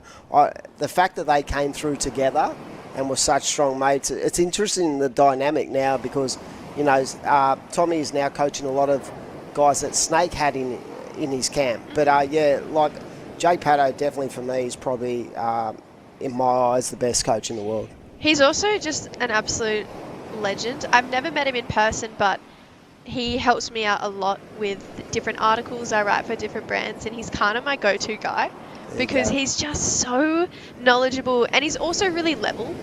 You know, like he's never gonna be biased, I don't think. Like he's like, even though he's Australian and he wants to support Western Australians more than anything, he'll be like, no, okay, Felipe is actually the most dominant at this event, so he's the one you should write about. You know, he's just a really... He calls a spade a spade. Yeah, exactly, and I feel like a lot of the people now don't. So it's cool to talk to someone who does, and I feel like he's giving back in so many different ways, and he's definitely someone I aspire to look up to be like when I'm older too. If I can give back to the next generation of girls, I'll be stoked. I hope in the next couple of years he comes back full time, because he's got so much to offer. Well, he's back coaching Cade. That's great. And Kanoa, I believe. Here we go, Zave up and right on the forehand. Off the bottom, nice first turn. The timing was exquisite, and that second turn, wow. That was absolutely on point. So he has a 3-point ride as his best wave. That's definitely going to improve that. And like I said, when he turns the switch, this guy's world class. But yeah, and it's interesting you say that he's coaching. He doesn't necessarily have to coach Australians. Like he's coached some of the best surfers in the world who are outside our region, as we see a replay. What do you think about this? I love this wave from Zave. Zave's been one of those competitors who just gets the job done. But it's not like he's just ticking boxes. He just knows how to go out there, get 2 6s, get 2 7s, and come in. But I feel like the thing I love about Zave's comp surfing is you never see the same wave twice. You never see him take the same approach to a wave back to back. There's always something slightly different about it. And I think it's really refreshing for the 5 people who sit and judge these events, because then they're not watching the same surf and be like, I just saw that he got a 5 for that on the last wave, so why would I, you know? I think that's why the judges probably love to see Xavier Huxtable name in heats, because he brings something new every time he gets to his feet.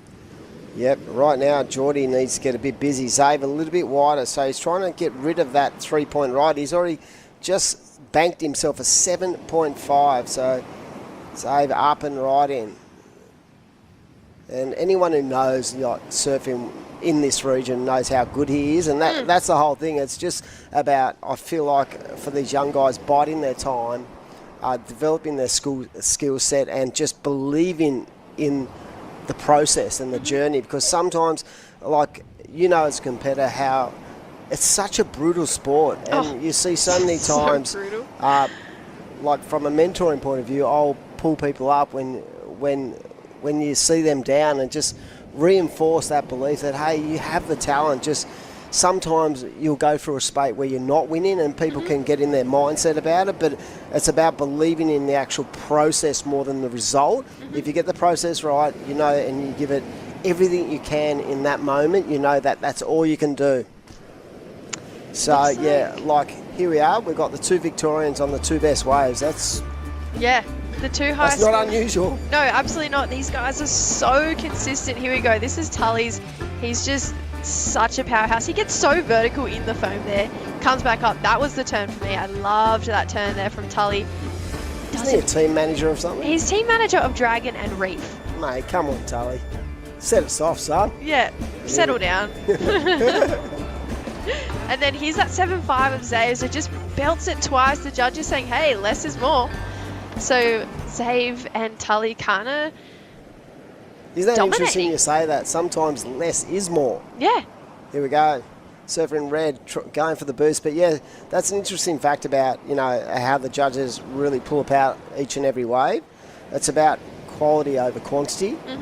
And like you said, the thing that really makes Zave a little bit different than everyone else is that when he rides a wave, you're sort of unsure of what is about to happen, where a lot of guys, you know, they've got that tapped-in rail game or their air game. He can just mix it up. Yeah. And it's that point of difference that makes it attractive for the judges, as we see the surfer in green and white up. So Holmesy going left. Powerful surfer. Wow. And it's been a really, really slow old heat for Geordie. Yeah, this is really uncharacteristic for Geordie. Coming off a win, probably not the way he wanted to surf his round of 32 heats so far. So Geordie only with a 1 with 4.5 minutes to go. Tully's definitely improved his situation. And if Tully goes above 11 right now, Geordie's in combo. That's incredible. You could bank this heat 100 times and 99% of the time he's going to have 2 good scores. He just hasn't found that rhythm in the ocean at this stage. Still got 4 minutes to go and he can definitely pull it out of the bag.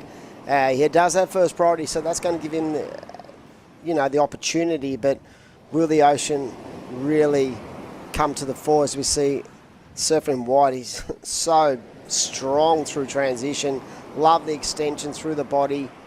The timing off the lip too in these smaller waves is critical, and I feel like this guy really has them set on tap when it comes to putting that board in the most critical part of each and every wave. As we see Holmesy, he's just a powerhouse. Holmesy, this is going to be very narrowbeam of me to say, but I really liken Holmesy's backhand to, say, a Mark Bannister or a Kai Warner. I see a very narrowbeam backhand in his backhand. Isn't that funny? At the start of the heat, I nearly said he's the replica of Mark Banner. Yes, okay, cool. I wasn't being biased. No, 100%. If you said to me, give me 2 guys that Holmesy looks like, I'd say Banner every day of the week. Yeah. Every day of the week. Because you can see that Davey Cathal's Kai Warner definitely modelled their backhand off Mark Banner. So then I look at Holmesy and I go, it's clinical Mark Bannister. Here we go, Geordie Lawler. Speaking of narrowbeam, strong first turn. There's a good looking second one. So waited a while for this wave, but now he's going to town. Gets up there for again. Needs to finish this off to bank some scores, but Geordie Lawler. He's still going. Look at this thing. See, that is going to be a nice start. We've got a couple of scores to lock in. I feel like that's going to be in a 5-point range. Yeah, maybe even slightly higher. I think these first 2 turns were really strong. Yeah, actually, the second one was the money turn. This thing. Yeah, I reckon that nearly... Okay, seeing this back, I reckon it's going to be one, probably maybe even the 7-point range. Yeah, really. I was worried about the finish of it more than anything. But the damage was done. The damage was done. Those first 3-4 turns were strong. That was one of the best looking set waves we've seen come through in a while. 5.65. Wow, you should be a judge, bro. That is crazy. I should never, ever be a judge. I get hassled by grommets who are 12-year-olds at board riders. Yeah, true. Yeah. So 4.86 with 1 minute 50 seconds on the clock. I feel like Zave should definitely be looking over his shoulder. And he is. You can see him paddling down to Geordie, trying to shrink that gap. But 4.86 isn't much. But in saying that, Zabe only needs a 4.5 to get to first. Yep. This is still wide open, this heat. I love heats like this. So do I. And the pressure is on, and this is where these, these exceptional surfers get the job done. Holmesy up, nice extension through the backhand, and that wave not offering a lot. I'd love to know what... Oh, here we go. Zave up on the forehand as well, so that was a nice hook into the pocket. Talking about Mark Banner, you know that he won Margies. Mark Banner won a lot of events on tour, did he not? 100%. He won Margies. Because Dayan actually made the final. Here we go, George. Up and right in. Look at that. Wow, drift. Wow, we've got some replays to catch up on because 50 seconds to go. Zabe got a good wave. Geordie got a good wave. Holmesy got a strong first turn. I don't think it's the 6.76 he needs. Tully has 45 seconds and priority. I'd love to see what Zabe did at the start of this wave. Nice. A little bit disconnect on that first turn. That was a nice turn. He's trying to offload a 3, and I'm pretty sure he's going to do that. Oh, yeah, he needed a 4.5 to get to first. I think off the back of these end turns, it might just get there, but this wave... But this thing lined up. Oh, that second turn again. Strong. This is where we came in. Oh, my gosh. Be in trouble. This is a great wave. I'm getting all excited. That was an excellent surf wave for Geordie Lawler. Tully's not going to get another wave. Now, if Zabe goes to first, that puts Surfing White in a very, very vulnerable situation. So we're going to throw off to a break. We're going to see what the judges think. They'll be pulling this apart. We're going to pay the bills. We'll be back very shortly for another heat here at the QS 3000 on the Central Coast. Don't go anywhere.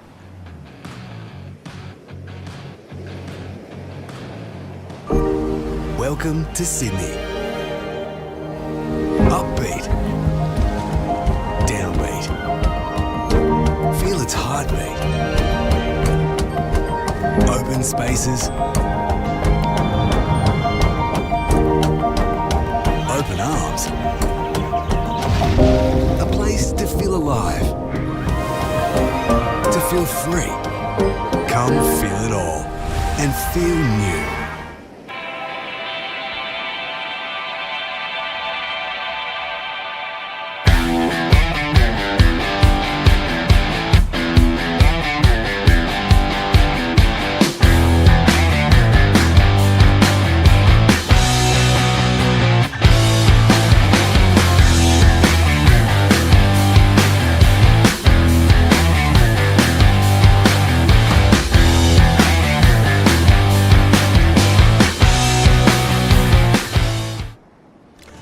Welcome back, everyone. We're on the beautiful Central Coast of New South Wales. We're in heat number 4 of the round of 32. What exciting heat that last one was. And we're going to have a look to see who actually got through, because we don't know, as we see surfer in white.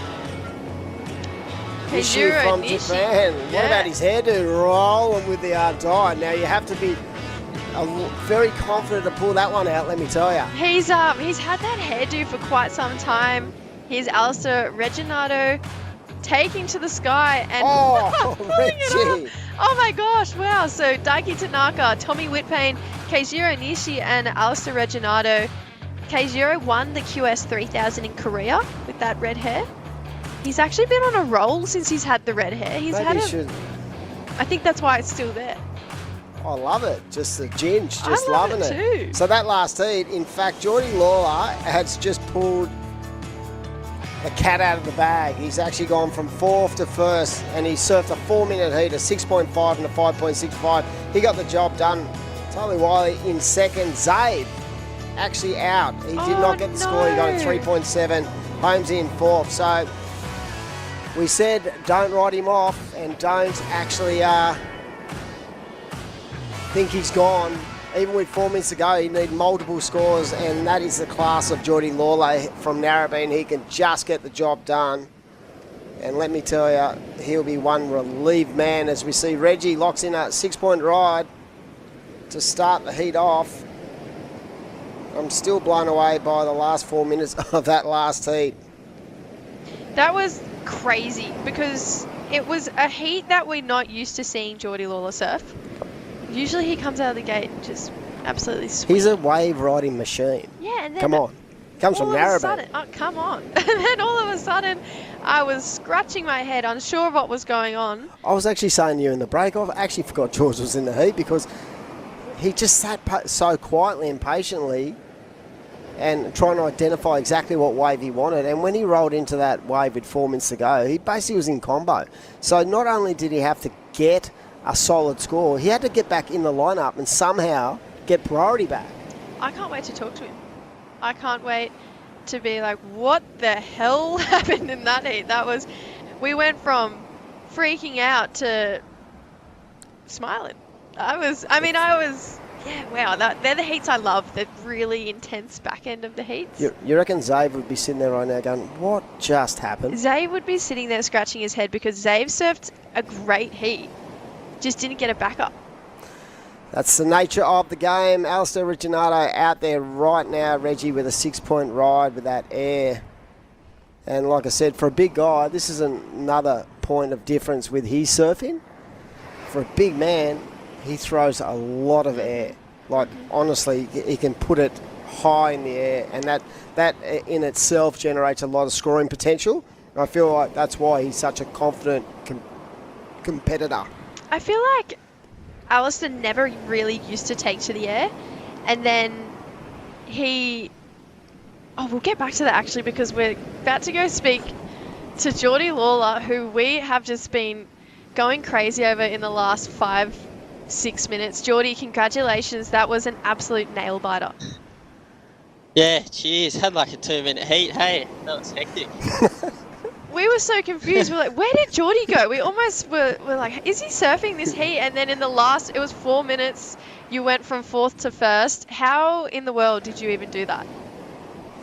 Oh, I just paddled really hard after that first wave. Or the second wave, I should say. But yeah, honestly, when that stuff happens, it's kind of luck. I'm stoked I got the opportunity, and the other boys are a bit too deep, and I knew that paddling back out, they weren't sitting on the spot. Only sort of Zave was, and Zave was like beelining for me, so I kind of sold him into the first one, and luckily enough there was another one behind it. But yeah, just pretty much luck. Mate, but hey, that's world class, George. It's Dimmy. Like, honestly, luck can play a part, but you still got to execute, and that's the key point of it. I just felt like your attack then, even though it was like a 4-minute heat, I just felt like you just looked so confident, mate. Like, you know your game, and we were saying it like with like 7 or 8 to go that don't count him out, because if opportunity comes, he's that good. He can actually destroy anything. So going forward, you must be so stoked with the fact that you can pull things out like that when you need to. Yeah, definitely feels nice. It's a funny one. I've lost a lot in the past just by like safety surfing and not trying to surf hard. So I knew I had the wave and I knew I had to surf hard. And that was kind of it. I knew if I softed it, then they wouldn't give me the score. So I just had a job to do, and yeah. And George, talking about your surfing, you've recently made a transition to a different board brand. Tell us about how that's been, because your boards are looking really good under your feet. Yeah, it's been a funny one actually. I was with a board company for over 10 years, and yeah, amazing boards. But I just thought I'd get on something fresh, and yeah, these Timmy Pattersons have just been amazing for me. I've never not really liked surfing. I've always frothed pretty hard, but they've definitely like given me this extra bit of froth just in my surfing and surfing in general. And it's like, I feel like these days, because of that, I'm on fresh equipment and stuff. It's like, I feel like I'm more psyched on surfing than I was when I was a kid.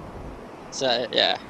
Well, hopefully this roll just continues through to the ABB this weekend. You're surfing for Narrabeen. How are you going to keep the rhythm going for this next kind of big leg of events? Yeah, I'm just going to kind of take it easy in between heats and just stay out of the sun and just sort of refresh after each heat, and looking forward to that.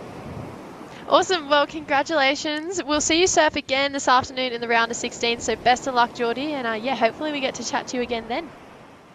Yeah, good chatting to you. See you soon. Good man, George. And we saw Tanaka then off to a flyer. Again, one of the Japanese contingent who just looks that really low centre of gravity. I feel like their engagement of their rail, because they're centred so low, they can keep so engaged in the rail, and it gives them speed. And we've seen surfer in red there from Japan getting himself a 5-point ride. Alistair Reginato with that 6.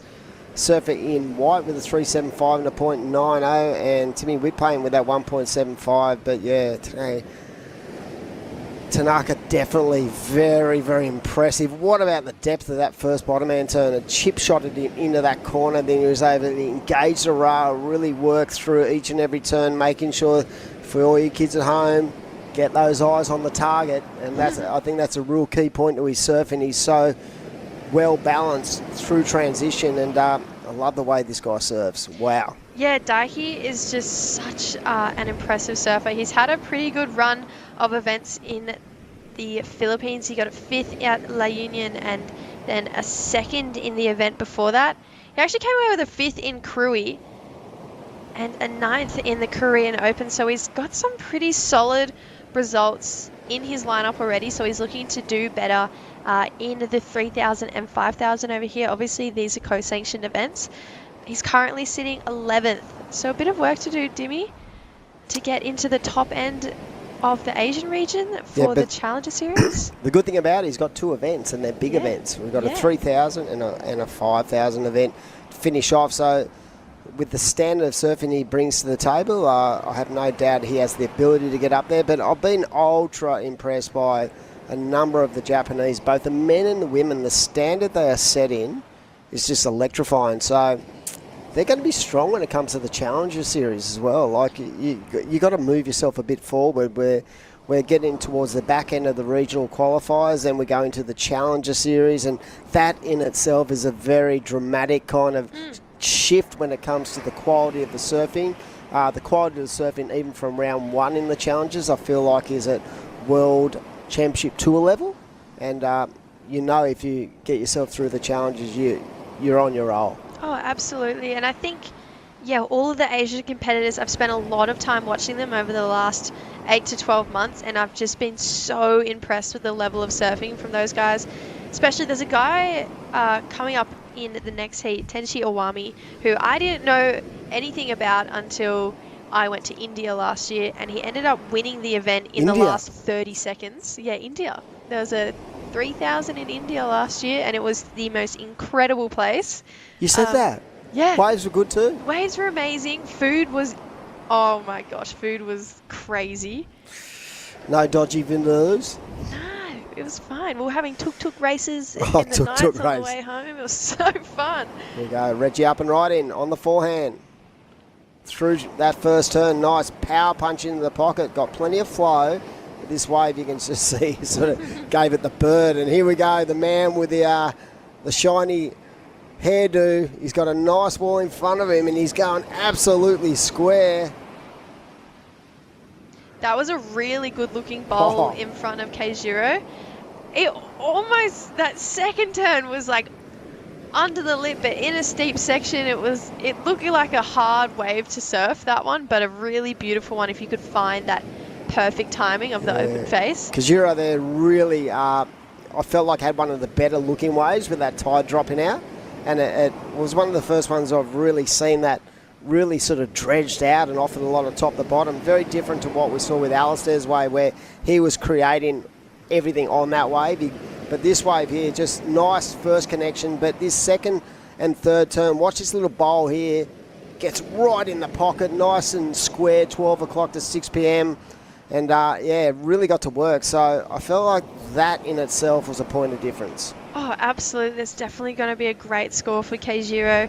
Alistair, though, yeah, I totally agree. He looked really frustrated at the end of that wave, kind of like, what the hell, bro? Like, this wave didn't give me anything. I don't feel like we usually see Alistair get frustrated in his heats. But I was touching on it earlier. I feel like we never really saw Alistair go to the air. And then in Taiwan last year, he had a semi-final against Dakota, and Dakota had been doing these crazy airs all event. And I feel like that's when we saw Alistair kind of be like, all right, well, if he's going to do airs, I'll do my airs too. And he definitely took it to him, especially because Alistair is definitely known for his rail surfing.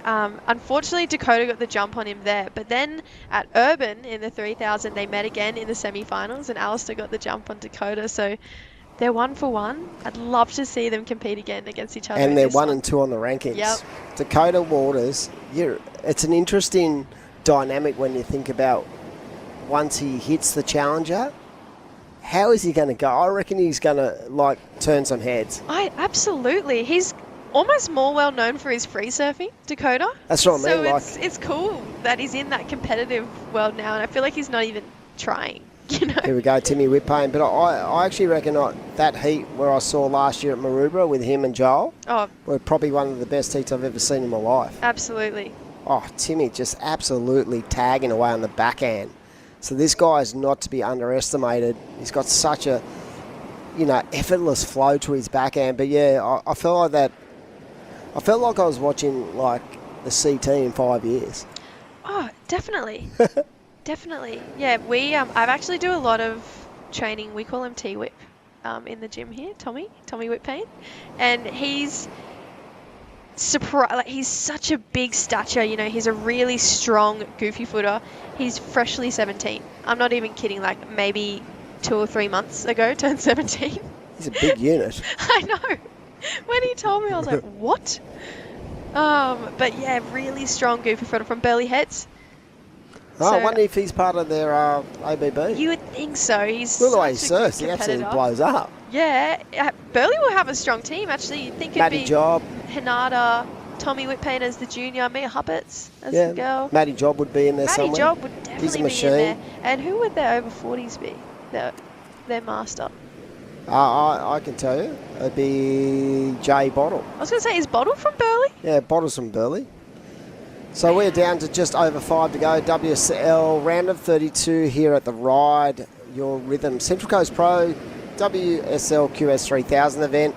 Big shout out to all our sponsors, including Destinations New South Wales, who through its agency and tourism board, really support regional events. And this is such a beautiful coastline. The landscape is just exquisite. And to be honest, just being in the region is so much fun. I went up there for a camp about 4 or 5 months ago, just before summer, and took the kids, and we just found endless waves with uncrowded waves. We went to Soldiers, we went to Avoca, we went to Pelicans, and the kids had a ball. It's such a great region if you're a surf fan, but what more was just the warmness of the actual community itself.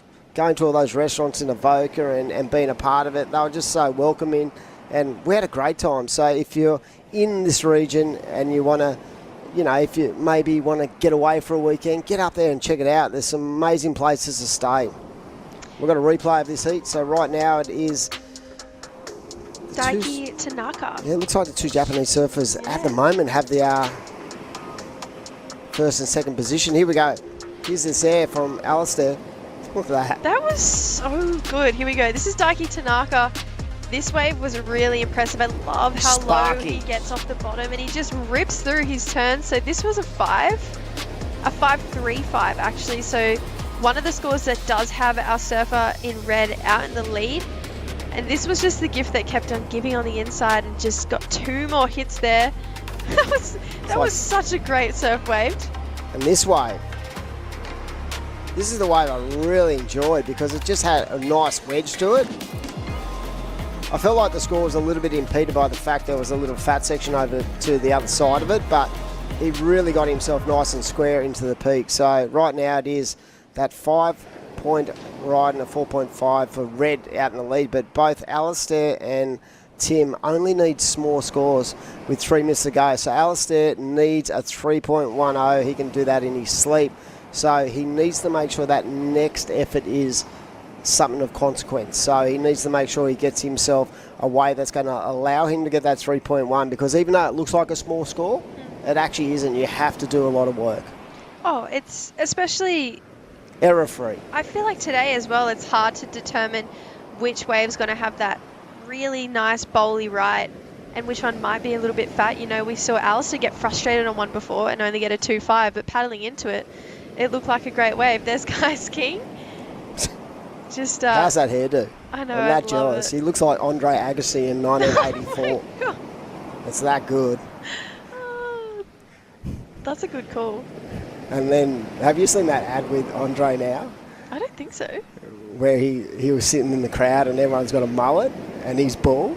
And he goes, I wish it was back in the day. It's such a good ad. That's actually really clever. It's such a clever ad. It was during the Australian Open of tennis. Oh, I didn't watch the tennis. And seriously, you got to look at that ad. You'll just laugh your head off. Right now, 1 minute 50 to go, and we are counting down towards the back end of what has been another exciting heat. So today, folks, if you're out on wetland, we are going to roll into the round of 16 of women and men. So tomorrow we're going to wake up. We're going to basically have the two surfer format for both men's and women's for quarters, semis and finals. So down to the last 8 competitors in both divisions. And this is where the serious side of the sport comes in when it comes to qualification for the Challenger Series and these big points that are on offer. Yeah, it's definitely the more high pressure rounds for the athletes. I feel like that's when we'll see the athletes who probably put time into their headspace kind of make it through a lot more rounds. Here we go. Alistair Reginato looking to get a 3-1. That first turn was so good, flying down the line, needs to get more done, and this is a really good looking wave, Dimmy. Yeah, he did that on that first manoeuvre. Such was the class of that turn. And Reggie, there's no giving it the bird this time. He looked really pumped up, and just the fluent nature of his attack, so impressive under pressure, and this is why this guy's so classy. Look at that first turn, just throwing buckets. Then he had the no just to be patient as he waited for that wave to wall up, got the work done, started to connect the dots, and finished it off with that little bit of flair too, where it just made the judges go, wow, that was pretty sick. I think it was pretty sick. If I was a judge, I would be stoked to... Keijiro just going down. So Keijiro's definitely in trouble. That was the type of wave he was looking for to get him out of second into first, because I reckon Alistair every day of the week goes into first off the back of that last wave. I was kind of speechless. I was trying to talk through that wave and I couldn't talk. I was just... Are you calling? I reckon it's over 7. I reckon it's the best wave of the heat. Oh, it's the best wave of the heat every day of the week. Yep. Look at that Ryde energy. Ride your rhythm. Ride your rhythm. Did Tom Whitpain get a wave? Potentially? I don't know. Alistair's probably... The guy's probably going... Tanaka's going, what happened on that wave? We're going to watch some replays. I reckon those two men that we just saw on the screen will definitely be first and second. Yep, looks pretty happy. That board looks good too, that Al Merrick, Hurley team rider as well. But yeah, there's a wave out wide for the surfer in blue. That was a very, very punchy section. And the surfer in red, again, he is so spicy in his attack, and it's so quick and low center of gravity. He's got such a great technique when it comes to his forehand. I haven't seen a lot of him, but how stoked did he look? He looked at Alistair at the end of that wave. That was really good. And then this was Keijiro. Oh. Beautiful turn, but yeah, kind of just buried the nose. So I think that's over for Keijiro. Yeah, I think it is. I think you'll find red and green will be definitely moseying on through that heat. And we're going to throw up to a break. We'll be back very shortly at the Ryde Rhythm Central Coast Pro QS 3000 event. It is moving day down here at Copacabana. Lay back and just forget the pressure.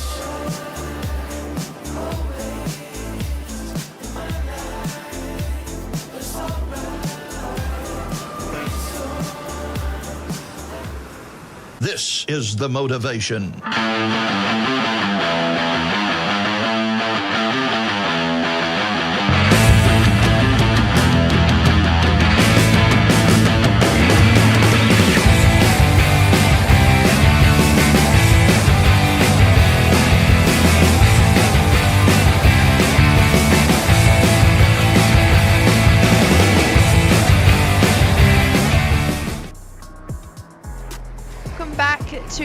the Ryde Central Coast Pro QS 3000. That was a really exciting end to that last heat. It's looking like it was Alistair and Daiki Tanaka moving on through. And now we've moved into the round of 32, heat number 5, Hiroto Ohara, Kaius King, Tenchi Owami, and Nathan Cook. So really, another really stacked heat. These co-sanctioned heats are just, there's no easy rounds, not even from the first one. Absolutely not. So, Nathan Cook, I've seen his brother pop up on the QS quite a lot. I usually I only see Nathan just surf D-bar all the time, I think. But, Yep, work at the Gold Coast Airport. Yeah. Dream job. Here we go, he's red, up and riding. Just a quick up and out there. Looks like it's getting a bit trickier, I think. Yeah, there's definitely still great waves coming through. We saw Alistair and Daiki make the most of those right-hand rip bowls, sitting a little bit wider, as well as Geordie Lawler with a really exciting end to his heat. So, yeah, it's actually been a bit of a whirlwind these last few heats, but an exciting one at that. So, hopefully yet another action-packed heat with this one. Hiroto Ohara has been really impressive for a long time now on the men's qualifying series. He got first earlier in the year at the Bala Pro and took the win over Shohei Kato, so already has a win at a QS 3000. The only other event he's been in though was the La Union International Pro in Philippines, and he got a 25th, so looking to get some damage done in these next 2 events. Awesome. I can't wait for you to eat your lunch, hey. Massive thank you to Chris and the team. I was like... And we're going to cut to an interview. I'm going to stop talking about my sandwich, but Alistair Reginato, congratulations, the last heat winner. Thanks. How was the waves out there? It looks pretty tricky. You got the job done in the end? Yeah, it's hell slow. It's like really fun when the waves are coming, but yeah, it's super slow. But I guess better than close out over at Avoca. So yeah, I'm stoked they moved it over here. And how was your 2023 campaign on the Challenger Series? Really bad actually. It was my first year on the Challengers last year, and it was I learned a lot. I lost a lot, so it was really tough. It's such a gnarly series, and every heat's so intense. So yeah, I learned a lot, and really keen to have another crack and hopefully take what I learnt last year and do a lot better. Of course, and as we saw in the last heat, looking super strong after coming off the Challenger Series as well. But did you have any favourite breaks that you surfed over there? You know, you got to go to some great waves, Snapper, Portugal, even South Africa as well. Yeah, I don't know. It's a pretty sick series they got.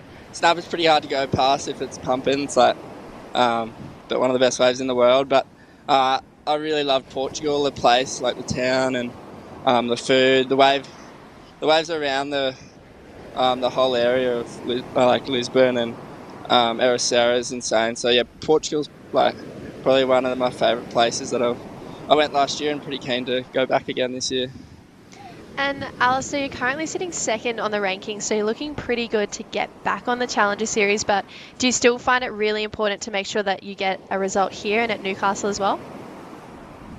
Yeah, I've got like my own personal goals that one of them was to qualify again, so I've just got my own goals, like to take it out the whole series would be awesome, and yeah, like winning these events is so hard, and it's such a good training platform to go onto the Challenger with so much confidence. So yeah, just like kind of setting goals for each event and trying to tick those off and keep at it. Awesome. Well, you're looking pretty set for another great result here. So best of luck in the round of 16 this afternoon. And yeah, hopefully we talk to you again. Great. Thanks, girls. Just so cruisy. He's just so humble. I'd be stoked if I won that heat. I'd be like, yeah, like I just surf so good. He's so humble. And like, as you said before, like, he's just speaking his truth, you know, like he's letting everyone know, like, you know, like if it wasn't his best campaign last year and it was really hard, like, and, you know, like a fighter, like, is still keeping the ball rolling for this year, sitting second on the rankings for this year, and yeah, I think he's opening up his campaign pretty well, if you ask me. I think he's a really honest guy too, and just a real person. You know, there was moments in that heat where we saw frustration from Alistair, but he kept his cool and got the job done at the end. I feel like he doesn't pay into a lot of the noise of what could happen, or you know, not building that momentum. So he just knows how to go out there, simplify it, get the job done, and I think that's why we see him so consistently winning events and doing well in events. But speaking of people doing well in events, there's great surfing going down in this heat. This is Tenshi Awami, winner of the India 3000 just a few months ago. 17 years old and just absolutely rips. 17? Are you kidding? He's so tall. Yeah, Tenshi's a really solid stature, and he just surfs. And the surfing is so mature as well. Like, my mind is blown. Wow. Yeah. 17. Are you sure? Yeah. I need a birth certificate check, I think. Yeah, Tenshi's just one of those surfers who just can't, similar to Alistair, just gets the job done. And he's so consistent being so young as well. He's always competing. I feel like following him on Instagram, he's never not competing. He was just at the ISA Juniors, and then he was at the qualifiers. Like, he's constantly in the Rashi and, I don't know, getting results. And in the last year or so, I feel like he's really found his way and he's started to get some really big results, and he's one of the more consistent Japanese competitors that we see further down the draw in these co-sanctioned events. Awesome. And do you happen to know what his ranking is on the Japanese rankings at the moment? It'd be interesting to see if he's quite high up, or if this is going to be... So he's like 10th, I think. The Asian rankings is so close together. Okay. There's the level of talent for all of the Japanese, Indonesian, Filipino competitors. There's not one that stands out more than the other, or two or three. They're all so good. I don't even think there's been one person that's won 2 events back to back. And there's been so many different winners for all the Asian region events. Okay. So Tenshi is currently sitting 12th. And is it the same? Is it 10 for Japan as well as Australia? No, I believe it's 4 or 5. Wow, so same as the women. Yeah. So and for the women, is it 4 or 5 as well? No, women is 2 or 3, I believe. Yeah. Wow. So it's really like, you got to go hard or go home, you know? Like. Yeah, well, these guys have been non-stop competing. They have so many events. As we see Nathan Cook paddling into this one. He got a 6.5 on his first wave. Bang. He thinks he's at D-bar, rip bowl next to the wall here. But that first turn was amazing there. Like, again, nice low centre of gravity. He's going to make his way to the inside here. Nice finish there.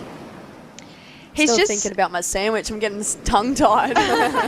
He's one of those surfers who's just, when he connects, is so, I don't know, it's just really easy to watch. He's the type of surfer who you could sit up at Rainbow Surf Club and watch him tee off on his backhand at Snapper for hours. You know, he's got such a great backhand style, and he's always one that stands out in the surf. And I think it's been a surprise that we haven't seen him further in the draw more often, to be honest. Absolutely. Like, how's that first turn there? That was just textbook. That was really well read. And especially to connect this one all the way to the inside as well, like stuck with it. And yeah, this is a great turn here as well. That was a comp turn, I think. There's always like, I feel like you see a couple of those in contest. Got to finish the waves, yeah. 5.5 for that last one of Nathan. So now Tenshi looking for a 5-point ride.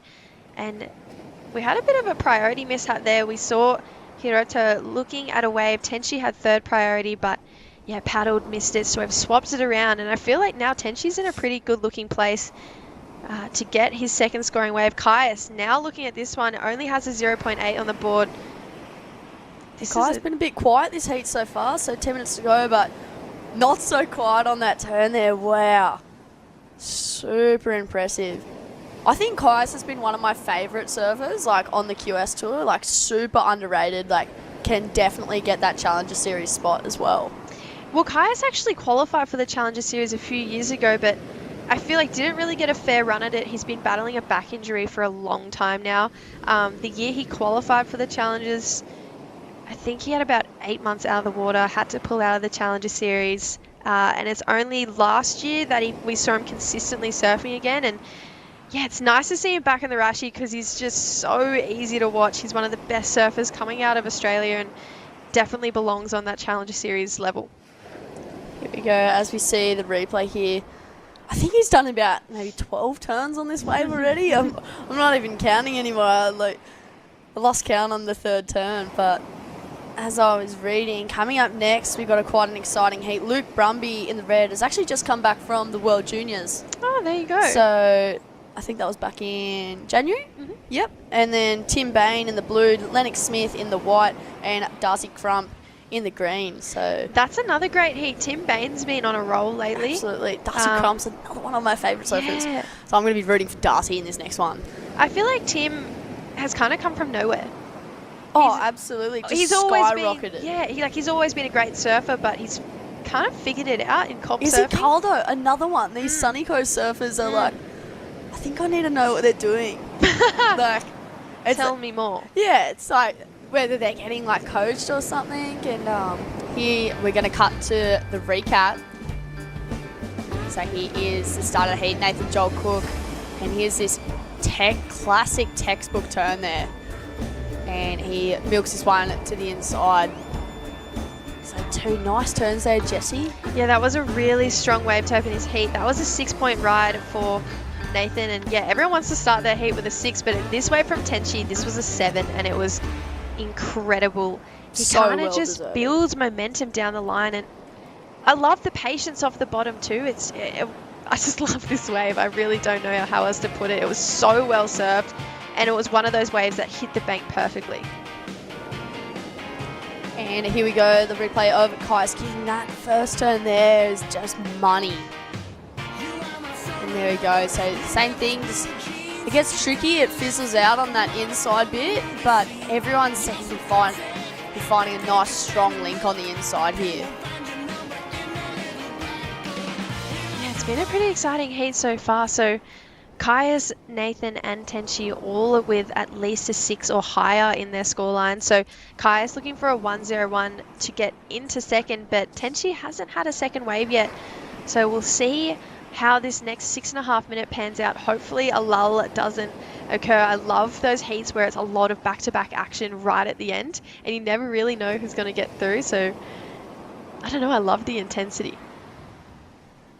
Absolutely. So 6 minutes to go. I'm pretty keen for this next heat. Like, as I was saying before, like Izzy Caldo, like, was surfing really good, but then has just taken a whole nother level. Like, I'm pretty sure she just made her heat today as well, and just like, you're just going, wow, like, what are they doing? What are they doing different?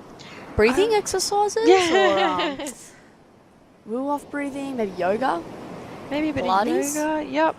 I would actually love to look at the women's round of 16 because, yeah, wow, it's stacked. Round of 16, heat number 1, Macy Callahan, Kanon Takahashi, Nikki Van Dyke and Minami Nonaka. So that's a very strong heat. Macy and Nikki drawing each other really early on. Yeah, the 2 besties against each other. Yep. Aren't they like best friends? Yeah, they're very close.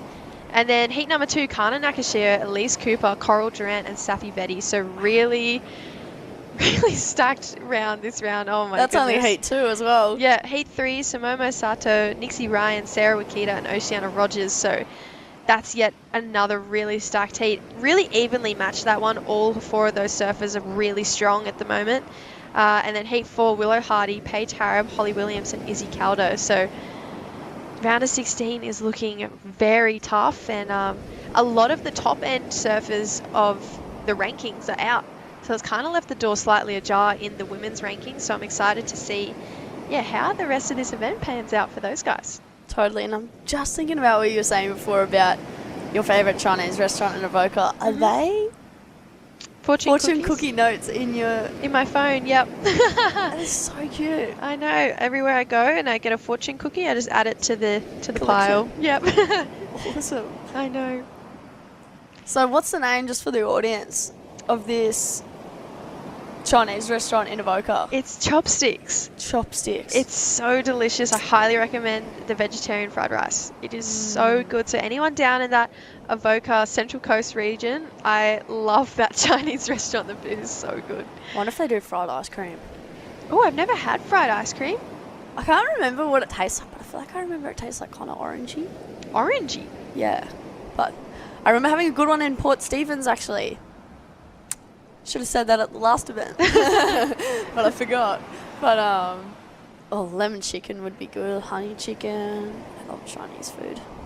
I love all food. Yeah, there's so much going on down at the Central Coast. Dimmy and I were talking about it before. Even just the variety of waves. You know, you've got reef breaks, beach breaks. Almost left points at some of the waves. They're not actually point breaks, but they're just really long lefts, long rights. You can surf in a boat harbour down there actually too. There's so many waves around the Central Coast, and I feel like that's why they produce so many excellent surfers. And yeah, Destination New South Wales is one of the partners for this event, and I mean rightfully so. We have such a beautiful coastline here in New South Wales, and I feel like anyone who's been thinking about travelling to our coastline or wants to travel it again, just couldn't recommend it more, especially the Central Coast. And you can also get the ferry from Ettalong to the Northern Beaches. Sydney's just around the corner, so is Newcastle. So it's a really cool place that's easy to get to from two different cities, and just adds to the value of our New South Wales East Coast. Totally. He is white, up and riding. Nice fin release there. So he's going to be making his way to the inside on this one. I feel like I free surfed with him last year, and I was even impressed by his surfing last year, and he probably would have been like 16 then. Oh, he's such an incredible surfer. So as we see Lennox Smith and other fellow surfers in the next heat paddling out. 2 minutes to go. Kai's King up and riding. Wraps that first section there. Taps it again. Kai's King. One of your underrated surfers on the QS. Absolutely. It's nice to see the fire kind of back in KK. He's definitely had a bit of a rough trot with injuries. But yeah, it feels like he's back to 100%, and he's definitely looking like it in the Rashi. So I feel like Nathan Cook could definitely be in trouble right now. He has a 6.5 and a 5.5. Tenchi's going to better his situation, and Kai's potentially too. So 1 minute 40 to go. Hirota O'Hara, though, this is a very uncharacteristic heat from him. Here's the replay of Tenchi, though, Lil. Wow. This is like fin drift. Like, you know what? That was like a Clay Marzo turn there. Yeah, so much spark. The thing about Tenchi too, every board he has is the same. He always has that red star in the middle of his board. Red must be his colour. And the red wetsuit. Yep, and Kai's, that first turn was beautiful. It was textbook surfing from Kai's. And then he kind of stumbles down the line here. You got that little, little ripple bump. So he might need to get one more wave just to solidify second place. Tenchi goes to first. Kai's gets a 4, so now needs a 6.01 with 55 seconds on the clock. Unfortunately, Hiroto won't make it through this heat. He needs a combination of 12. So unfortunately not going to happen for this guy, but with surfing like that. Such fast surfing. It's just unfortunate. Hey, sometimes it just happens in heats. You can't go waiting for too long for this set wave, because you might see a set wave in the heat before, or a flurry of sets, and then they just don't happen. Here we go, Kai's last opportunity, needs a 6.1. Oh, explosive. And again, all day we've seen that last turn there, whether it's excitement or like undecisive of what turn to do, you know. Green having the last roll of the dice. Nathan Cook cracks it off the top. 5 seconds to go, and again. And his backhand surfing, like, I would really like to see him surf at Snapper. I kind of hope he gets a Challenger Series spot, for sure. Yeah, he's definitely... That was incredible. Just effortless. Yeah, when he puts heats together, they're really, really great heats. So unfortunately, Kai's going down on that third turn. I feel like that would have been the score, but then Nathan probably betters his situation on that last wave. So we will come back with the results of this last heat, but yes, so much action towards the end of it. Don't go anywhere. Another heat at the round of 32 coming up right after this short break.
And welcome back to the Ride Your Rhythm QS 1000 on QS 3000 on the Central Coast. My mistake, I'm here with Dimmy, I'm Lillian B. Young.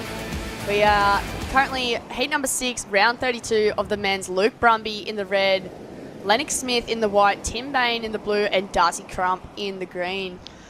There you go, another exciting heat coming your way, and we've got a replay straight up. Looks like Surfer in red, up and into it. Wow, and just gets pulled over the falls on that wave.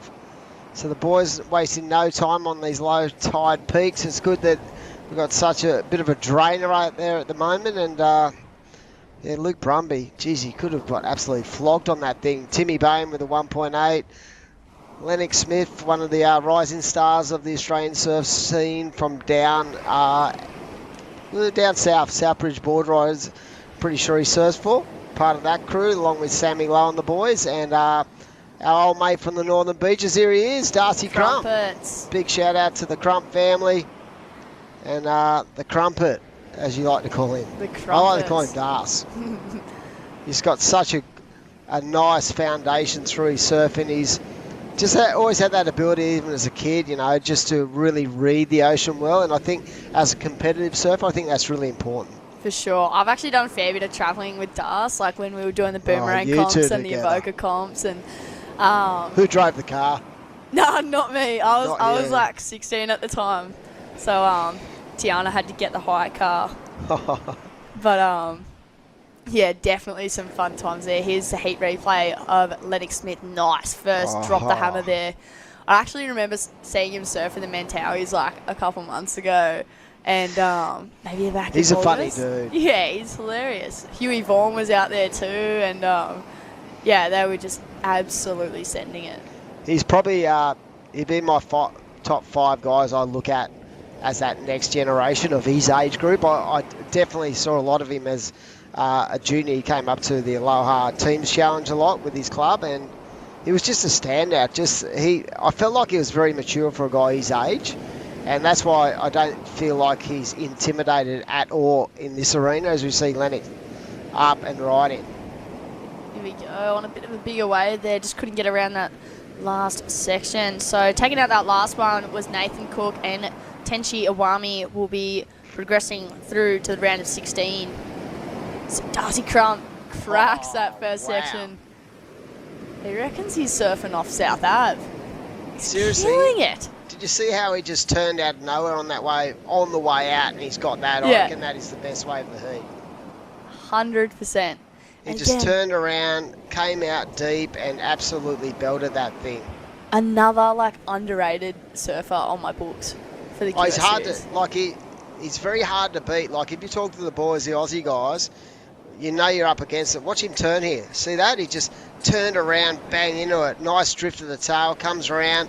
Patient on that second move. I think that was key. And the critical nature of his surfing allowed him to just tag away right through the inside. And that is clearly going to be the best wave, I feel, at this stage. Don't forget, Naomi Ryde's partner, Ride Your Rhythm. Take your best shot at today with Ride Wellbeing Shot. 60 mils of energy, focus and relax. They're small enough to fit in your board shorts pocket and big enough to change your surf sesh. So available at all 7-Eleven and selected IGA stores. Great to have them along with all our other partners. Of course, this is a WSL Regional Qualifying Series event. As we see the surfer in white. Leno up. Lennox Smith on a bit of a bumpy one here. Great first turn there. And a second just coming off the back of that one. So just under 15 to go. Tim Bain having a look at his son. And Jesse and I were just talking about how progressive his surfing has gotten in about the past 6 months.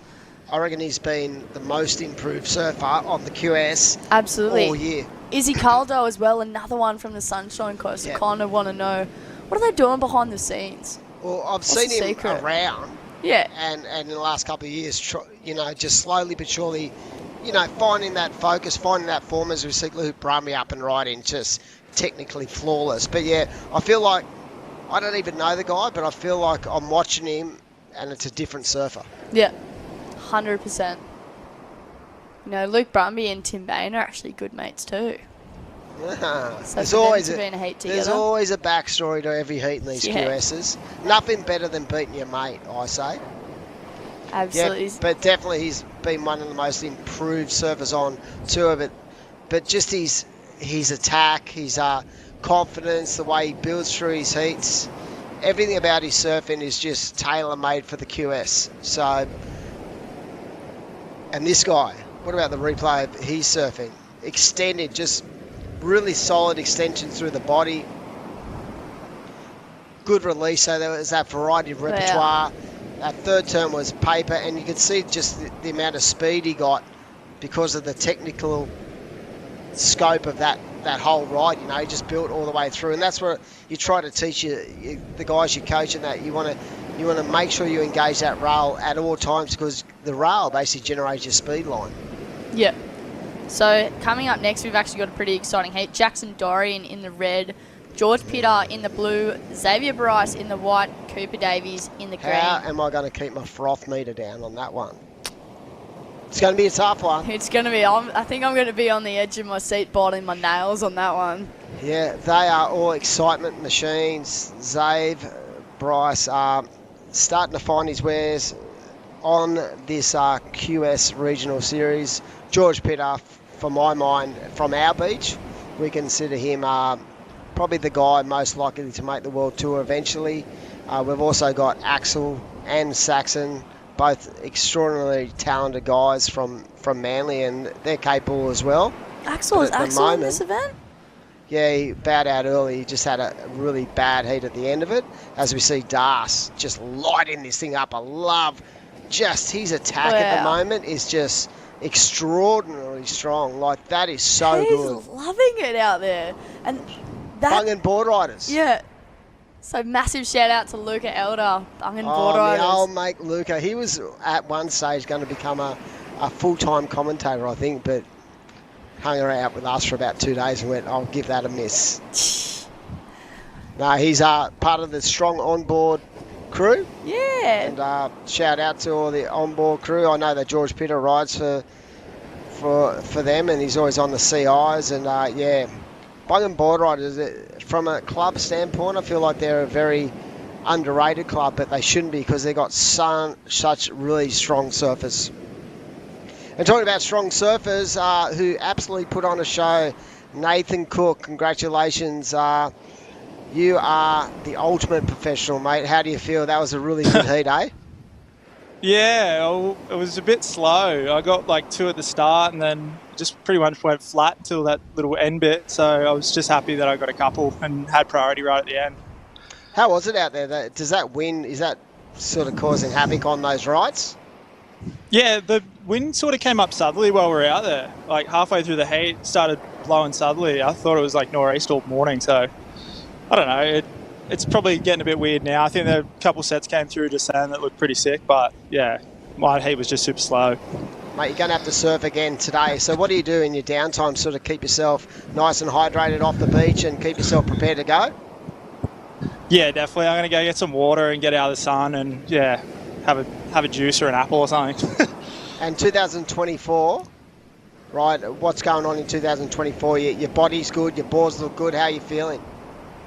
Yeah, I've had a couple injuries. I injured myself at Cruy last year, and then I did my ankle at the start of this year, so it's sort of at like 90% now. It's still a little bit sore, but it feels pretty good when I was out there. So yeah, just hopefully go all right in this one. Round of 16's all right. I'm pretty happy with that, but keen to go a bit further. And then yeah, I got Newcastle straight after this, so it should be good. Mate, you're surfing fantastic. We wish you all the best, and good luck this afternoon when you hit the lineup. Awesome, thank you, and thanks everyone watching at home. My girlfriend Marley, she's at work right now trying to watch, so thanks everyone. Cheers. Have a good day, buddy. And yeah, surfing really Thanks, solid. And the one thing about Cookie, the way he surfs, I just feel like he knows how to put a heat together. Yeah, absolutely. I was going to say maybe everyone, almost, especially all the men that are surfing again and the women again today as well, maybe everyone just needs the 60 mil of ride. Ride your rhythm. Ride your rhythm. Ride your rhythm, then surf And the your good thing rhythm. about it, you can take one in your boardie. If you've got a pair of boardies on, just take one out and be like, ah. It's better than a shoey. Yeah. Take your shoe out there. But right now it is Darcy Crump, 6-point ride, 5.65, looking good. And again, Darcy's got this abilities, picking off these inside wedges and getting under the guard of his fellow competitors out there. So right now it is Darcy Crump in the lead, Luke Brumby in second, Lennox Smith in third, Timmy Bain in fourth. Priority is with the surfer in white, second priority is with red, third priority is with blue. And if you're a bit of a novice to the sport, that means that the surfer in white, no matter where he sits in the lineup, can actually have any wave he chooses. And we saw saw one big interference on the World Championship Tour last night. Griffin Colapinto got nabbed at the end. Callum Robson got the job done. And that was a clear interference. Absolutely. Every day of the week. I think for Griffey it was more trying to block than anything else. But yeah, got to be careful with priority. It's one thing to have priority, but how you use it is so important. And sometimes, you know, you can use that power of that P to actually keep yourself in a strong position to hold someone off, or you can use it as a blocking mechanism. So it's interesting to see how the athletes transition with the priority situation. And in these days, to be honest, even at a grassroots level, a lot of the clubs use priority to teach the kids, even at like 12, 14, how to actually apply a priority to your advantage. Absolutely. And they're even coming up in comps like the Oki now, you know, from surfers that are like under 14s to about under 18s, you know, like that's what you kind of got to get used to. Well, it's sort of, especially when you're coming up into this, and the pro juniors as well, another massive thing. Like priority is crucial. It cuts out that sort of intimidation part of the sport where, you know, back in the day you might have a really strong surfer growl at you and basically hold everyone off, and it speaks more about the actual standard of the surfing than the amount of hassling you can do. And I think that's important for the growth of the sport, to make sure that you develop, you know, in areas that just give every athlete the opportunity, as we see Das up again. Here we I'd go. love to know what model he's riding. I might have to head up to CI and grab one of them things. Yeah, I can't quite recall if he's on the CIs. Maybe he's on the JS's. Yeah, I think he's on something else. Can't But Lennox Smith's definitely on the CIs. I know that for sure. So surely every bung and board rider is on a CI. Not Darcy. Not Darcy. Maybe that needs to change. Oh, Luca, get onto it. Here we go. 5.5 minutes to go, just over, and Lennox Smith finishing off strong. And like I said, this guy is a powerhouse. And, you know, I feel like our region isn't such a strong position at the moment with our young generation. Here we go. Lennox up and right in. A little bit caught up that second turn. We saw Cookie speaking about it before, how he felt like it was a little bit tricky out there. But if you can find one of these waves that reel off down the peak, we've seen multiple waves in that good to excellent range. So the scoring potential is there. And look at how he leant into that final manoeuvre. That was so well placed. Absolutely. So 5 minutes remaining. Darcy Crump currently out in front, just waiting on some last scores to come through. But in the meantime, I know what I'm going to be doing in April. You're going going to be overseas. surfing that wave pool. 100%. I don't think I'll ever surf another beach in my life. Nah. Why would ya? Why would you get hassled by 100 people? Exactly. And you know what I was going to add on before? Contests in the wave pool. I don't think there would be much use for interference in the wave pool because all the waves are good.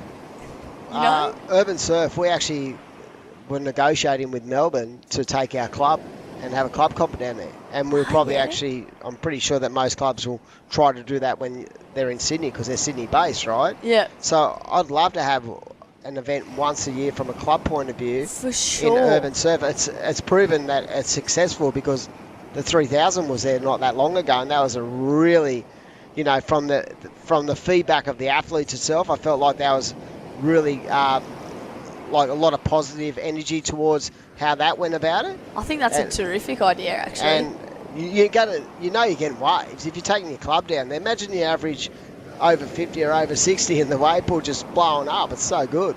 Yeah. Congratulations to Urban Surf for for making it happen in Sydney. If Melbourne had one, you know that if Melbourne's got one, Sydney's got to have one. Yeah, so What's going to happen up here? Why don't well, they? Open Surf, if you're listening, can we get one put maybe like Ballina, like near the airport? You need to get that'd be great. the smiling Stephen Miles from Queensland who built a wave pool on the Goldie somewhere. They've got everything else up here. Well, I think there was rumours that a Kelly Slater wave pool was going to get put in on the Gold Coast, but I'm not sure if that's going ahead or not, or if that was just rumours or something. Here we go, Tim Bain up and right in, a little bit caught behind, trying to get back into the open face. Now he does, leans into the rail, connects again, just trying to connect the dots on this turn and goes for something a little bit that was critical, more yeah. critical to get that score, as we see Leno just laying into that old school forehand. Surfing's really similar to Leno's. Harley and Leno's surfing is so similar to their front side surfing. Harley does a lot of airs on his front side too, though. Is that more of their physical visual, or is it just their technical Yeah, maybe side? it's stature and even technical side as well. And they're good mates too, which is funny because I feel like the way that they stand on a board is very similar, if you know what I mean. Like just the physical nature of their body and their tempo of their surfing as well, as we see a replay from that last exchange. But yeah, they have grown a lot in the last couple of years. Lennox definitely. 100%. Well, as you were saying, Winter Vincent's grown super tall. Mate, he was seriously... Winter Vincent was a dwarf when I met him. He was this little dude. He's very small, very young, and now he and the thing too with an athlete on the serious side of it is he had to grow into his stature. Yeah. So he had to when you're very small, you have that really low center of gravity, but as you develop and get bigger and bigger and bigger, you have to learn to actually adapt to it. And I think during the ages of 14 to 17, that is a transition that some surfers really struggle with. Yeah. And some surfers learn to adapt with as their bodies grow and they get bigger physically. I feel like they have to actually, make subtle adjustments to the way they surf. Here we go. Red, Luke Brumby lighting this one up. Wraps it back to the foam here, chasing it to the inside. And he's just proving why he got invited to the World Juniors this year. Darcy Crump up behind him. Cracks that one off the top. He's loving this heat here. So he's got a 6.0 and a 5.65. I don't think that'll top his 5.65. No, a little bit out at the timing, just wasn't there for that wave, but he's definitely been on a heater out here. We have 1 minute to go, and it is Lennox Smith gone into second. Luke Brumby needs a score, but like you said, I feel like that spot in the World Juniors was for reward of performances, as we see White having a look at this wave, up and right in on the forehand. Nice drive off the bottom, into the pocket.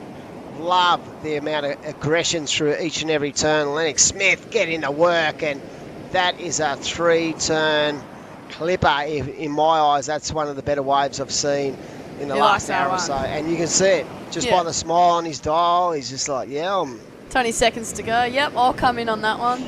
Will it be a 6-putt? Because the only thing that's going to pull that back a little bit is going to be the fact that he took it from the inside. Yep, for sure. I'm calling maybe low 5. You're going to go in between his two scores. Yeah. JS looking very, very... JS? I thought he was still in the Merricks. There you go. See? Don't listen to us. Look at him. He's got that sly smile.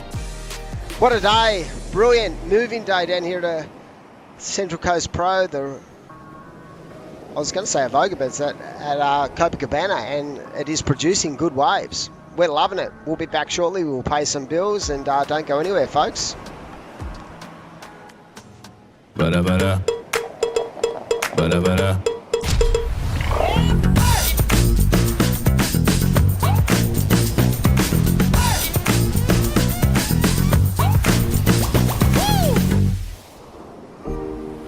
Welcome to Sydney.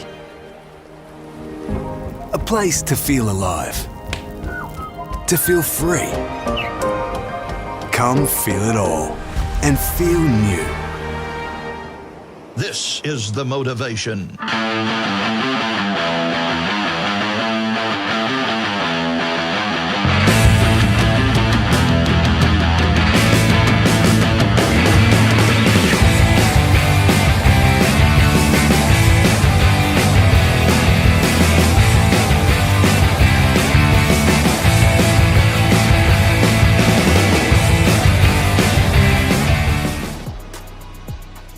Welcome back, folks. We are on the beautiful central coast of New South Wales, and we're in heat number 7 of the round of 32 at the Ryde Your Rhythm Central Coast Pro WSL QS 3000 event. And what a heat we have coming your way. In the red, Jackson Dorian; in the blue, George Pitter; Xavier Bryce in the white; and Cooper Davies in the green. So this is an absolute insight into the future of surfing worldwide, and it's a pleasure to bring it to you. There's good waves on offer, a little bit of wind out there now, letting be young, but the type of wave we have and the quality of the surfing, we are looking forward to another absolute doozy. You know what? I would still be out there, wind or not. I'm a crowds kind of person though, so if there's too many people out there, you won't see me out there. I like maybe 1 to 2 people when people go, nah, it's too sharky for me, and I'm like, okay. Here we go. Looks like surfer in blue having a look, and it is George Pitter up and out from that one. George Pitter will, of course, be part of super strong North State board riders side who will compete at the ABB final. The side's looking pretty toasted up, led by former Championship Tour surfer Dayan Nevi, or Neve as they like to call him. Ooh, so that last girl, Lennox Smith, in that last heat, a 7.65. Yeah, it was the best 3 turns. Solid. I was only worried that the fact that he took off on it halfway out, but the execution was dynamic. So Absolutely. I'm quite happy. This is why we aren't judges. Yeah, I feel like the judging is on point right now, but yeah, Leno would be pretty stoked with that. And look at these waves sort of rolling across the bank. George Pitter is trying to get out wide here. And here he goes, up and riding, JP. Just a quick little kick out there. But he's playing the right game. I feel like patience isn't the key out there this afternoon. I think you definitely need to get your first 2 off the bat, because sometimes the lull can just go for as long as about 10 minutes. Yeah. As we've seen in previous heats today. I get nervous watching him. I actually called him JP then, so it's a GP for a start. But yeah, I feel like, you know, the waves are sort of a little bit more trickier now that tide's dropped out.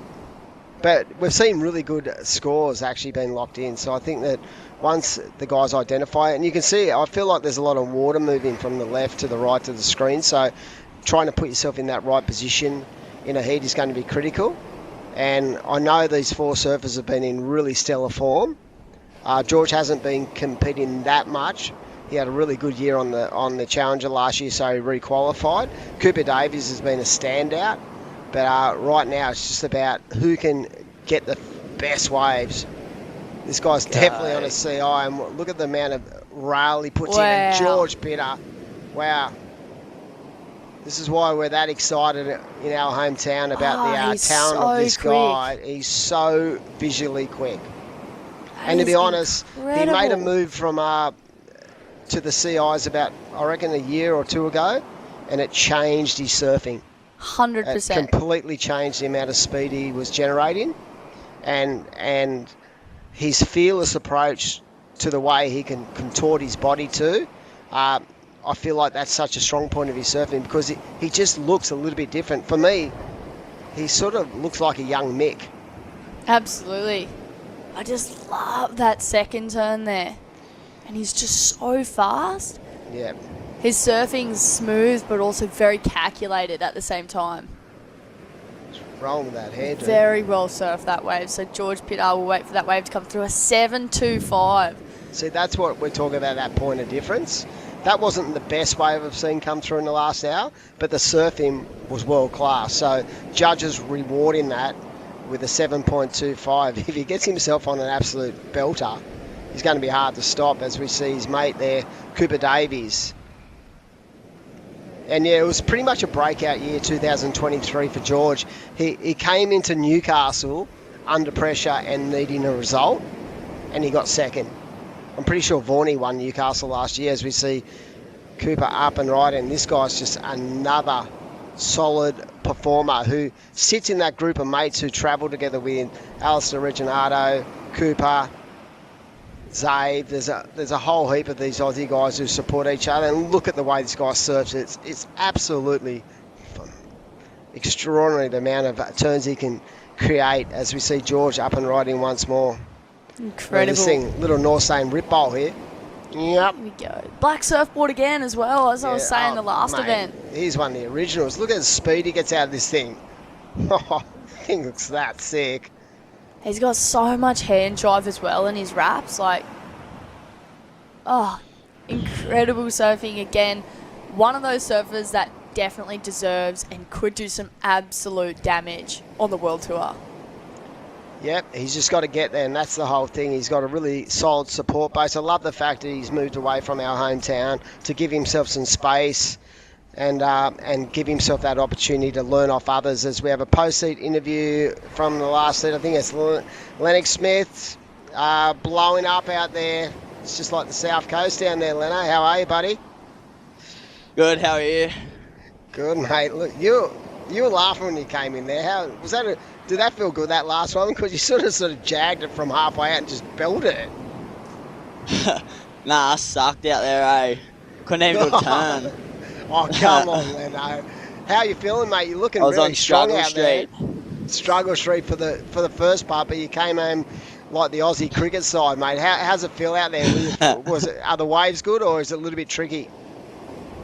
Yeah, it's alright. I don't know. I just couldn't even do a turn.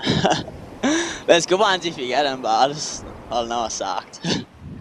Oh, come on, you're a bit hard on yourself. 2024, mate. What are you looking for from the QS series? Are you in contention? Are you looking to that next level, or are you just trying to sort of build that confidence level?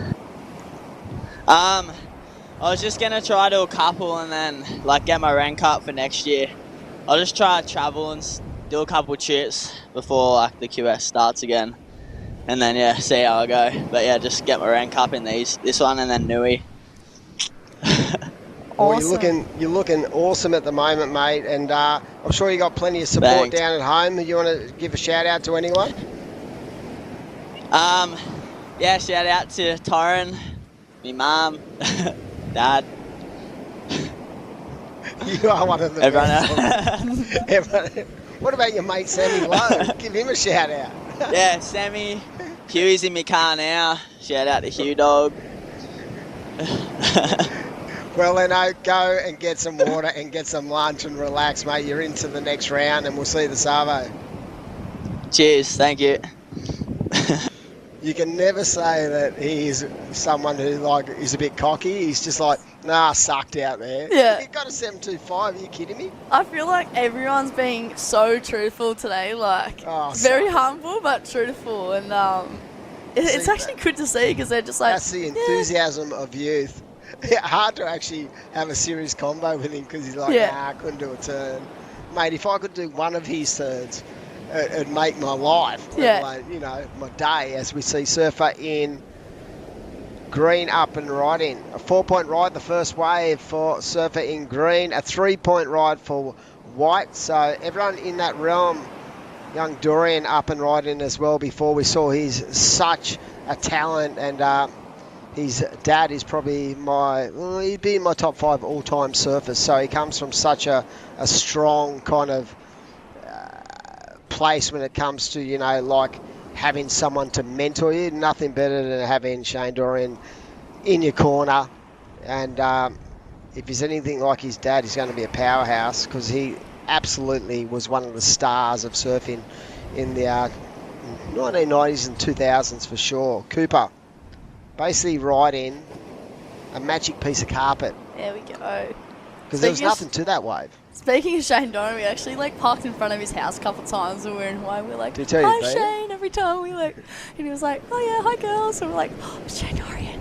I remember him coming to Australia when I was a bit younger, and you sort of was starstruck by the aura of the man. Him and Rob Machado, for me, no one beats Machado for that smooth kind of style, you know what I mean? I used to roll with the afro and stuff, but yeah, definitely icons of the sport.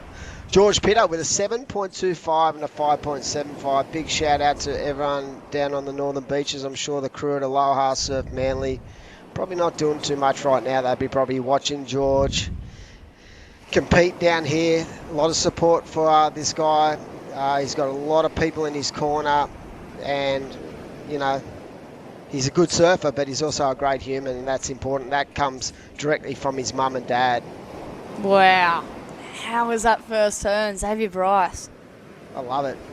As I said, this guy, I watched him at the Occy Grom about 4 or 5 years ago, and I definitely thought to myself, wow, long reef board riders, they've got an absolute winner here, because he was so mature for his age at that stage, and it's great to see him actually get into these, you know, these later rounds in the QSs, because he's only so young, so he's got years to go to get to where he needs to be. But right now it is George Pitter out in the lead, 7.25.575. Cooper Davies in second position. He needs a 9-point ride. So Georgie, I had a chat to him a little bit earlier, and he said the waves look fun, and he was very excited about the ABB. So we've got last heat of men's round 32 coming up next, and it's pretty much a pro junior heat. So we've got Casey Lane in the red, Dom Thomas in the blue, Ty Richardson in the white, and Jarvis Earl in the green. And we're going to cut to a recap, but that is something exciting you, ladies and gentlemen, are going to want to stick around for. So here's George Pitter, heat replay, nice wrap there, and hits it off the top there. So this was his 7-point ride. That board is extraordinarily quick. I just feel bad for the wave. It just got absolutely annihilated. And here's his mate Davies with that 4-point ride, just nice and smooth. But you see the difference in, like, the body torque is one of these points of difference that I like about Surfer and Blues surfing. Cooper Davies, and they're nice couple ultra turns competitive, these mates, so no mates in the water, and that's a solid combo. And this is George's other one. This is very similar to what we see at his home break at North Stain when it's onshore. So he'd be feeling pretty comfortable in these conditions. This is a super impressive heat, this one. So George, just super progressive surfing. I really like watching him surf. He's been working hard on his fitness too, like trying to get a bit bigger. Wow. Might help us when he gets bigger and stronger, as we see Jackson up and riding this. Wow, love the way he surfs. He's just absolutely can nail every section. He's really good in the air as well. Wow. Oh, he stood up tall there. Love that. So 3.5. He'll wrap into another score, and right now with 6 minutes to go, we've got a bit of a replay. Just love the depth out of that first turn. That bottom hand turn was so key. The placement of that bottom hand turn, I know it's a bit old school, but I'm always into the guys I coach about the depth of their bottom hand turn that creates the angle and creates the speed you get into that first How's maneuver. the spray off his turns? And I think, you know, that first maneuver from a judge's standpoint, I think is so critical to the outcome of your score. Absolutely. So 5:45 on the clock. Wait for that score to drop through. But I'm thinking that's higher than a 4.1. So I think that'll put him up into second. I think he'll go to second for sure. There we go. 4.9 for Jackson Dorian. So Cooper Davies looking for a 4.41. Xavier Bryce needing a 5.15. So 5 minutes 20 to go. As we see Casey Lane heading out for the next heat. Jarvis Earl in the green. So ladies and gents, another heat you're going to want to stick around for. What a great day it's been today. A jam-packed awesome action day full of incredible surfing. And don't go anywhere. We've got plenty to come. We've got the round of 16 Absolutely. men's and women's. So the round of 16 in the women's after heat number 8, then the round of 16 in men's. Then tomorrow we'll basically only have the quarters, the semis, the finals, 2 surfer format. So that will change up the dynamic of the way the actual heats run. Probably go to 25 minutes to give them a bit more, but then that strategy of having to identify, you know, the difference between that sort of really fast-paced 4-man heats and going into man-on-man for the men, and that is what it's all about. They've got to be able to adjust on the run. Here we go. It looks like George Pitter up and riding. Off the bottom, whipping that first manoeuvre, just that really extension through the body, comes around again. Great extension and just lining it up, the timing of his turns, but just as I say that, a little bit of a catch on the rail, but with that 7.25 and a 5.75, he's probably feeling pretty strong right now. And here goes young Dorian up and riding. As I said, comes from, you know, one of the most intelligent pro surfers of all time when it comes to putting a heat together. So I'm pretty sure the offspring will, be feeling pretty comfortable out there as we see George up. Here we go, heat replay. Love that wrap there. And he's been staying quite busy this heat as well. He looks like he's been surfing point breaks, eh? He's been living on the Goldie for the last couple of months. That's what I was going to ask. So is that where he's relocated to? Yeah, he's going to spend maybe, I don't know how long he intended to start there, but I think what he wanted to do, he basically went up there. He's living up there with a few of the top guys, and he is a very intelligent person, and he even as a kid he would always take in any kind of information, so he stores this information and he feeds off that information, so he's a real thinker too. So I feel like the move up to the Gold Coast was a positive move for a number of reasons. One, his mindset, but he also, living with Callum and that, will give him the opportunity to see how they go about their work. And the fact is, he's been training in the HBC as well. Right. And he's always been a surfer who's been looking to put a bit of weight on. And I feel like in the next couple of years that will definitely happen for George as we see Surfing Blue up and right in. Awesome. Here he goes again. Because I only saw him on board maybe a couple of months ago, just before I went to Hawaii. So yeah, he goes home. Yeah. But, living up there, the quality of wave. I just think the whole thing about the whole process of how you go about being a pro surfer is a little bit different up there. So, and he's probably frothing the surf snapper. He sort of grew up in Vanuatu. Really? Yeah, they had a resort over there, and his mum and dad still have the resort, Eritap, and it's a great place to visit if you can. Go and check it out because it is an amazing joint. What a fun fact. He used to tell me that sometimes he'd be surfing on his own and just get barreled off his head all day. Wow. And getting bored. Oh. How do you get bored of that? One of us can only dream, right? Yeah, here we go. Important wave for the man in green. Keep it 80s, 1 minute 30 to go, so 4:41 remaining. So he's going to really want to be looking to make it through to the next round in this one, because I'm pretty sure he's kind of just out of the top 10 range. Correct me if I'm wrong. But 1 minute 20 to go. Is that looking like a 4.4? We'll have to wait and see. I don't know if that's a 4.4. If you look at his 4 point right at the start of the heat, I felt like that could have been a 5, but it was just basically to the nature of the actual wave quality more than the surfing. But yeah, a 4.41. Is he going to be able to get back? But as you said, he's right on the cusp of qualifying for the Challenger Series, where I feel like he's going to do some damage if he can get there. Absolutely. And you know what? Him and Reggie travelling together, and George. That is just a recipe for destruction. There we go. Yeah, he did everything he could on this wave. He basically milked it for everything it was worth. Even that last turn, nice little pop, but that's probably incomplete from a standpoint of a judge. No, I would agree. So it looks like it didn't get him up into second position. So Xavier Bryce as well, utilising priority on this one. This looks like a nice little wave. Here we go, Xavier up and right in. So just waiting for this section to stand up. You see it's a little bit tricky because they're sort of like little double ups, so you can lose momentum, but this guy can absolutely tag away on any wave, and as I say that, he goes down. So wow, is that all she wrote when it comes to this heat? I'm pretty sure it is, and it looks like it is George Pitar who is going to get the job done with that 7.25 and that solid backup. What a great heat from the surfer from North Stain. We're going to throw off to a commercial break. I hope you're enjoying the action of the Central Coast Pro. We'll be back shortly. Welcome to Sydney. Upbeat. Downbeat. Feel its heartbeat. Open spaces. Open arms. A place to feel alive. To feel free.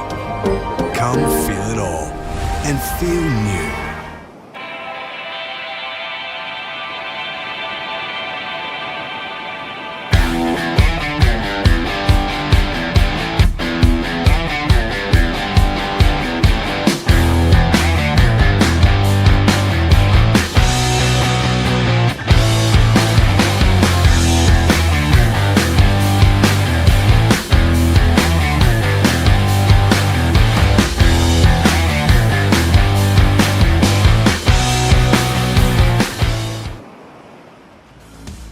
Welcome back, everyone. We're on the beautiful Central Coast for the Ryde to Rhythm Central Coast Pro WSL QS 3000 event, and it is the rising stars of the surf scene in Australia. In this heat, we've got the World Junior Champ out there, and Jess Saling joins me in the box for another exciting heat, the last heat of the round of 32 of the men's. We'll roll straight into the women's round of 16, I should say, but what a heat.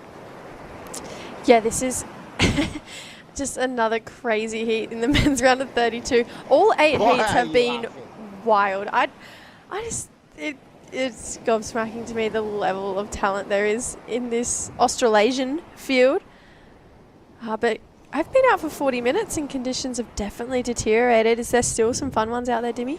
Yep, George Pitt in the last heat got a 7.25 and a 5.75. Oh, okay. But definitely tricky out there. There's a lot of bump on the face of the wave, so that is causing a little bit of havoc. But at the end of the day, I feel like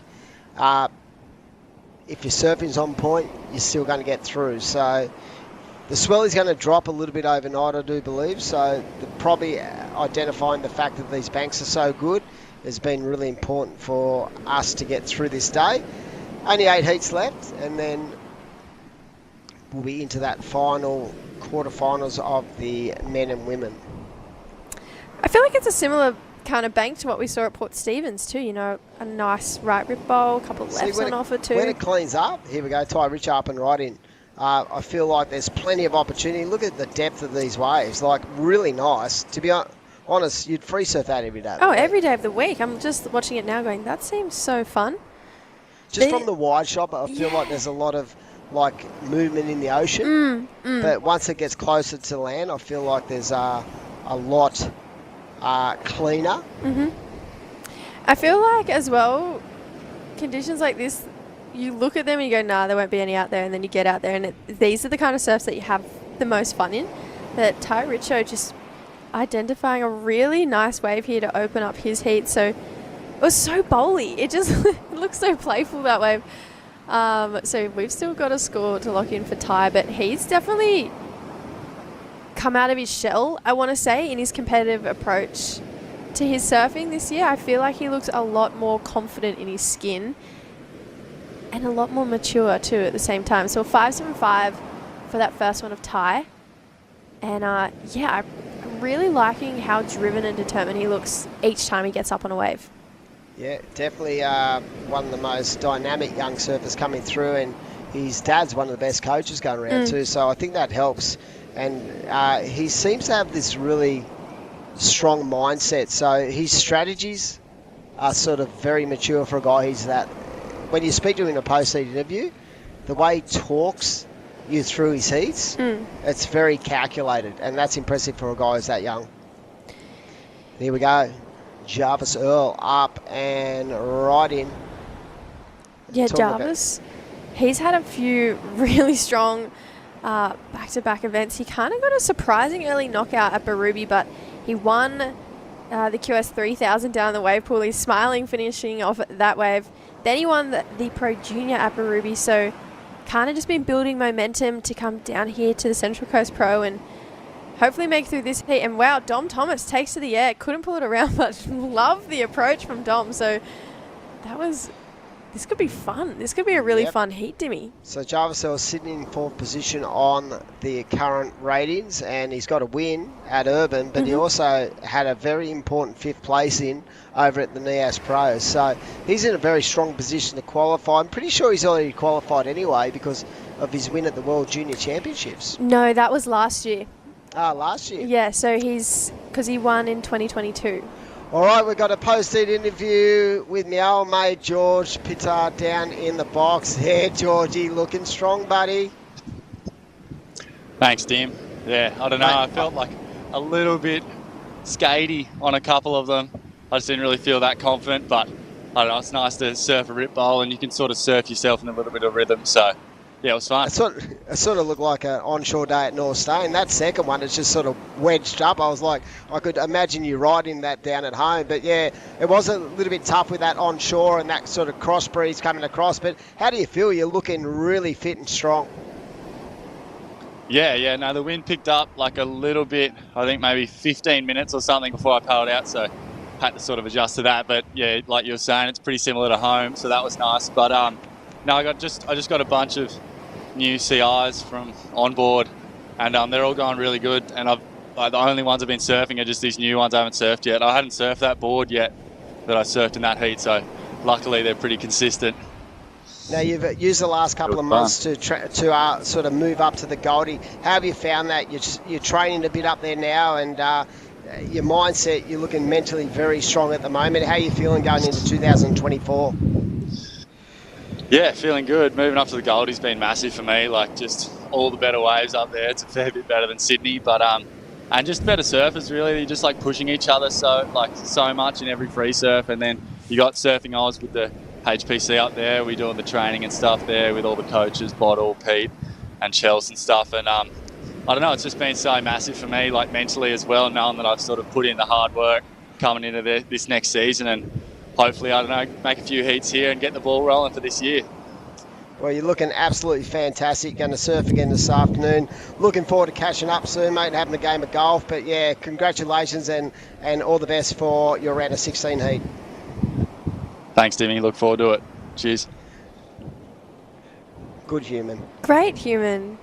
And it always has been. He comes from a really great family too. His mum and dad are the most awesome Can I tell parents. you about his mum? She's the most competitive golfer. You know what? I can actually picture that. Louise is so competitive. He comes from such a great family, and his dad and mum have always supported him. And I feel like him venturing out on his own, you can see the maturity. Yeah. Even in the way he speaks, there's a certain focus to what he's doing, and he knows he's put in the hard work. We all hope he qualifies this year. If it doesn't happen, I have no doubt in the next couple of years he's going to get to where he wants to be because he's doing the work. Yeah. He's he was kind of the Australia's underdog, I think, coming into the challenges last year. I think everyone expected the usuals to go really far in the draw, e.g. your Alistairs, Joels, Dylans, Geordies, and George came out of the gates just swinging and consistently made heats at every event and got results at every event. And I really feel like he kind of put the exclamation mark on his name in the industry based on his performance last year. And he was one of the only Australians to actually re-qualify for the Challenger Series too. So yeah, like I said, I think no one was expecting him to do as well as he did. And he's left everyone with high hopes to get another Australian on tour. Yep, definitely. But right now it's about this heat. We are into the last 11 minutes, and it's been pretty slow. That one wave Ty Richardson, that 5.75 was enough to put him in the lead. Right now, Dom Thomas still going to the air, so he's definitely come out here with a process and a thought bubble of, I'm going to go to the air. These rights are going to give me enough air to find that point of difference, and we haven't really seen a lot of that. We saw a bit of that in Port Stephens where some surfers could not get the job done on the rail, so they just went, you know what, I'm going to go to the air. I'm going to land some big airs and turn the heat around. I'm trying to think who did that twice in a row at Port Stephens where they had nothing, and then they just went bang, bang, 2 sixes through the heat. Jimmy Hill was consistently doing that? He was doing that, but there was someone who actually, I'll think back, who did it 2 waves in a row, basically come from fourth to go to first. So definitely mindsets in the way they go about it, but you can see the intent of his air game for Dom Thomas. Yeah, Dom Thomas made a few heats with that exact same approach in the Surfest last year at Newcastle. He just kept taking to the air and he was Mr. Consistent. And Huey Vaughan did the same thing too. And I mean, Huey's an incredible surfer anyways, but I think he made semis, yeah. Because he just kept taking to the air. George Pitter had to beat him to make the final. That's right, yes. And I remember George was like, oh no, I've got Huey. Here we go. You know what I mean? I've because got he's Huey. so, even though he's a mini Grom, he's so good and so dangerous that... He's not even Grom anymore. He turns 18 this year. Yeah, but he still looks like a mini Grom. I know. Is he 18 this year? Yeah, he's 18 in Are you telling October, me Huey maybe? Vaughan is driving a car? Yeah, he's got his P plates already. Yeah. Hey, Huey's going to be... How old's Joel now? 21? Joel's 21 this year. Wow, there you go. Surfer in blue. Dom Thomas now goes to the rail. Lovely forceful rail manoeuvre there for the man in blue. And look at this thing line up. Really good progressive surfing there. I love the compression rate of that manoeuvre as well. Got nice and low through transition. So nice surfing as we see Jarvis up. I saw him down at Aussie Pipe a couple of months ago, and seriously, it was like 5 to 6 foot Aussie pipe, and he just absolutely destroyed the joint. That end turn was crazy. George said something in his post-it interview just then. He said you can surf your way into some rhythm out there, and I feel like that's what Dom's done in this heat, and now Jarvis too. These guys have just been the most active in this heat, and now it's paying off because they've found themselves in a great rhythm with these right-hand rip bowls. Okay, what I like about this wave is those subtle changes in each and every backhand turn. So there was real variety in the turns. You know, that little bit of drift. The next one he pulled in a little bit more. So the variety of repertoire there was really for everyone to see. As Ty Richo just goes absolutely ham on that first turn, so square. And into another turn, that was solid. So these guys are starting to find their rhythm out there for sure. The waves are really cooking. Oh my gosh, that felt like I was just watching Snapper. That was like a little right-hand point break. That was really good, that wave. And Ty, loved that surfing on that wave from Ty Richo. And you could see Casey Lane was scratching to get into that one, but couldn't get onto it. So that was a good call from Ty. How square did he get? That first turn was absolutely right in the power source as we see Casey up and right in. But three very different kind of waves, but that you can just see how clean and clinical each of their attack was in that scenario. Jarvis Earlock's in a 7.5 for that last ride. And like I said, what I loved about it was the variety. The quality of the turns was matched by the variety of his repertoire. So judges love that. And this one, so dredgy. So vertically into the lip without any loss of speed at all. And that is going to be a good score as well. I just really love the timing and the pace that he's surfing his waves in this heat, Ty. It's really impressive and just timeless almost too. And there it is, a 6.35 for that last wave of Ty. So really, the judges rewarding that. He's picking his moments to push and pull. And you can see, like you said earlier, he's calculating his surfing on the waves too. It's really cool to see, actually. Yeah, I love doing interviews with him because he's one guy who's the IQ of his competitive side of his surfing is so thought out. You can tell every time you ask him a question, he has a real solid thought process about how he goes about it, and that's what makes him dangerous. As a young grommet, I used to see him in the Oki and stuff like that when we'd come up, and I always found him to always be on the good waves. And there's a skill set to that, but I feel like his IQ when it comes to formulating his strategy is probably second to none when it comes to our next generation of guys. And he backs his ability. Yeah. I said it earlier, but I'll say it again, he's definitely come into himself the last few years. Like, he's grown, he's gotten stronger, he's surfing heats better, he's picking his turns better. I just think all round, he's maybe most improved. I think Geordie Lawler put it perfectly when he said that the one thing I knew I had to do in that scenario in his heat was not to surf safe. And I feel like Ty Richo has that ability to push the boundaries but play the percentages as well. So when he pushes the boundaries with his turns, he actually really understands exactly what he's doing. He's not really, throwing caution to the wind. He's just creating what he wants. Here we go. A replay of this heat. And this is a nice way to start. Just a really good flow, really good rhythm, good energy. So much speed down the line too. This was Jarvis's first wave. He's just looking lethal at the moment. He looks so on point. His backhand. I mean, this is the surfing that got him the win at the Urban QS 3000. So Jarvis won in the World Junior Champ as well. Like I said, the key to that whole scenario was the variety. And this is the best turn of the heat, I reckon. Square into the lip, comes down, losing no momentum, and just really solid in his attack, and the speed he gets and the pop he gets out of each and every turn creates even more point of difference. Yeah, I'm really impressed by both of those guys who are sitting in first and second right now. Dom Thomas has surfed a pretty great heat as well. The judges capping his scores. I think maybe his surfing doesn't look as strong as the other two guys. You know, you can see that Jarvis and Ty have really put in the hard yards to put on muscle and get stronger, but Dom's so young still. You know, that'll just come with time, and this is great experience for him. That will be a natural transition for him, but he's got a beautiful technical style. His technique is so easy on the eye, and as a surf fan, that's what you want to see.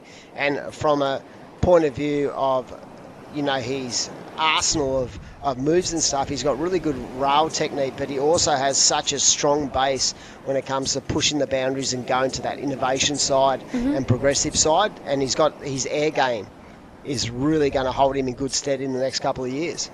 Yeah, he's really consistent in the air. Even I was really shocked by how consistent he was last year in those progressive turns that he does, and yeah, I'm excited to see how he grows and evolves as a surfer in the next few years. Here we go, Casey Lane, just trying to, I feel like, get something going right now at this point in the heat. 2 minutes 25 to go. He needs a 910. So he needs to create something to get himself back in the game, because he's such a great performer, but it's just about the rhythm of the heats. Sometimes you can be in total rhythm with the ocean. Other times you can be at the complete opposite end of the scale, where I feel like Casey's just not been on the good waves.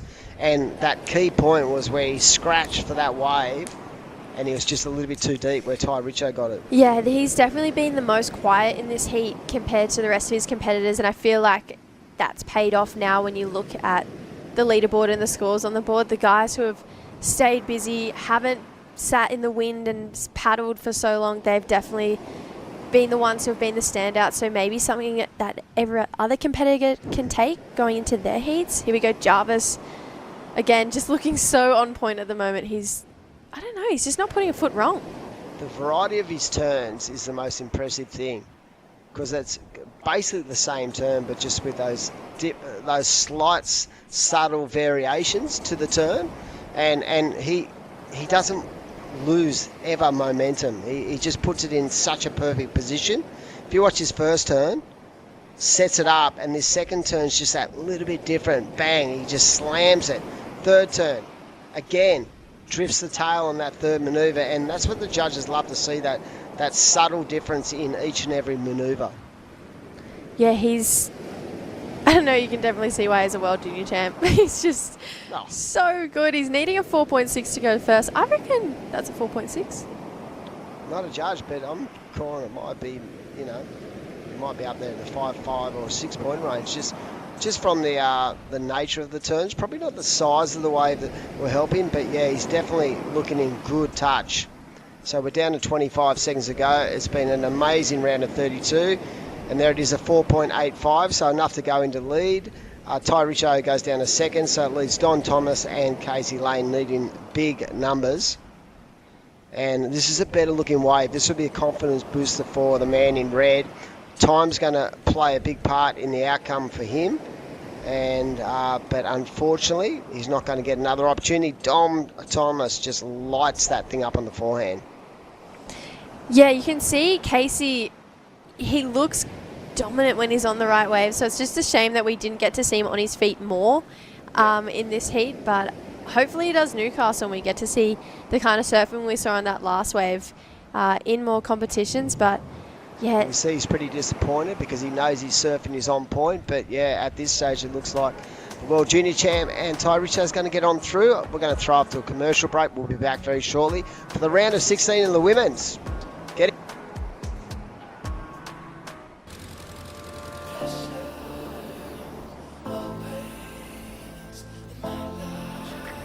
Lay back and just forget the pressure. Always in my life, it's alright.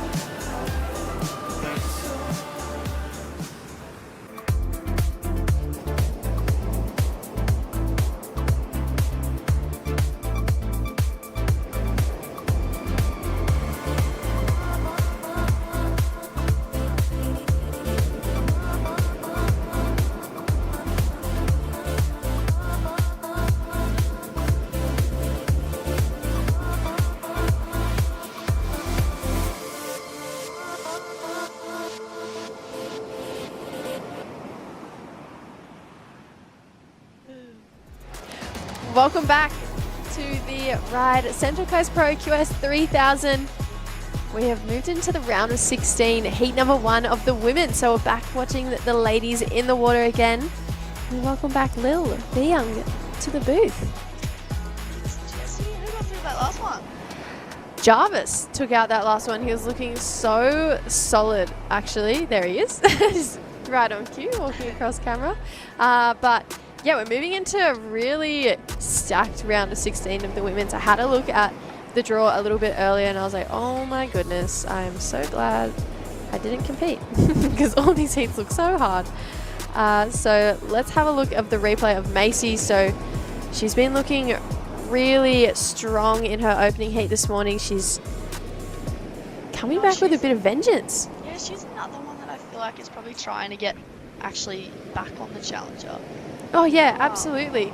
As we've spoken about in previous events and stuff as well, her campaign on how surfers make money, that Stab article. Yep. How surfers get paid is one of like I'd say maybe the best short series ever in surfing. Yeah, I'm calling it. Haven't watched season 2 yet. But, season 2's really good, and I've seen a few previews of the next 2 episodes coming out, and they look really good. They must get into the nitty gritty now. Yeah, it's kind of cool. They take different approaches. I'm not going to give anything away because I don't want to get in trouble. But they take that premium. Yeah, they take really cool approaches in the next few episodes, and yeah, I'm excited for them to come out and the world to see them. But focusing in 17 minutes, Minami Nonaka a 3.75, Macy Callahan 5.5 for that first wave. That wave hit the bank really nicely. Nikki Van Dyke taking off on her first wave now. It's just stuck behind, so it's been doing bit that. Different to what they surfed this morning. 100%. No, I think they just need to ride your rhythm drink and just get that focus on, that 60 mil of focus.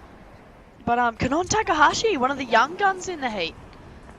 Yeah, she was really impressive this morning. The goofy footer, she kind of just found waves that allowed her to open up and go to town this morning, and she just had really, really impeccable wave selection. So I'm excited to see her kind of take it to Nikki and Macy, who are the 2 biggest names in the draw. And it's very interesting that these guys met so early on, but then again, 2 people do make it through this heat, so we'll see if these 2 ladies can make it through to the quarterfinals, but they've got to get through Minami Nonaka and Kanon Takahashi. So yeah, it's not an easy task.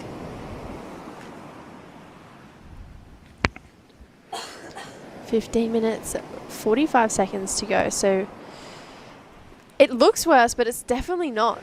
It's definitely so fun when the waves come through still. We saw Jarvis and Ty in the last heat make it look so fun. I think if you turned up and looked at the conditions for long enough for a free surf, you'd definitely still go out.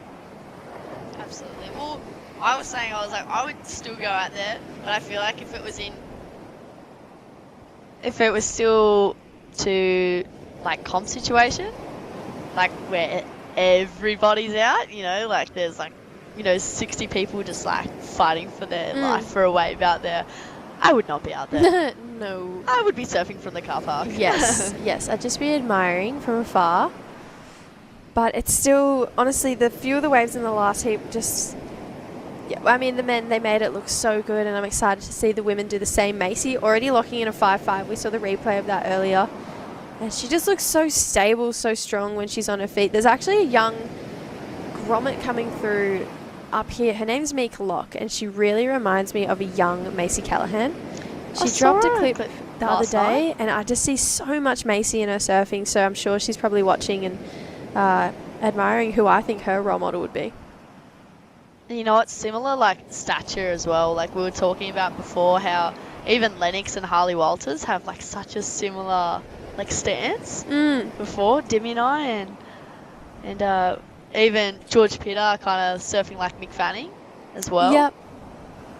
I think Mikey Madonna has a very similar style to Mick Fanning. That too. There's probably a lot, like Dane Henry, another one. Dane Henry, yep. They're like, I mean, I'd want to surf like Mick Fanning all conveniently rip curl surfers too. Yeah. Like, What are the odds of that? So they picked their surf as well. So Macy Callahan opening up with a 5.5. Manon Naka opening up with a 3.75. Nikki Van Dyke opening up with 0.5 and Kanon Takahashi a 0.4. Yeah, you can see there's definitely a lot of water moving out there right now. Surf is just paddling. George said something in his post-heat interview, and he said you can surf yourself into rhythm out there. So I just feel like that's what these women and men have to do in these next 8 round of 16 heats, because there's definitely still waves out there. There's definitely still potential. I think the more waves you catch, the more opportunity you're going to create. The last thing you want to do is sit in the rip out there and get caught off guard. So I think we'll see the people who catch the most waves make it through this round. 100%. And we definitely saw George saying super busy in that heat. And also I was going to say, there we go, the replay of Maisie Callahan there. So nice quick turn there. But what George had just said, that's literally Ryde's catchphrase. He's in the rhythm. I think that needs to be made a slogan. Yes, it does. Definitely. I feel like that's all it is out there today. And I mean, technically it's just a wave catching competition, right? So we're going to see these women take that approach. Kanon pulling back on that last wave. So the ladies kind of just picking the eyes out of it right now. Minami having a look at that one. There's still right rip bowls hitting this sandbake. That one is peeling off just in front of us. Here comes a good looking set. We'll see if anyone will capitalize on it. It looks like Minami having a paddle off the end. Here we go. She was so impressive in her earlier heat. Wow. Belts that first section, but can't come down with it. So Minami's going to get back out there and try and get another score on the board. Here we go. Macy out behind her. It's a pretty hectic shorey, hey? I still think it looks fun. Yeah. Just solid on that inside bit. Like, you'd go to do a turn and it's like jumping off a building. You're like, ooh. There we go. Kanon Takahashi, one of the young guns out here today.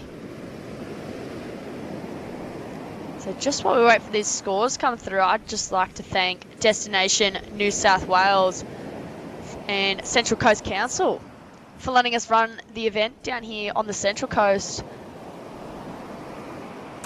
It looks like we're going to jump down to an interview with Jarvis. Jarvis, that last heat, the conditions looked like it was dwindling, but then we saw you on your feet and you made it look so fun. Talk us through how that heat was for you. Yeah, like when I was watching it before, the wind kind of came up just before my heat and it got a pretty bumpy on the face, so I was kind of just trying to pick those ones with a cleaner face, which was tricky to do, but stoked I found a couple in the end. It seems like every wave you surf is slightly different. Even every turn you do is slightly different. Is that something you try to do to keep the judges kind of more consistently entertained? Yeah, especially on my backhand, I try to mix it up a bit because it's hard to get variety, but yeah, mainly just trying to stick to that vertical backhand snap and try to find some good sections to get that out there. And Jarvis, tell us, you've got another heat to surf this afternoon. What's the downtime look like for you? I'll probably just chill, get out of the sun and get some more food. I'm guessing I'll be the last heat of the day at the Savo, so yeah, hopefully the waves are still fun. I'm sure they will be, and we're excited to watch you compete again. So best of luck in the round of 16 this afternoon. Enjoy some time out of the sun. Thanks so much. See ya. He's just smiling assassin. Yeah, we say it every time, but there's nothing else to say. He's just always so happy and smiley. Here we go. Nikki Van Dyke up and riding, one of 2 ex-tour surfers out there right now. Beautiful roundhouse carve. And belts that end section, so Nikki finally getting a score on the board. And you know what? We had a giggling assassin in before. We had Lennox Smith. Oh, was he giggling? Yeah, the whole time. He's frothing. Huey's probably standing behind the camera, pulling faces, knowing Huey. Nah, he locked him in the car, apparently. In the car park. So, yeah, that was a not very well-ridden wave by Nikki there. I actually remember going to her wave event last year, actually by one of the partners, Surfing New South Wales, so massive shout out to Surfing New South Wales for making this event happen today. And yeah, all the girls just absolutely looked up to Nikki. Even me, as I do. 18, 19, like, you know, having heats with like Dimity and stuff last year, like you're always like, as Dimity was saying before, like with Paige Harrod this morning in her heat, like having those younger ones come up to you and try and get in your grill and stuff, they're like, yeah, I'm not buying into that. Yeah. You know, and that's sort of... They've surfed enough heats. They know what to do there. You're like, you're on the outside of the fence and you're going, how do I get into there? Yeah. There we go. Nice wrap from Macy there. Macy just looks so in form when she's on her feet. That's that textbook carve we see from Macy that has got her so many excellent scores over the years. Totally. She just looks like she's having fun out there too. No real pressure on her shoulders right now. That's definitely going to back up that 5.5 really nicely. Nikki now got a 3.85 for that last wave. I like that board. Yeah, it looks really fun under her feet. I know she's been trying a few different brands at the moment. Yeah, okay. Interesting. But did you ever watch the movie Nikki put out when she was younger? I think it's called First Love. Yeah. I've watched it. Like my uncle that like works on board, so she was surfing for CI at the time, and so we got that movie for Christmas, and my sister and I would just watch it over and over and over and over and over again. Like such a good movie. And here we go, the replay of Macy Callahan there as well. So but yeah, like, you know, and even like Steph and Coco and Laura are all so young in this, like even when I was surfing with Coco about maybe a year ago now, and I was just like, oh, I love that movie First Love, and Alana Blanchard as well, and they're like, we were like 20 when we made, I forgot about that movie, like, I forgot they did it, and Nikki as well, when I mentioned it to her, and they said that they loved that project, and it was pretty cool, and...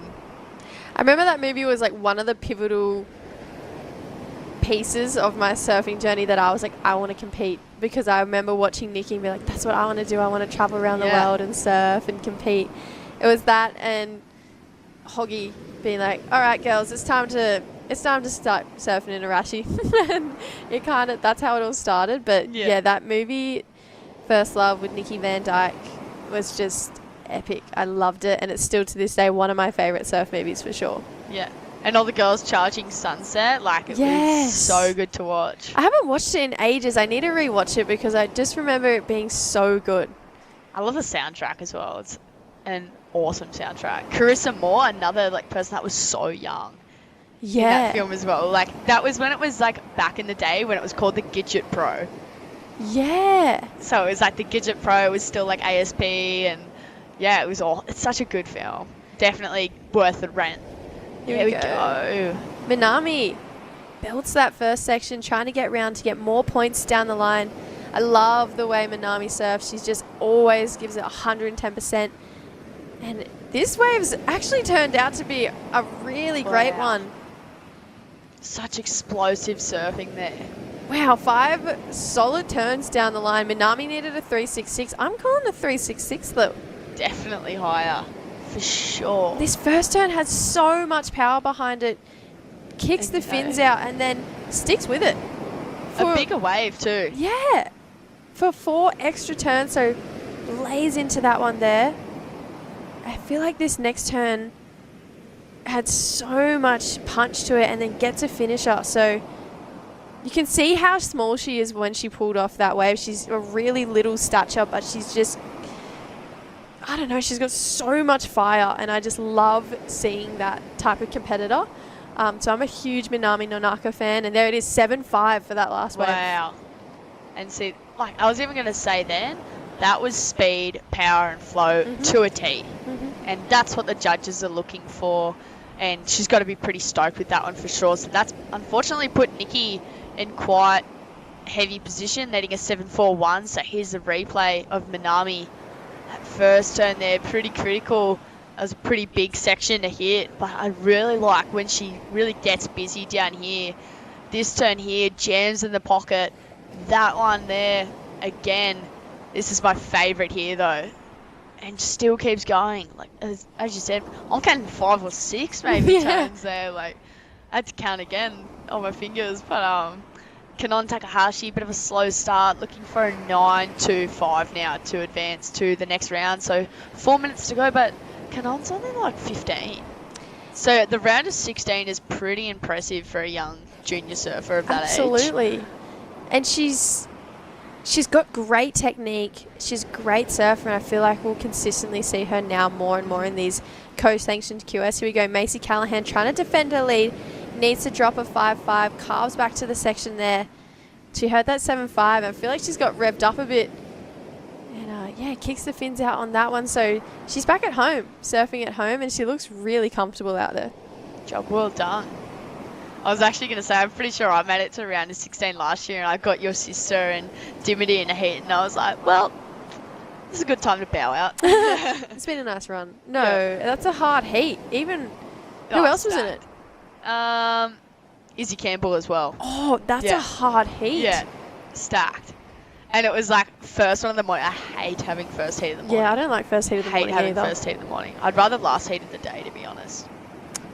I'd rather like 10 a.m. when morning sickness is gone, the wind hasn't puffed up yet. It's just like perfect, primo time to surf. I think we just get what we're given. Yep. Here we go. Nikki Van Dyke trying to get a 7.41. Looks like she's surfing with a bit more intent now, Lil. Floats that section. Needs this wave to stand up. Yeah, I don't think I don't think I would count that as a 7.41 just yet, though. No, I wouldn't either. I think Minami's wave had a lot less downtime from start to finish, but I love that Nikki's surfing with a little bit of aggression now that there's not a lot of time left and she's after a big score. Totally. But yeah, so there's just the replay there. I probably would have kicked off back there and then just waited to get priority again. But then again, there's not much time left in the heat, so you don't really have much choice. So just under 2 minutes remaining. Here we go, Macy Callahan having another check at this one. So Macy's probably done the right idea by keeping busy. That was a solid turn there from Macy. Yeah, this wave looks like it's got a nice inside section on it too. So Macy laying it down and then just comes unstuck there. But I'm thinking that could potentially better her 5.5. Here we go. The young gun out the back trying to get some work done. But unfortunately, it's just kind of been a lack of rhythm in this heat for Canon. See, Minami, I feel like, try and get another roll of the dice to get that first place. She only needs a 4-point ride, which isn't a lot, but that just all comes down to whether or not Macy improves on her last wave. So 1 minute to go. But yeah, what round did you make it into last year? Just out of curiosity. Gosh, I don't know. Last year was my worst year on the QS ever. Really? But the year before I had really consistent good results. Okay. But you know, it ebbs and flows. Gotta have your ups and downs. Yeah. For sure. They just come back better than ever. You know, like we've seen a couple of people in this end that did really well in the Port Stephens and then come and bow out early. Like, Joel Vaughan. Yep. I was looking at that and I was like, no way, at his home break. So there you go. So 20 seconds to go. But Avoca's definitely one of my favourite spots. I'm actually really glad that it's still an event on the QS series. So here's Nikki Van Dyke, last roll of the dice here, 10 seconds to go. Wraps it to the foam and jeez, it's looking so hard. Yeah, I feel like she hasn't really got much done on this wave, so this isn't going to be the score she was looking for. So that's a big name to fall out of the draw in the round of 16. So it's Macy Callahan and Minami Nonaka. Moving on through this, we are going to come back with the round of 16, heat number 2, right after this short break. Don't go anywhere. Lay back and just forget the pressure. Always in my life, it's alright. This is the motivation.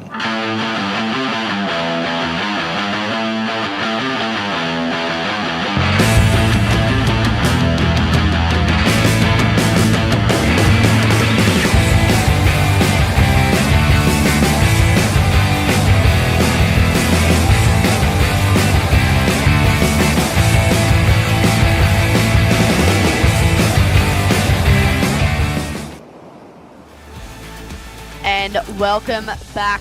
I'm here with Jessie Starling. I'm Lillian B. Young.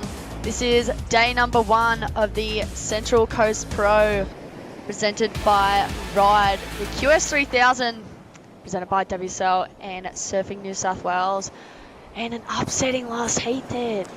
Yeah, big upset. Nikki Van Dyke is out of the draw, which I didn't really see coming so soon.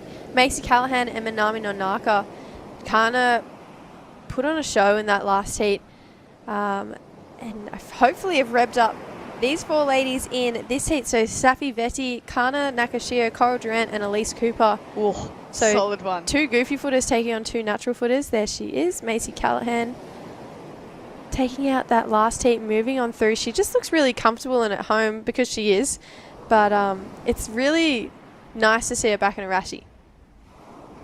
100%. So we've got a pretty exciting heat coming up next too, I believe. Every heat in this round is amazing. I love these co-sanctioned events. The level of surfing is insane. You know, just the names in every draw. You can look at each round of 16 heat and be like, that could be a final. That could be a final too. Yeah. You know, you just roll through it, and let's just all be in the final. Yeah, honestly, the level of women surfing in Australia and Asia is amazing right now, and it's really cool to be a part of. So Safi Vetti opening up with a 325. I honestly don't know if she's been in the country for more than 48 hours either. Here we go, Yeah. Coral Durant. Yeah, kind of just an up and out on that one. Got to be pretty hectic as well. I've got a friend staying with me from Puerto Rico actually. And I actually got home from work the other night, and she was still up at like 2 a.m.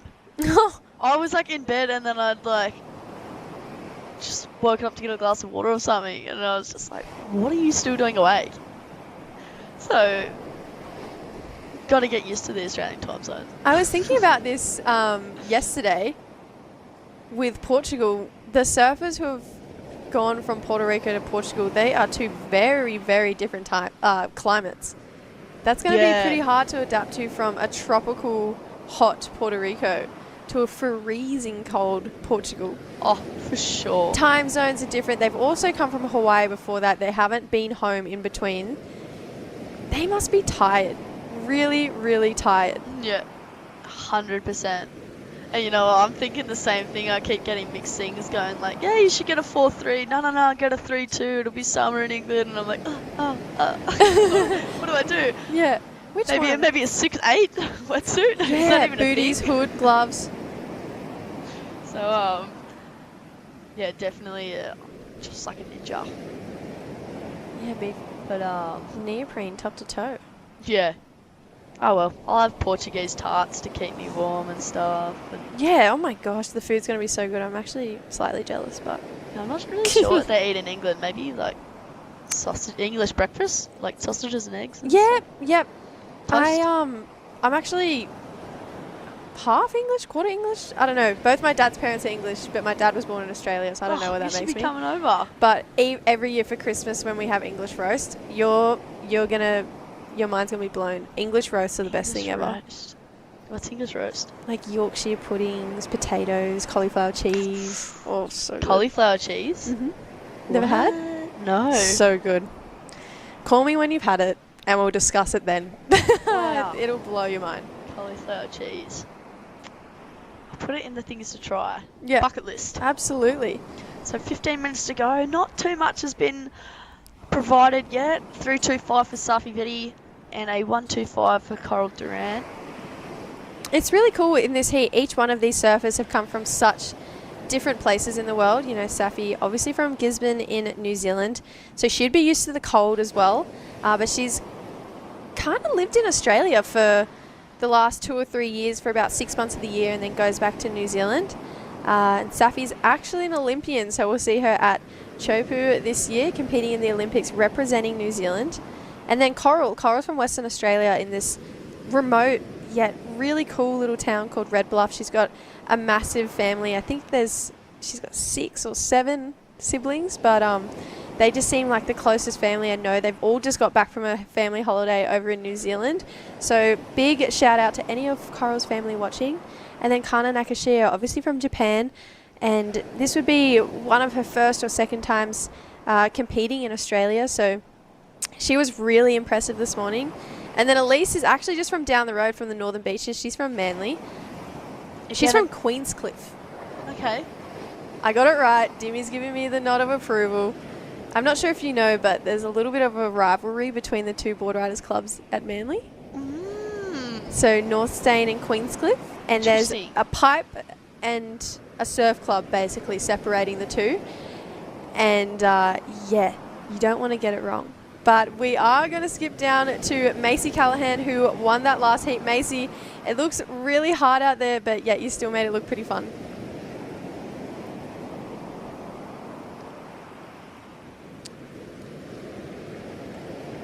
Oh, we might come back to Macy in just a second. We're having a bit of audio difficulty, but 13 minutes on the clock. It's been a slow 7 minutes to the start of this heat. Yeah. I feel like... yeah, we spoke about it in the last heat, Lil.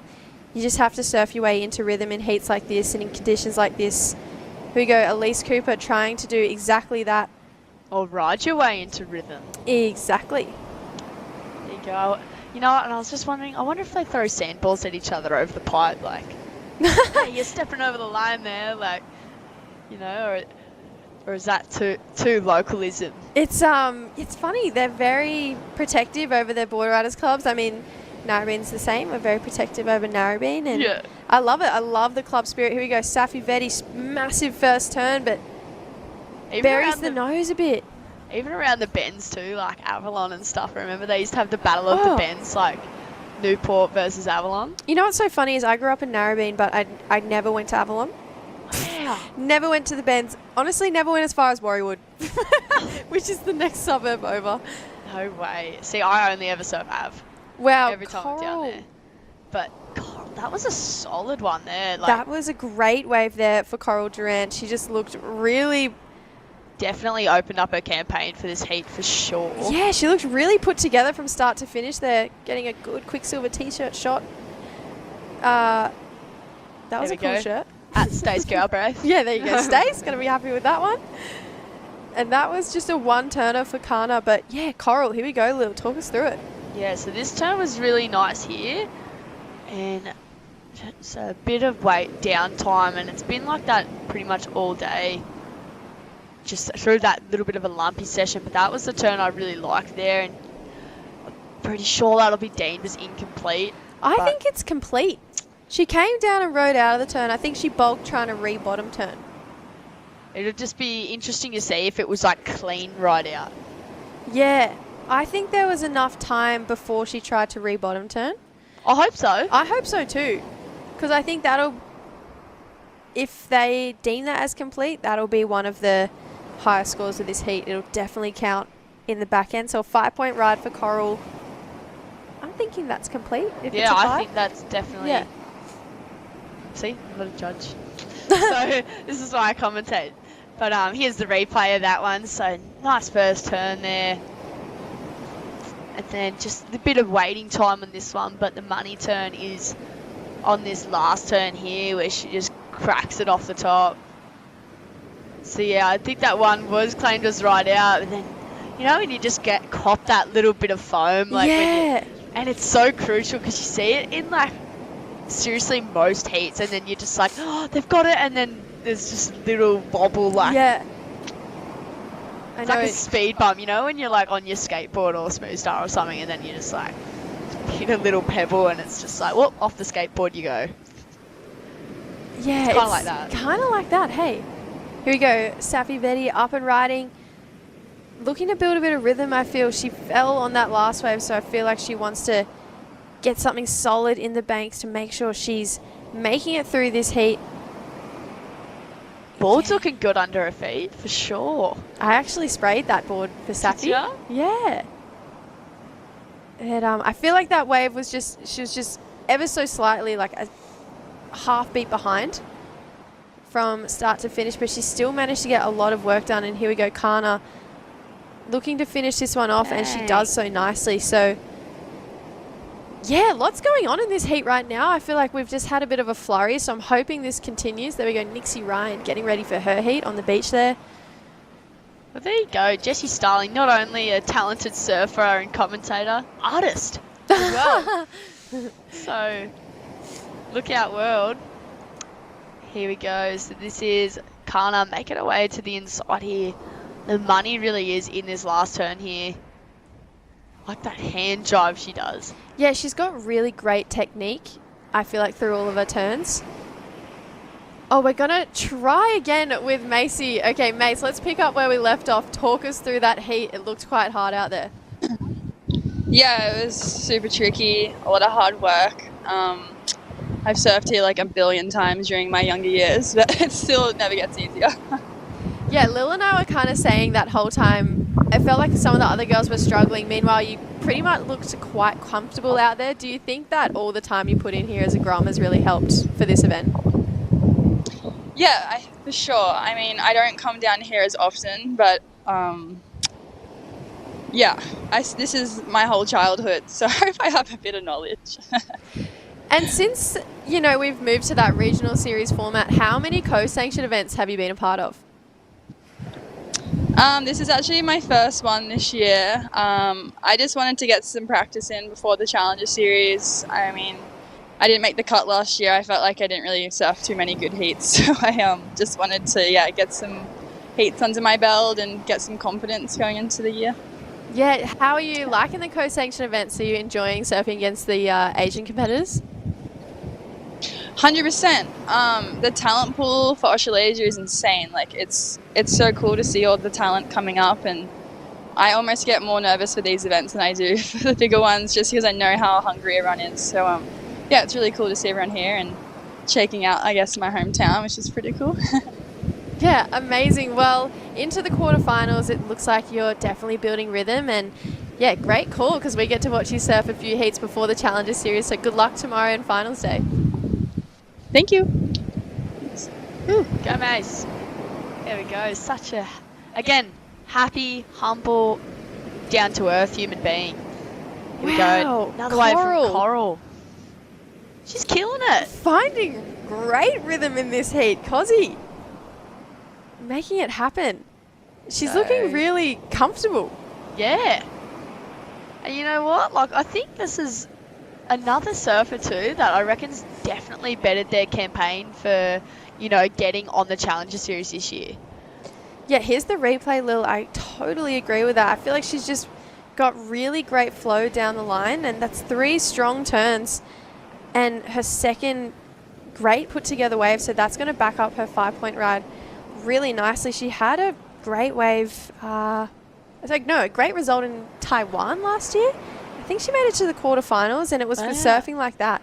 You know, she's definitely looking the best I've ever seen her, for sure. Super interesting. Do you know who's coming up next? Who's in the next heat?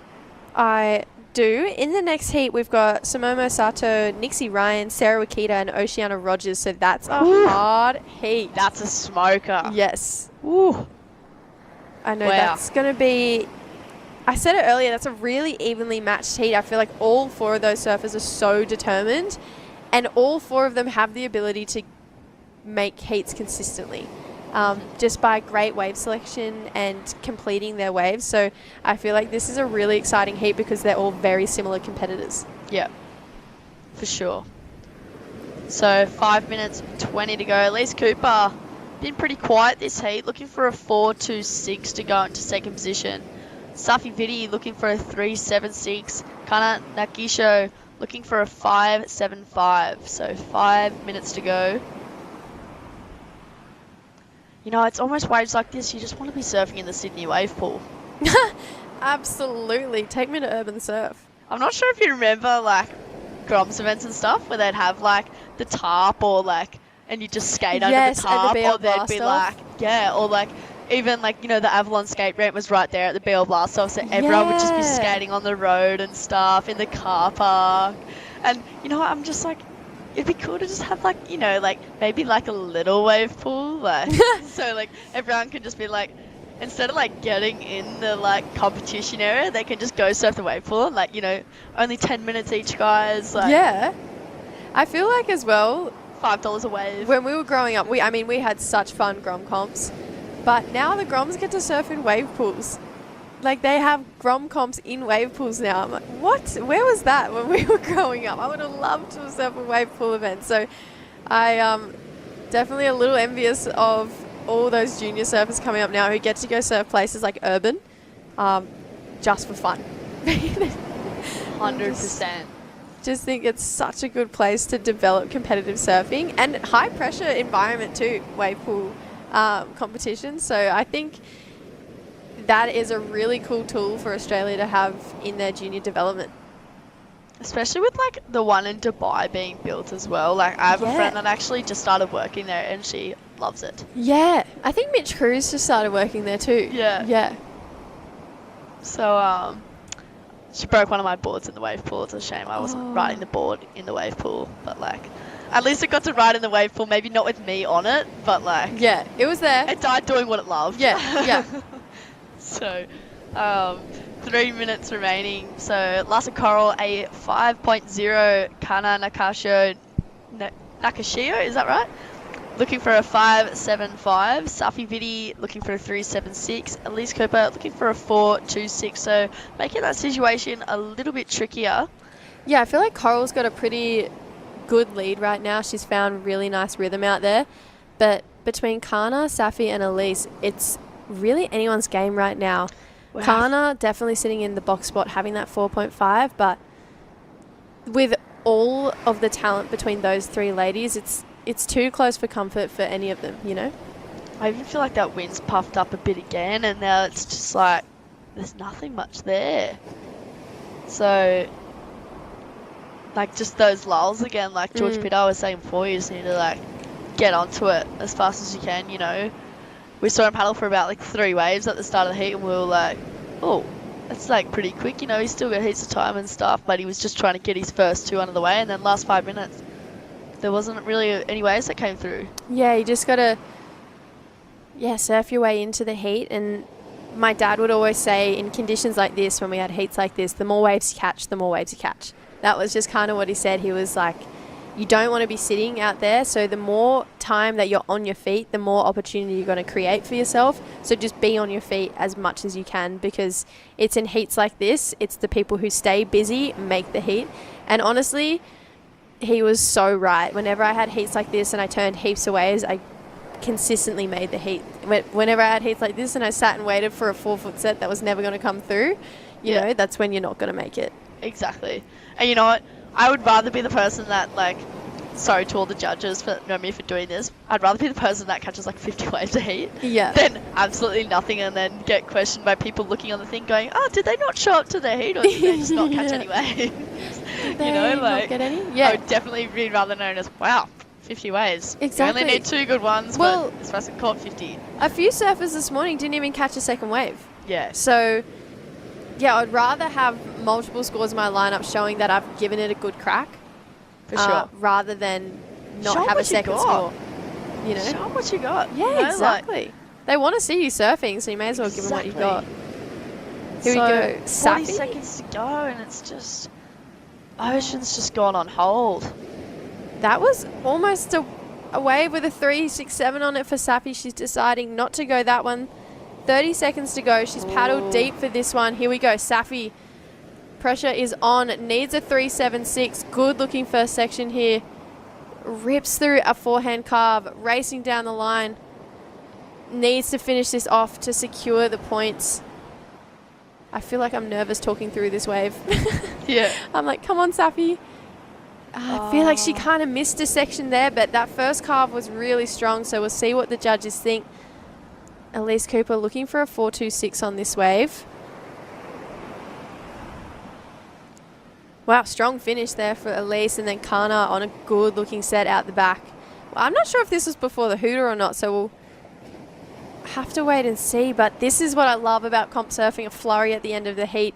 You never really know who's going to get through. I just think it's so exciting. And everyone just looks worried, you know, like everyone's just like, did they get the score? Like, you know, so, but we are going to cut to a short advertisement break, but we will be back with more women's action shortly, so stay tuned. Don't go.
welcome back everyone. We are here on the beautiful central coast of New South Wales for the QS 3000 event. A very important event in the outcome of the guys, or the men and the women, trying to qualify for the Challenger Series. And talking about challenging, conditions have definitely deteriorated just that little bit, but still fun moments when they come in. It's just about identifying it. But yeah, definitely listening to yourself and Jess in the last couple of heats. I feel like it's become a little bit more tricky out there.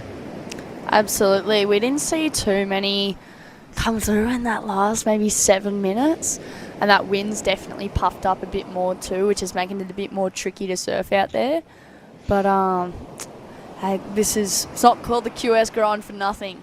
And it's, you know, it's surfing, professional surfing at its ultimate, really trying to adjust to each and every condition. So very different to the conditions the females and the men and the women would have actually surfed in their first exchanges today.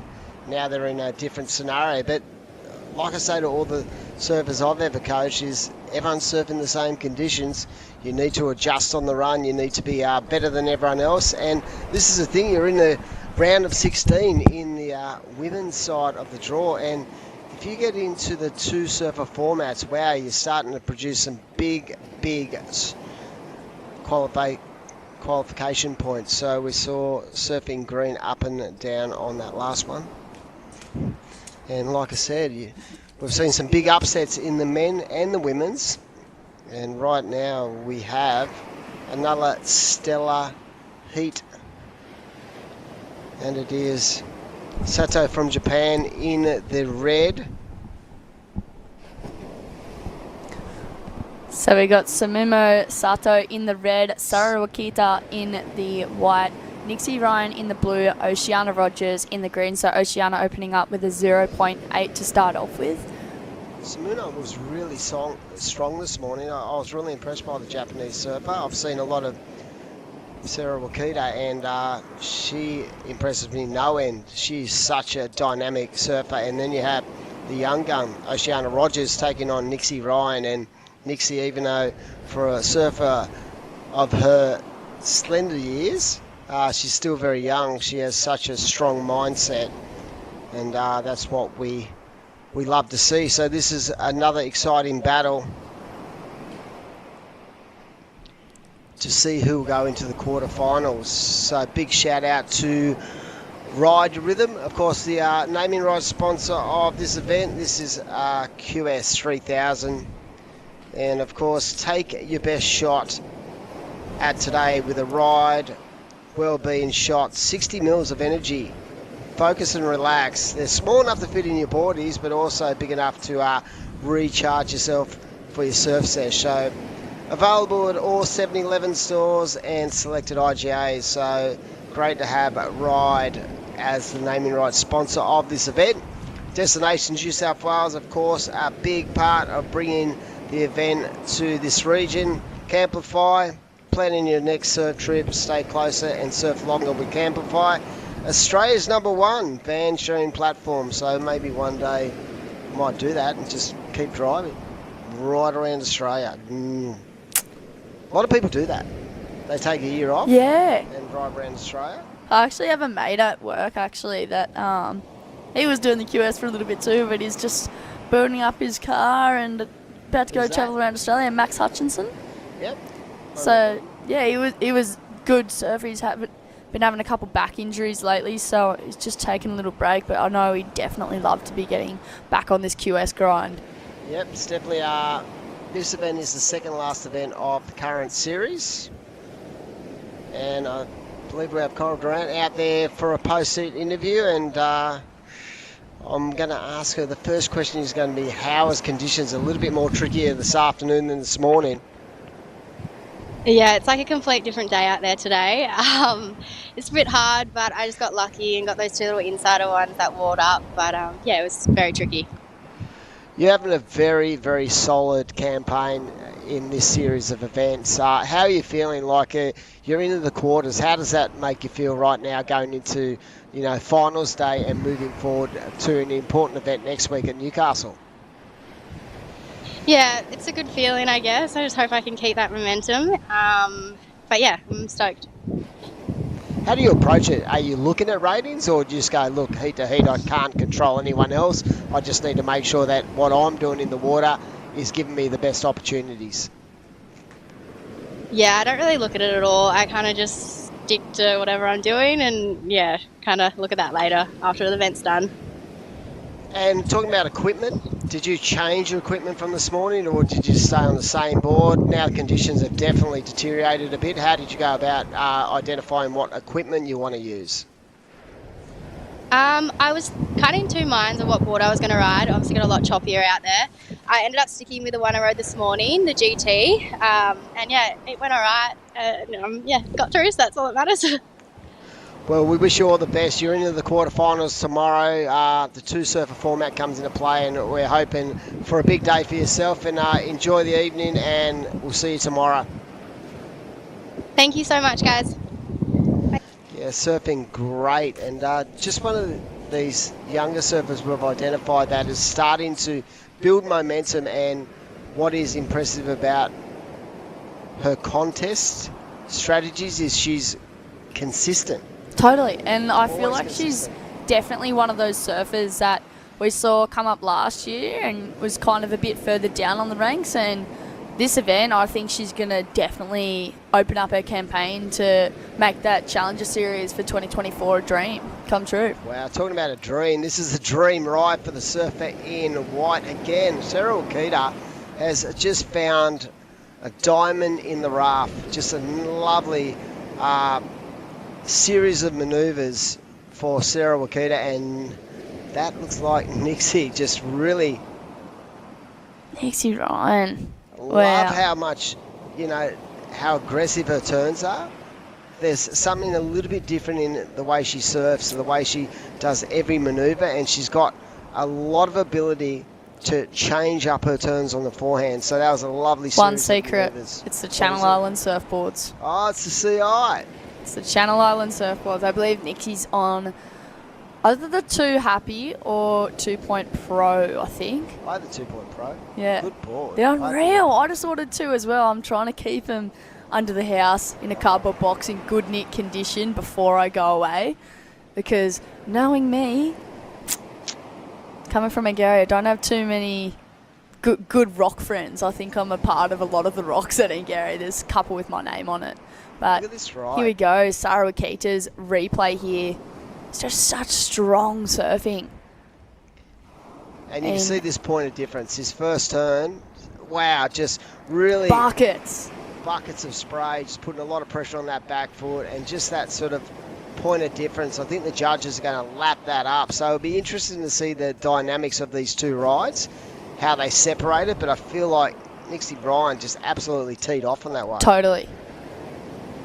You know what, I think Nixie's in quite a good running to be making it back on the Challenger Series for this year as well.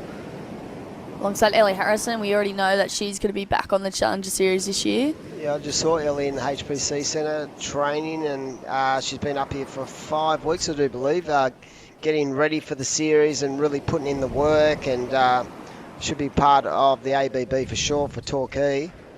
But yeah, like it's interesting to see the dynamics. George Peters requalified in the men's for the Challenger, but he felt like it was important to get some Ks in the legs to come down here, and he's also going to surf, Newcastle, where he had that sort of breakthrough performance last year where he needed to pull out something big, and he certainly did that. So it's interesting to see the Challenger Series crew absolutely coming back and really putting their mark, stamping their mark of authority on the QS level. That also intensifies the performance for the surfers trying to qualify too, because they're like, oh no. Yeah, well, look at Philippa. Philippa was someone I didn't think was going to get knocked out that early this morning. Nikki Van Dyke in one of the last 2 heats, like some big names getting knocked out, and the Newcastle event is the last event, and that's where everyone's pretty much on their toes. All right, last scores are in. 7-point ride for Nixie Ryan, so that is an exceptional ride, and you could see that point of difference, those 3 turns, the judges rewarding that surfing, a 5.75 for that solid combination for the surfer in white. And as we break this first turn down, just really leaning in and engaging that rail. The timing through that ride was just exceptional. Really good elevation through the lip. Just making sure that she kept nice and tight, but just that variation would have impressed the judges no end. So a great ride for the surfer from Lennox Head. And like I said, the maturity level of all these 4 competitors just extraordinary, and their ability to find, you know, the good waves in these really tricky conditions, because you can see that from the wide shot now, Lillian B. Young, that there is a lot of water moving. So not only are they trying to hold on to priority and put themselves in the best spot, but it's about the movement in the lineup and making sure they're on the right peak as we see the surfer in white up and right in. Speaking of water moving, Sarah Wakita wrapping this one back to the foam. And she might just find a little link up on the inside here. Manages to stick with it, so a bit of downtime there. But hopefully she finds another shory link out. There she goes, drops the wallet and ditches the fins on that one. An exciting heat coming up next too, Dimmy. Willow Hardy in the red, Paige Harrop in the blue, Holly Williams in the white, and Isabella Caldo in the green. So, ladies and gents, make sure you stick around for that one, because that is going to be another exciting one. Don't go anywhere. 7 minutes 40 to go. Nixie Ryan out in front. We'll wait for that last wave of Sarah Wakita to come through. And it'll be good to see Oceana Rogers replay on the back end. The young Snaps that one off the top. I've seen her get 10-point rides in junior events. Yeah. And you can see exactly why for someone so young, so mature. Her approach is exceptional, and her ability to attack is what separates her in her age division. She just has that really unique spark to her surfing for someone so young. So that was the replay. 7 minutes to go. Sarah Wakita, that one took her into the lead. So last wave of 3.65. Nixie Ryan now needing a 2.4 to go to first position. Oceana Rogers requiring a 4.41. Still waiting for that last score of hers to come through. I think that might just change the situation. Yeah, I think so. And don't forget, Urban Surf is scheduled to open in April 2024, located at Sydney Olympic Park at Homebush. So get in early. The early bird memberships are now on sale. Be part of a community and surf more for less with Urban Surf Sydney memberships. I'm going to go on and I'm going to check it out, because I, for one, know that I'm going to be hammering that joint. Just might have to move out Parramatta way. I'd just be running hot laps around all the time. Only, like 30-minute break at work, go surf, Urban Surf. Seriously, it's only 40 minutes from the northern beaches anyway. Where is it actually being built? It's at Homebush. It's at the Olympic Park. That's where the stadium is. Uh-huh. In that big precinct. So, like, you can... Wouldn't be bad to stay at the Novotel for a night and stay there the whole weekend, as we see surfers trying to get in position. Here we go. Sarah Wakita up and riding. Keep him busy. And I think I heard you and Jess speaking about the fact that in these kind of conditions, your best options is to be really, really controlled and just continue ride waves. Sometimes if you're patient, you're not going to get the opportunity. Here we go, the young gun looking. So she got a 5.5. Is that for that one turn? Yeah. That's incredible. That's such a good reward from the judges for just that effort of being aggressive in the most critical part of the wave. So I love that judging. You know what I was going to say? And if it's at Homebush, why watch a Manly Eagles rugby game when you can just go and surf Urban Surf instead? That's sacrilegious. Come on, let's not be silly. Did you watch the Seagulls? I'll be surfing Urban Surf. I won't be watching a Manly Eagles game. Manly Seagulls are coming to get everyone this year. I'm going to go to Vegas next year and watch the NRL. Oh, yeah? I love Vegas. But, yeah, right now with 4 minutes 40 on the clock, WSL, the Ryde Your Rhythm Central Coast Pro. We've been excited. We've got another 5 heats to round out the day. We're going to have the last heat of the women, so that will identify who we have in the quarterfinals. Then the men's round of 16. here at Copacabana Beach, which is unique because in all the years I've commentated the Central Coast Pro, I've never seen the event here that I've been a part of. No. I'm pretty sure they surfed there yesterday as well. I hear the banks are absolutely cooking.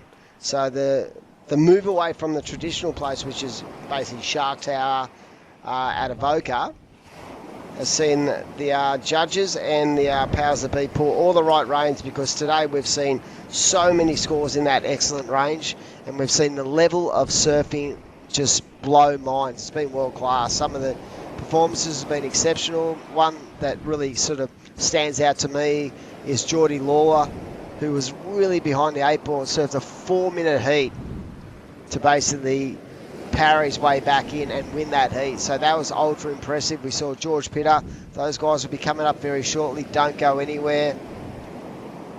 So this is going to be a hard heat here because Nixie only needs a 1.5. Oh, it's nothing.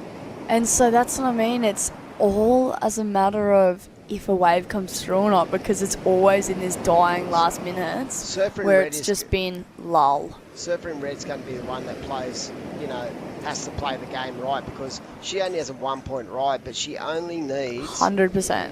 2 waves, and not 2 huge scores to get back in the fray, such as the tightness of this heat. So right now it's going to be really intriguing. We have priority with Red, second priority with Nixie Ryan. She needs a 1.5. She knows all she has to do is get to her feet and do one turn. She'll get that right now. She's going quick. So I think this is a 1.5. A 1.5 in my eyes, you've just got to kind of stand up. Do you know what? She fell on that second turn. So I don't think it's going to be more than like a 3. But I feel like she's got the score. But the problem's going to be, look at that. It was only a 1.65. That is by the barest of margins. So right now... Oh, set's coming. Surfing Red needs a 7.65, and the young gun, Shana Rogers, needs 3.16. That is so obtainable. She got a 1 turn for 5.50 earlier. So this is a really intriguing battle, because even Surfing White, who has established a lead, she's nowhere near safe at this stage. And here we go. It looks like movement in the ocean. It looks like Red going to pull the trigger on this one. It is the Japanese surfer on a good-looking wave. Will it open up? First turn.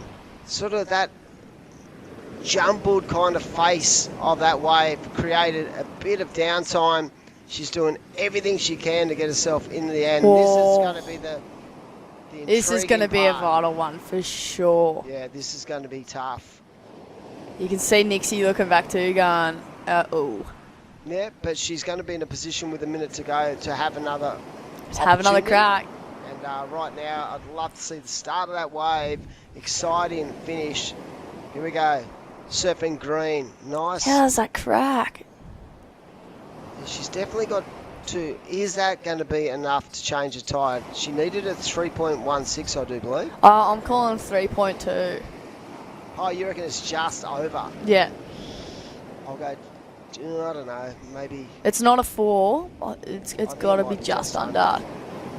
Because there's 2 turns. So I think it might come in just under, to be honest. But I'm not a judge, and that's why we're in the box. That's why we're in the booth. And they're at the beach. But right now we're down to 30 seconds to go. We're down to the final stage of this heat. The surfer in blue just trying to look for anything that's going to better 1.65. I'm on the edge of my seat, hey. Oh, this is intriguing. What are they going to throw that last wave of the surfer in green? I think it's not going to be enough, but as I said... There we go, we've got another last one coming in here. Here we go. Just up before the buzzer. It's got a little wedge on it. Here we go, Oceana Rogers, last roll of the dice, and... Well, at the back, I think Nixie is up and out. I think... Wow, was that someone on the inside of her? Yeah, so I'm not sure if that was what colour that was. So that was white. It was white. So that was a priority situation too. She got a 3.6 on the previous, so she did. There you go. Go in a second, so I'm pretty sure you're going to find we might have an interference in this heat. But anyway, we're going to roll off to a break. That was a pretty intense battle, that round of 16, heat number 3. We're going to pay some bills and be back very shortly. Don't go anywhere. Woo. On day. Ba-da-ba-da. Ba-da-ba-da.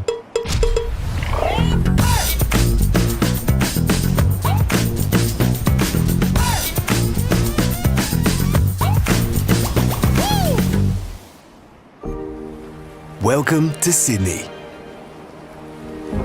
A place to feel alive, to feel free. Come feel it all and feel new. This is the motivation.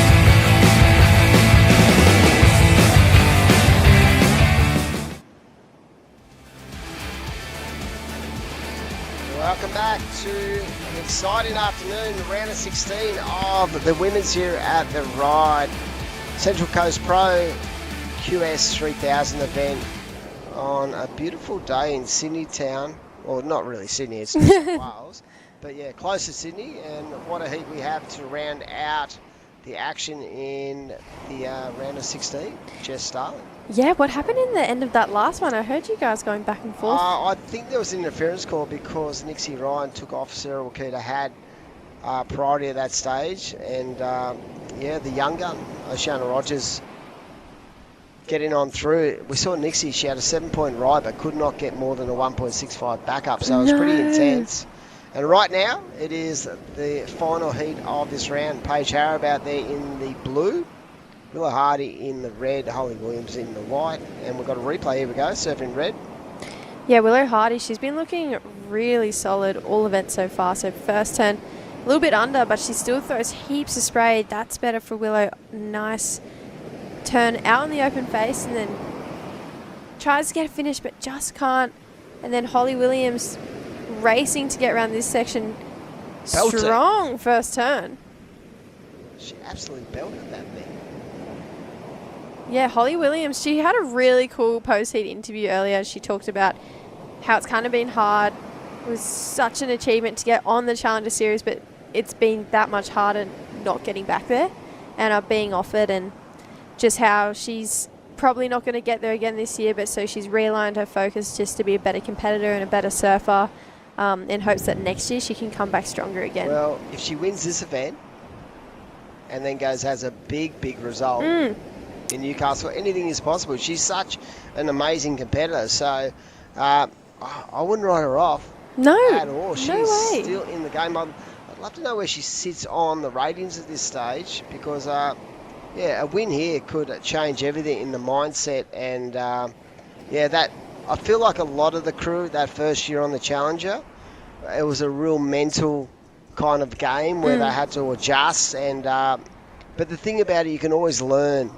They'll take so much out of that moving forward in their careers, and once you've been there once, you want to get there again. And talking about wins in careers, this competitor, Sarah Wakita, have been on absolute fire, and again finding all the right moves and finding all the right waves. It looked a little bit tougher this afternoon. Yeah, for sure. It was really tough. It was way trickier than I thought it was going to be, so I just try to keep busy and try to find the right ones. Sarah, I feel like you're always so consistent no matter what the surf conditions are like. You know, we can see you in perfect India right-hand point break to a really windy final in Taiwan to now here in Avoca. How do you manage to stay so consistent throughout every type of surf condition? I'm not really sure, but I just try to catch a lot of waves out there, and yeah, I just keep focusing on just having fun out there, and I just try to find how I can have the most fun out there. So yeah, I think that's the good point about doing heats, and yeah, I think that works out for me. And tell us, who are you traveling with? Because you had a really cool posse that you were traveling with at the end of last year. Has it stayed the same? I'm traveling with my mom this time to Oz, and I'm not actually really traveling with them, but I'm here with Daiki and Tenchi as well, and we've been supporting each other's heats, and to be able to support each other, we get a lot of motivation off of each other, so yeah, it's fun.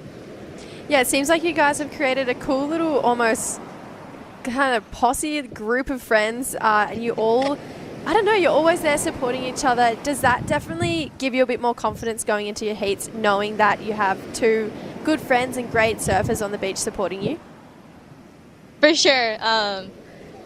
They give me a lot of advice too, and they ask me for advice as well, and that's really I feel like we can have that relationship because we really actually trust each other, and to be able to support them and they support me a lot, so I'm happy to be with them. Well, congratulations, you're into the quarterfinals. Before we let you go, is there anything you want to say to anyone back home? 応援ありがとうございます。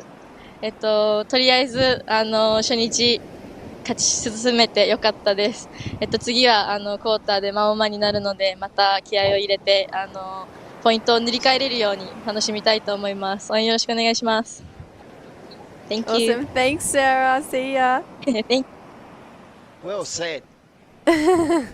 she's just, I love the co-sanctioned events and getting both sides, it's so cool. And what I like about her surfing is how enthusiastic she is about the whole process, about really taking on the journey and like she should surf 5 heats a day if she could. She loves it. Yeah, she's such a great competitor and such a great person on land too. She makes such an effort with all of the Australian girls, as much as she does with all of the Japanese and Asian competitors. And I think she's also for it just to have a cool community around her. And I don't know, she's definitely been one to watch in all of the co-sanctioned events. And she actually won the last co-sanctioned event in Taiwan. 5,000 points. Yep. Good money too. Great money. That would really help take the pressure off when it comes to traveling around the world. Talking about someone who's taking the pressure off, that first waiver, 5.25 for the surfer in white. Holly Williams sitting in 16th position on the current rating. So a little bit of a disappointing time, but to be honest, like I said, if she gets a win here, she puts herself right back in the frame. And she spoke about, about the challenges of competing at that higher level last year, but she'll take so many lessons out of that as she moves forward and develops. She's such a strong competitor, and I love the fact that you can learn so much and develop so much through the different scenarios. Like WSL have got it exactly right, I feel, with the QS regional series, because what it does, it gives a lot of surfers who maybe can't afford to do the old school QSs the opportunity to surf in their home region. And then if you make it through that scenario into the challenges where you get to surf better waves, then you can raise your intensity levels. Yeah, it's such a cool new format. Like you said, it's almost more user friendly. 100% for both. Strong surfing. Yep, I was right on the money. 33 years of age. First season on the QS was 2008. Now, this is a very important wave for Holly. Yep. Now, there was just a little carve to start with. There was a lot of downtime. Do you think this is going to be the score? I actually don't think it will be. I don't think it will be either. I'm not sure, Dimmy. I feel like she might have needed to get something ever so slightly more. I would love to say she did because she fought till the end for that one, but we'll have to wait and see. The men are going to get out there. We're going to go to a short break and come back with the results and the round of 16 heat number 1 of the men's.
Welcome back to the Central Coast Pro QS Pro 3000. I'm getting tongue-tied. What's going on? It's all fun and games in the commentary box, and Tully Whiteley off to a start, a 4-point ride for the Victorian. And here we go, it looks like Mikey Padonna just punching through with that first manoeuvre, and what a way to kick off the round of 16 with Jess Starling in the box with us, Oscar Berry, Tully Whiteley, Mikey Madonna, and Tanaka from Japan, Taki Tanaka. Yeah, this is a really hard heat. I see Mikey was looking really on point in his heat, kind of came back right at the end. Tully Whiteley's just an absolute powerhouse. Oscar Berry was looking in form, and so was Daki Tanaka. So I don't even know what way this heat's going to go, Dimmy. Yep, strong. Surfer in blue, looking so dynamic.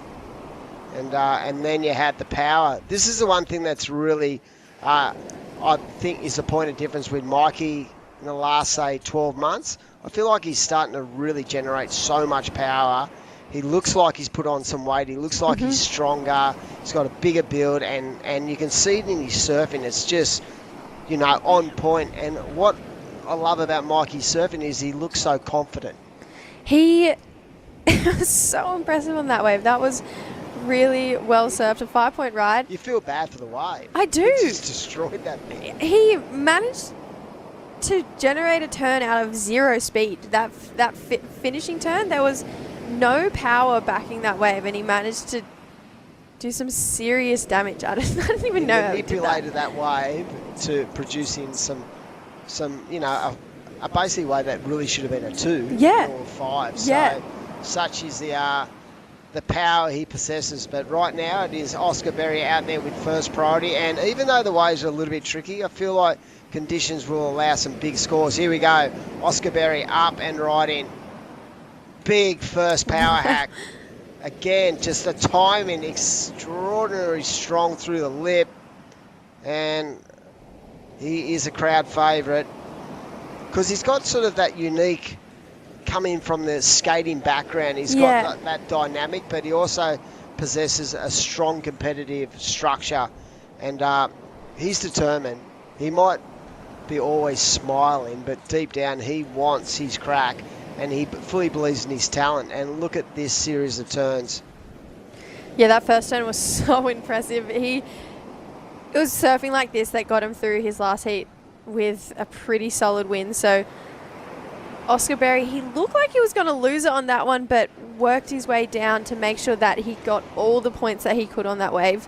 That's going to be a great score. He looked like James McDonald in race 8 at Randwick. Just at the end, just trying to get that horse home. But strong. And I feel like that bulk of the score will come from that first manoeuvre. Judges have locked in a 5.50, and these heats are rapid fire. So 20 minutes for the round of 16. We've got 4 heats left in the men's. That will give us our 8 quarterfinalists, and then we go into the 2-surfer format for both the females and the males. So it's going to be good. It's going to be fun to watch tomorrow unfold. I'm pretty sure once we get into that quarterfinals, they'll extend the heats by an extra 5 minutes or so. So good way to start for the 3 Aussies. The lone Japanese surfer Taki Tanaka out there with first priority. He's been in stellar form Pretty sure he's one of the standouts on the Asian Qualifying Series region. And into the round of 16. So if you can get yourself into a quarterfinal, I'm pretty sure it's about 1,423 points. Ooh, that's a nice amount of points. Nice little, I'll take that. We'd take that one. I'll take that any day of the week. Yep. Wow, okay. So serious points on the line after this round. Oscar Berry, weird wave selection, just up and out, but I feel like this is, whoever loses in this heat, these are big scouts taken out, for sure. Yeah. And when you look at where Oscar sits on the ratings, where Tully sits on the ratings as well, I feel like it's, you know, it's a very important heat at this stage. I'd love to look at who else is in the round of 16. Oh, wow, next heat's big. Geordie Lawler, Saxon Reba, Alistair Reginado, and Kian Martin. Yep. Give me your picks. Who's winning that heat, Dimmy? Geordie. Okay. Yep, I love it. Or Reggie. Yep. But I just, going on, I mean, I'm a stickler for form. But as soon as I pick him, it's like a death ride. It's Don't be silly. Don't be picking me, please. But right now, Tully sits in third position on the rating. So this is important. You know, he's sitting on a 796. If he can get himself through this, he's going to improve by a minimum of 500 points. And it starts to get into those sort of really small increments as we see Oscar exploding through a series of nice turns. So big shout out to his dad. Big Tone, I'm sure you'll watch him, but yeah, so this is where these sort of points start to come into effect. Oscar definitely is going to improve no matter what happens, but if he can get through this heat and maybe even generate a final, he's already got, you know, 3,000 for that third place in there, so he's got a pretty solid number, but with the likes of Morgan Siblick not there, Dylan Moffat going out early, Joel Vaughan going out early, Kaius King out, Jack Thomas out, so it gives that opportunity for the likes of Geordie Lawler to come and move himself forward as we see a replay of this last left-hander from the surfer in red. So vertical through the lip. He's just looking so on point. I don't know what it is about him, but he's definitely looking more revved up than what we've seen him, I would say, in previous events. He's looking more confident, more stable on his feet. Doesn't feel like he's going to fall. I don't know, he's definitely looking switched on. Funniest thing was that post heat we did with him before. He was like, I haven't really been getting through many heats this season, but he's in 8th. Like, if he can put a big result in, he's right there for challenging for a spot on the challenge. Here we go, Oscar up and right in. I reckon that you might see him go to the air at some stage. He's got a pretty wicked air game. With 11.5 minutes to go, it's been a pretty slow start for everyone else, and I feel like Surfer in Red, what he's doing, he's just having a crack at a lot of different waves because he doesn't have priority. Look at this wave. Nice start for the Japanese surfer again. Just solid timing and connection with the lip, and that's important when trying to generate speed and flow.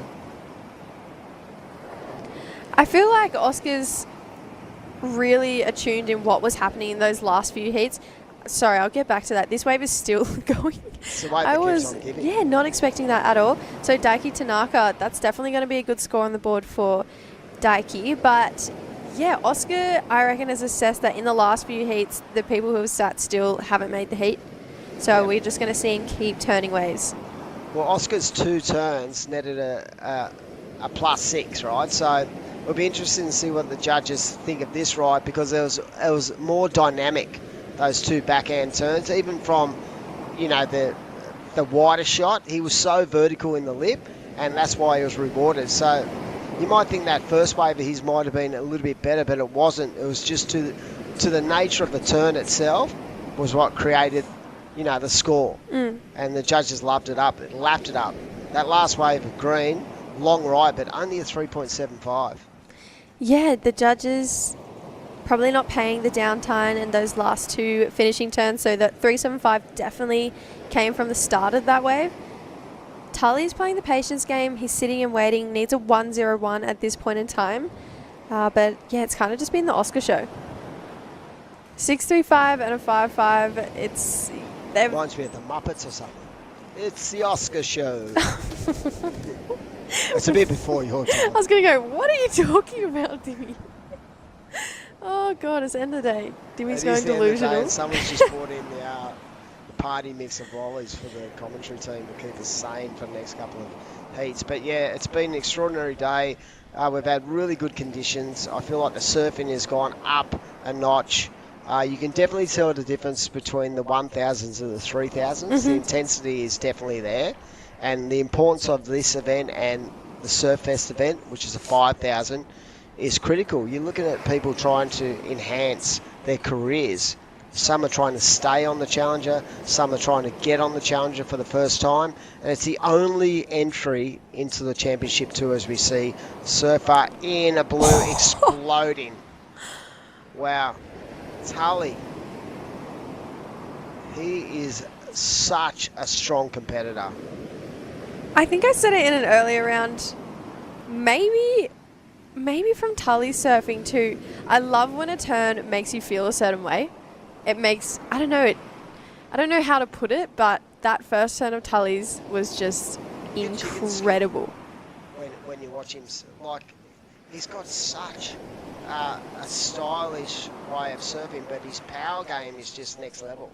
I think when a turn makes you stay so connected to the wave, you know that it's going to be a good score. And that first turn of Tully's, yeah, that was enough to take my breath away, actually.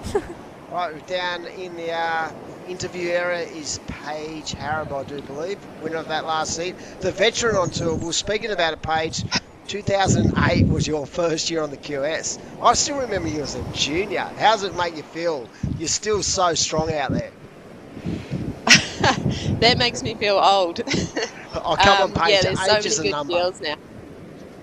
Age is only a number. True. Think about Kelly. 21. That's right. Think about Kelly. He's 52. But incredible career. But you look so strong. You look so fit. How are you feeling?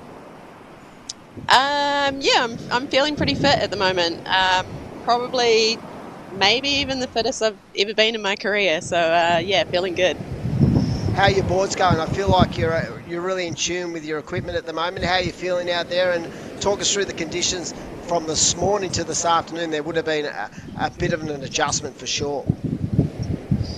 Yeah, the boards are some of the best I've ever had from Darren. I just ordered another backup of that favourite one. And yeah, just really liking them. And like you said, feeling really in tune. It's pretty tricky out there though. This morning was cleaner, but I actually had more fun in that heat just because the faces seemed a little bit more hollow and easier to get a proper turn in rather than doing cutbacks. Now, moving forward, you're into the quarterfinals. Of course, you want to win this event. So what is your focus moving forward? And have you had a look at the conditions for tomorrow? Have you had a look at the actual forecast? Nah, not really. I heard it was dropping, but there's still some solid sets out there then. So hopefully it's pretty similar. And yeah, just stoked that there's waves. Even with this wind, it's still fun. And yeah, just try to get through the next one. Well, we wish you all the best going into the quarterfinals. You look on point. I said it before. I feel like you look the fittest you've been in a long time, and you've said it. And we hope you have a massive day for finals day. Cool. Thank you so much. And hi, Mum and Dad at home. Oh yeah, the Kiwis, loving it. But yeah, I've watched her develop into this absolute contest machine, and she's such a humble person outside of the jersey. And what I love is I feel like she never gets too rattled about anything. Yeah. She just has that really stable connection with her competitive side of her sport. And I feel like that's been what has held her in such a strong position over such an extended period of time in her career. Yeah, it's great for her. Not if you're a competitor. Because every time you pull her, she's making the heat. It's like, the Kiwis are like, oh, we don't care, bro. Yeah. They're just so... I don't know. She's just misconsistent. Here we go. Tully. Oh, my God. I just love that first turn. This was a 7. So really impressive stuff here from Tully. We haven't seen a score that big in a couple of heats now. So...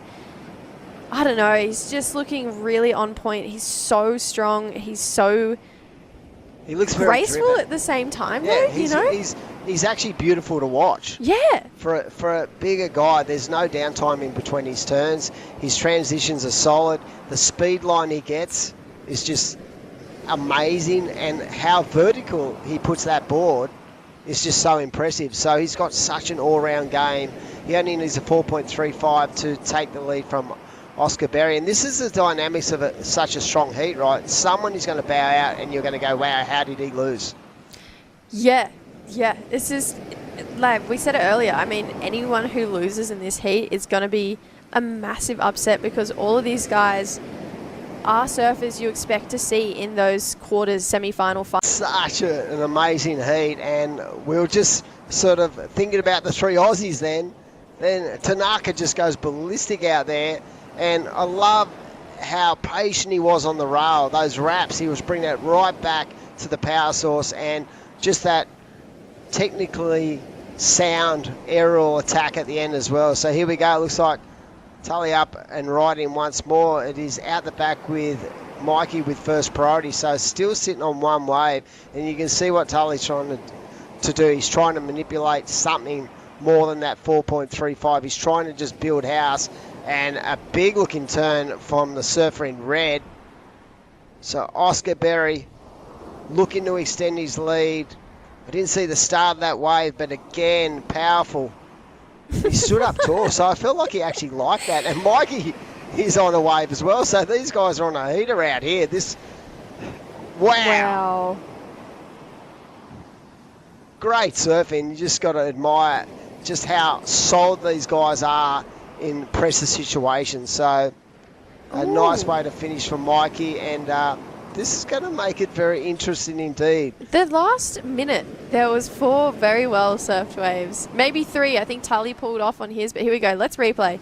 Daiki Tanaka got this one, and he started really kind of going to town down the line here. And yeah, we were kind of focusing on the Aussies, and then Daiki just goes, boom. Okay, thank you. Attention back That's on me point now. Of difference. And then we saw Tully, but the start of that ride, I feel like there wasn't a real solid maneuver at the start, where that's a solid hook for Oscar. But I feel like the end of Tanaka's wave is a lot more, there's a lot more intent. But it'll be interesting to see how the judges pull this apart. And then you had Mikey Madonna. Yeah, Mikey's start to the wave, like you said, didn't really have that exclamation point, but this next turn, so strong. And then he kind of gets a second section there, and he finishes this one off. But I'm curious to know if this is a ride out, because he finishes it there, comes down. Does he jump? We can't see him. I reckon he does, because he's standing on his feet. Yeah, I'm interested. Definitely. It's in my opinion, it's not a 6.51, but it may better the 5 to make his situation easier. But I don't know if it's a 6.51. This is why the judges paid the big bucks. Oh, because yeah. that was 3 very different rides, but very well executed. Well, Daiki Tanaka got a 7 for that last wave, so he's right back in the mix. Now needs a 4.51. So Tully, even though he has a 7.5, he's not safe, and Oscar's not safe either.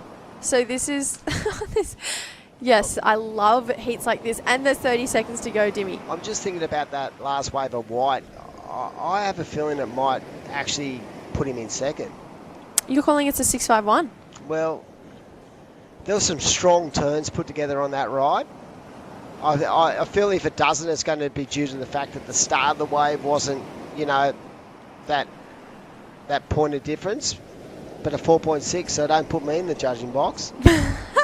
But yeah, so the start of the wave was the issue. I feel like the turns were strong at the end of the wave, but at the start of the wave, it didn't allow him enough scope to get that 6.51.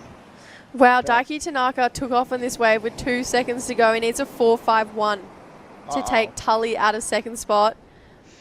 That is probably going to be a 4.51. Yeah. I got the other one wrong. Sorry, Tully, that's a 4.51. What a way to finish. Love the claim too. I just want to replay just for the claim, but we're going to have to check it out after this short break. We'll be back for the round of 16, heat number 2, and the results after this. Lay back and just forget the pressure. Always in my life, it's alright. This is the motivation.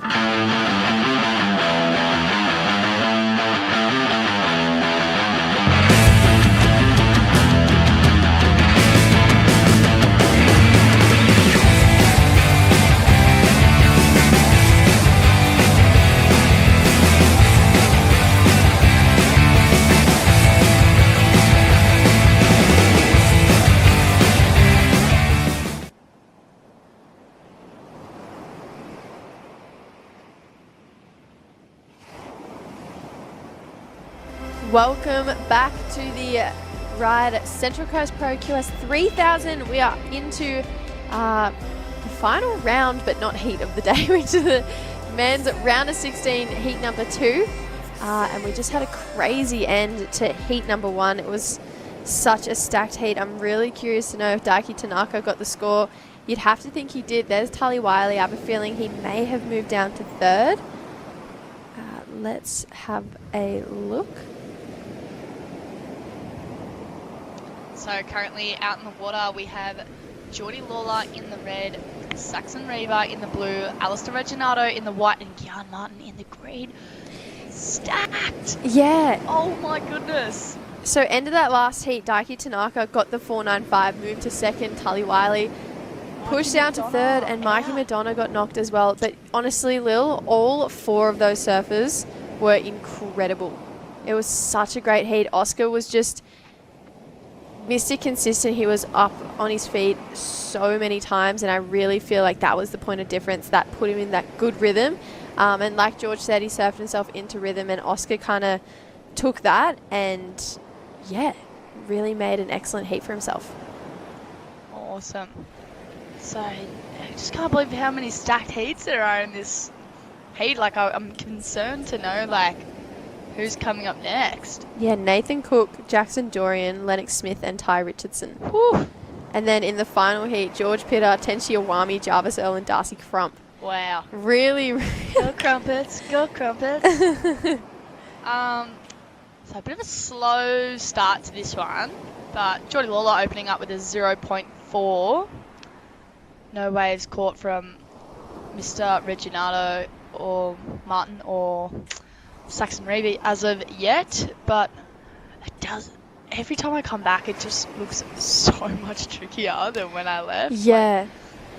Yeah, it definitely looks hard, but when the sets come through, they still look so fun. That bank, the sandbank here at Copacabana is, I don't know, it's pretty primed for a comp and for different like type of conditions. So I don't know, I feel like Surfing New South Wales and WSL have made a good choice to come down here today. Absolutely.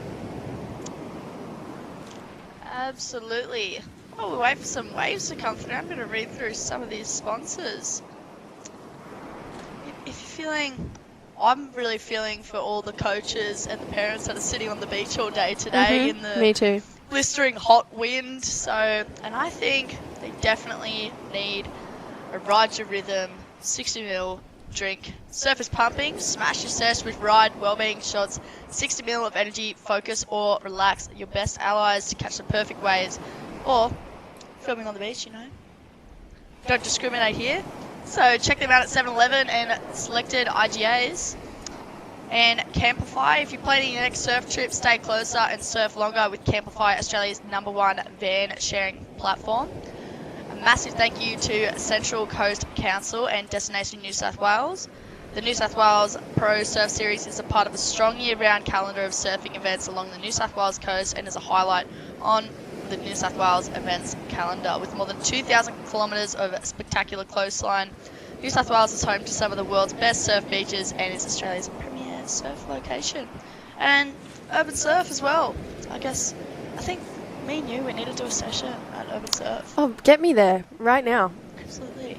Take me to Urban. Like, maybe like, you know, like we can do like just us two, and no one else, like, you know, like before it actually like opens. Yeah. So like Urban Surf, like, remember Jessie Starling and Lillian Young for the secret before opening. Yeah. Wow. Saxon Reaver. Huge crack off the top there. Yeah, just the one turn, but a really strong one there for Saxon. And like I said, Lil, those rights are still looking super fun. We saw Geordie try and take to the air on the lefts down the beach, but yeah, didn't pull that one off. So I feel like he could be in a bit of a tricky spot now, because when the current ramps up, it looks really hard to get back over to the rights. But yeah, it looks pretty placid right now compared to what we did see it as not too long ago. But yeah, Alistair and Kian being a little bit quiet still, 5 minutes into this heat. But yeah, both of those guys are such well-rounded competitors that I'm not worried at this point in time. Absolutely. So we'll wait for that last score for Saxon to come through. But here's Green, Kian Martin up and riding. Surfer from Indonesia, surfing for Sweden. Yeah, and he's also Brazilian. No way. Wow. Born and raised in Indonesia, half Brazilian, surfs for Sweden. Unreal. Well, I was actually going to ask, did he just come back from Puerto Rico? I have no idea, actually. I'll have to do some research, but that wave from Kian was really well surfed from start to finish. It was really nice pace to his surfing on that wave, and I feel like he didn't oversurf it. He timed his turns really nicely, and I think the judges will reward that based on the fact that he did less, but he definitely did less better. But we'll get a replay, Lil, and let me know your thoughts. Match made in heaven. Kian Martin and Channel Islands surfboards. So massive shout out to the crew at onboard. Luca Elder, Mel Hayho. Hi Mel. Hi Uncle Ben. Yeah, that first turn was so electric. It was critical. He got a carve back there, and then I just love how he stayed patient and just, I don't know, wow, made the back end of this wave just as good as the start. So we had Alistair on another set behind him. Massive first turn there. And wow, gets a second. Woo, falls. That is uncharacteristic. Very. I've heard you say it quite a bit today when everyone's out there, but I'm still waiting for some scores to come through. But while we wait for the scores and waves, we're going to cross down to Oscar Berry, who won that last heat very convincingly. Oscar, that was an incredible heat. Thank you. I'm pretty frothing with that one. Yeah, it felt like everyone was kind of playing the sitting and waiting game, but you kind of surfed your way into rhythm and, I don't know, into those good scores. Did you feel like catching lots of waves put you in better rhythm out there?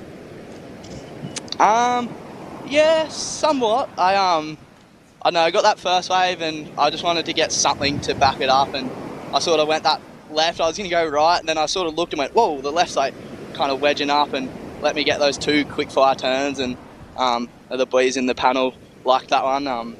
I know I personally thought my second right was a lot better than that, but that's whatever. I'm just stoked to surf a good heat and feel like I'm surfing good, so yeah, I'm stoked. Yeah, well, you definitely are. I mean, you had so many excellent waves in that heat. Dimmy and I were just really impressed by you. Would you say that you're more of a momentum surfer when it comes to your heats? Apparently, if you look at my results, that's sort of how it goes. This year I've been a little inconsistent. I've had a lot of weird heats, but sort of feels like I'm putting together some pretty good heats. I sort of got a pretty lucky break in my first heat. It was a real slow one, and got the job done through that. So feel like that put me on a bit of a roll. I've been in good timing with the sets, and I'm stoked to try and keep it rolling. So I just want to touch on that a little bit more. What's different? What do you think's different in this event for you compared to ones previously? Touching back on that first heat again, a lot of those 50-50 chance heats haven't been going my way. I've had a lot of really slow, kind of weird heats. It feels like kind of this comp so far, like that first heat, I got the 50-50 chance. It went my way, and I feel like I sort of just took that roll on and got getting pretty fired up before my heat. So yeah, it's been good. Well, if we can give you any advice, we'd just say keep doing what you're doing, because you're looking incredible in your heats at the moment. So best of luck tomorrow, and we look forward to seeing you on finals day. Thank you. Just like to shout out the 6'4 boys. Let's try it. Awesome. Thanks, Oscar. Thank you. 6'4 boys? Yeah, 2464. The Yerba postcode. What about the girls, Oscar? What about the girls from Yerba too? At least he's shouting them out. I love that. Yeah, so that'll be for little Joel Emery, and Let's trot. Harley Walters, Dakota, Frank Murphy, good. all the boys. It's almost like a little Eshe cult. it's like so like I like actually don't get it like, but Oh my god. I think it was in one Morgan Siblic's speech or Harley's speech, and he was like, "Yeah, let's trot, boys," and I was like, "Oh, it's like maybe I'm a girl, I just don't get it." So, but yeah, little Eshe cult. Oh, that is amazing. Wow. Well, while we've been talking about Eshe Colts and Oscar Berry, a little bit has gone down in this heat. Kian Martin with a 5 for that wave, Lil, and then a 3.9 to back it up. Geordie got a 6.75. Where did that come from? Maybe. Yeah, I'd love to see the replay of that. Yeah, saw Oscar Berry go left, and he goes, sweet, I'm going to go left too, and yeah, gets myself a 6.75. Now only needs a 2.15 to move into first, and a 3.75 for that one turn of Saxon, and basically a 3.5 for that one turn of Alistair too. So 9 minutes 30 to go. I reckon we're going to have another one of those heats where it's a back end flurry in like the last, 60 seconds, 2 minutes. Sure. Well, Alistair Reginato only needs a 5.26. Saxon looking for a 5.01. Geordie Lawler looking for a 2.15. So what's your plans for this afternoon when this all wraps up? Hopefully go surfing. I'm all inspired to go surfing. Yeah. It looked a bit windy outside when I went out to go and check. I was like, I don't think I had time. I brought my board up last time, but I cooked it in the car, so I had to go and sit it in the HBC. And but yeah, I didn't bring it up this time. Yeah, I don't know. I get all revved up watching these heats. This little right rip bowl looks 100%. super fun, so I feel like I might go try find myself a right rip bowl. I got a new board, so I'm kind of frothing. What are you riding at the moment? I ride for DHD, and I'm riding the Steph Gilmore number 8. Ooh la la. Yeah. Lovely. It was actually so random. Yesterday we were out surfing home, and we got interviewed by Surfline. Oh, we cool. came in and they were like, "Oh yeah, we want to actually interview guys," and you were like, okay. Yeah, nice. Yeah, it was pretty it was so random because I was like, no one ever really films here, and they were just like, yeah, we just want to know what's going on with this autumn swell and stuff, and we're like, With Nick and Hannah? yeah, Yeah. I think it was. Yep. Because my friend Charlotte was like, I think that was Tom Carroll, and I was like, and then so Nick's the brother, obviously. Yes. So I was like, oh, very lucky you didn't say that. Yes, Nick He is... probably gets that a lot. The Carrolls, I mean, they're just one of those families that they're just so incredibly talented, whether it's in the water or on land, in journalism. They're just such a talented family. But yeah, Surfline is definitely popping at the moment, and there's a crazy swell coming up here next week. So very exciting times for all surfers up where we are. But And right especially now, who's doing the ABB. yes, That'll yeah. be unreal. I know at Burleigh, a lot of these competitors, I know Geordie's coming back up the coast. I think Alistair will come back up the coast to surf for North Shore. Saxon is not coming back up the coast. So he's going to go straight to Newcastle. But here's Alistair Reginato. This is a better looking wave for Alistair. He's connecting his turns all the way through. Ripping through another carve there. Hoping to get a finish, but not much is happening. Yeah, maybe a little bit of frustration for the first time that we've seen from Alistair. We don't usually see him show emotion in his heats. He's usually just that competitor that gets out there and, I don't know, just surfs. Gets the job done. I feel like he's so great at simplifying his heats. Just going surfing with a rashy on. That's what it looks like. I'm not sure. I can't quite remember if Cooper Davies made his heat before, but I was going to say that would be a weapon of destruction, those two, on the Challenger Series together. Oh, absolutely. They both deserve to be there. I mean, Alistair was there last year. I think Cooper surfs is good enough to be on the Challenger Series and to do really well on the Challenger Series too. Here we go. There's a replay of Saxon on the left. Huge first turn. Gets a second with the ride out. So Saxon...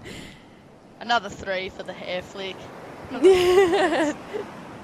I'm going to say that's the 515 he's looking for. Alistair locks in a 475. Geordie Lawler an 825. Where did that come from? An 825 and a 675. Whoa. So Geordie looking revved up on those new Timmy Pattersons. So you must have insight on who's the Northern Caribbean team for the ABB. I do. Who is it? I don't know if I'm allowed to say. No, I'm kidding. I know that my sister is the girl surfer. I'm a little confused on who the junior is still. I believe it's Tommy Hinwood. And he's a great young competitor and a great young surfer, and he hasn't really delved into the world of competitive surfing. Oh, he has, but QS is too much. He's still doing the juniors, but he's a really good junior coming out of Narrabeen. Geordie is in the team, Hoggy, and I believe Dylan Moffat. Unleash the beast. Yep. Unleash the dill. Do it. There we go. Yes. So, and you know what? Dylan Moffat would be good to see at Burleigh. Yes. Goes Saxon Reaver, cracks it on the backhand again. Just coming unstuck on that one. It is looking so tricky out there, Jess. Yeah, it's funny. Looking like the competitors, especially Geordie and Saxon, have moved down further away from that regular peak that we've seen more where Alistair is sitting. It's paid off for Geordie. He's got an 825 and a 675, and for Saxon as well, who now has a 66 and a 375. So maybe the bank's slightly changing again as the tide fills back in. I don't think it looks as hard as it did about half an hour ago. But yeah, definitely not pristine conditions, but I still think they look really fun when they come through. For sure. I still wouldn't complain with those conditions in a heat. I don't think. Just a waiting game.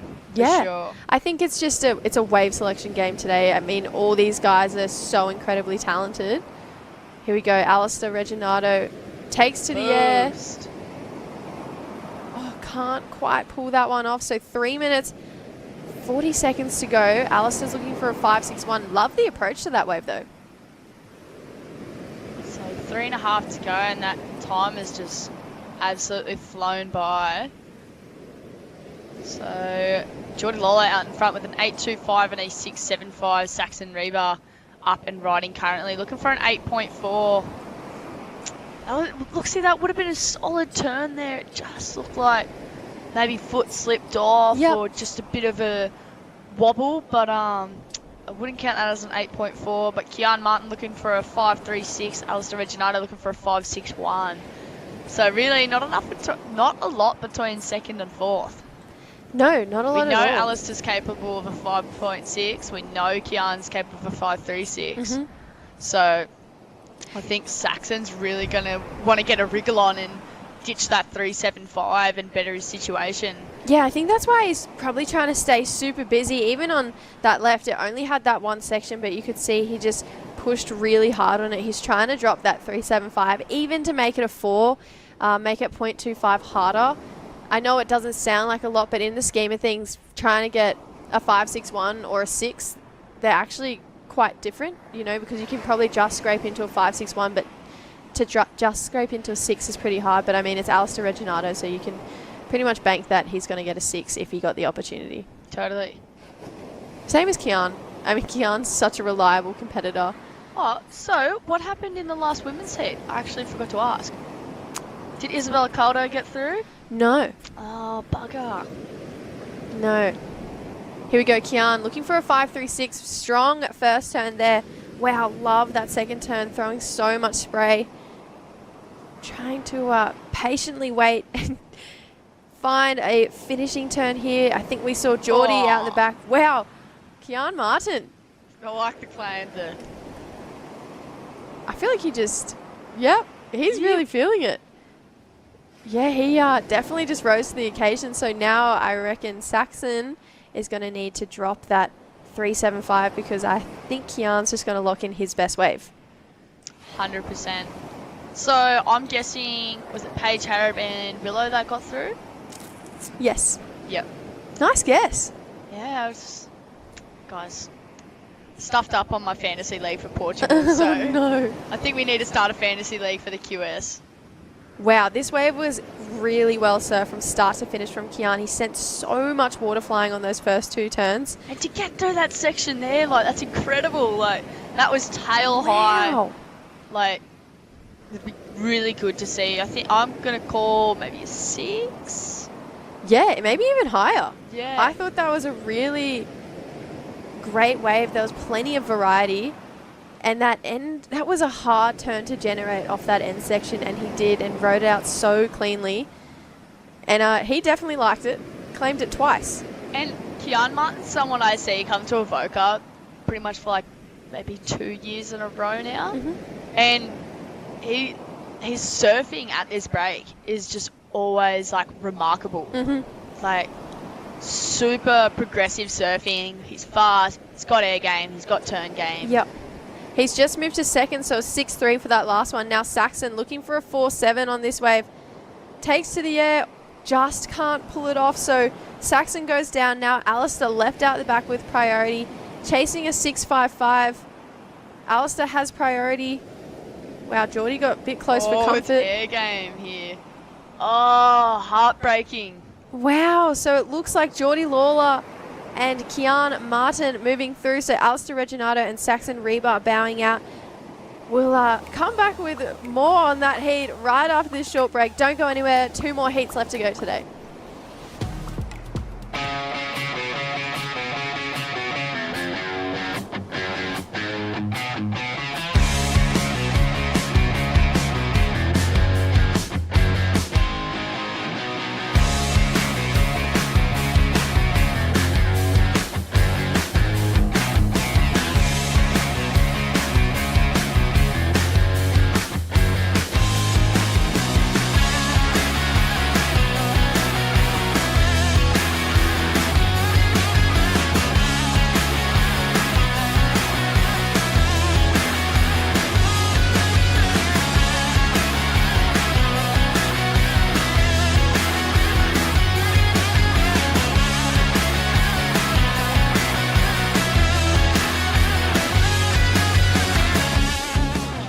Lay back and just forget the pressure. Always in my life, it's alright.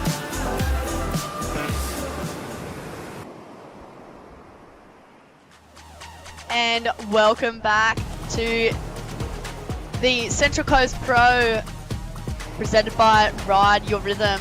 It is a QS 3000. I'm Lillian B. Young here with Dimmy. Taking out that last one was, I believe, Geordie Lawler and Kian Martin scrapping in a second.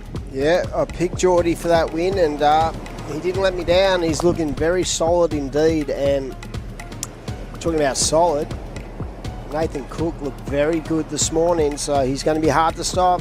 Jackson Dorian out there in the blue, Link Smith in the white, and Ty Richo in the green. So that's another exciting heat. We've got 2 heats left on moving day down here at the Ryde, Your Rhythm Central Coast Pro. Big shout out to the crew for giving us some lollies to just keep us energised. Chris Smith and the boys keeping us on our toes. It's been an amazing day when you think about what we've seen this morning. And even in that last heat, there was really good waves on offer. So even though there's a lot of, movement in the ocean when it comes to, it's not that clean, I feel like when the waves come, they still offer up plenty of scoring opportunity. And we saw that in that last heat. We saw Geordie get an 8-point ride. Still haven't seen it. No, I didn't actually get to see the replay of that one. But I'm sure it was incredible. Geordie surfs how Geordie surfs, so... Mate, he has got that on lock. But an 8.25, that's one of the better waves we've seen ridden the whole day. And Kian Martin getting on through as well, that last ditch effort. Nailed Saxon Another Reba. upset. Alistair Reginato. So no Alistair Reginato, no Mikey McDonough, no Kais King. No Joel Vaughan. No Joel Vaughan, and I saw that was around 32? No, around 64. Wow. I'm pretty sure it was. But yeah, I mean, such is the state of play when it comes to the QSs. They're very intense, and all these surfers have such, a big game. And that's why they do this QS series, because they know that if they can actually, generate enough points, they're going to get a crack at the challenger. And even though they're big upsets in the scope of like what we perceive from the surfers, I don't think realistically in their mind they're thinking that. Those surfers who have actually made it all the way through the quarterfinals back their ability. And right now, only one wave written, 2.50. So tomorrow, here at the Ryde Rhythm Central Coast Pro QS 3000 event, it's going to be quarterfinals, semi-finals, and the finals. And this is where those sort of points start to really count. I'm pretty sure it's like 1,423 points for a equal fifth, as we see the boys getting a little bit busy. Have a look at this little paddle battle going on down here. Here we go. Looks like blue. Jackson Doran getting this one. Probably thinks he's at Rocky point right now. Yeah. I think the boys pushed him a little bit deep on that one. That was a 0.5. So still plenty of time. And here we go. Hustling out here. I know. I love it. Lennox up and right in.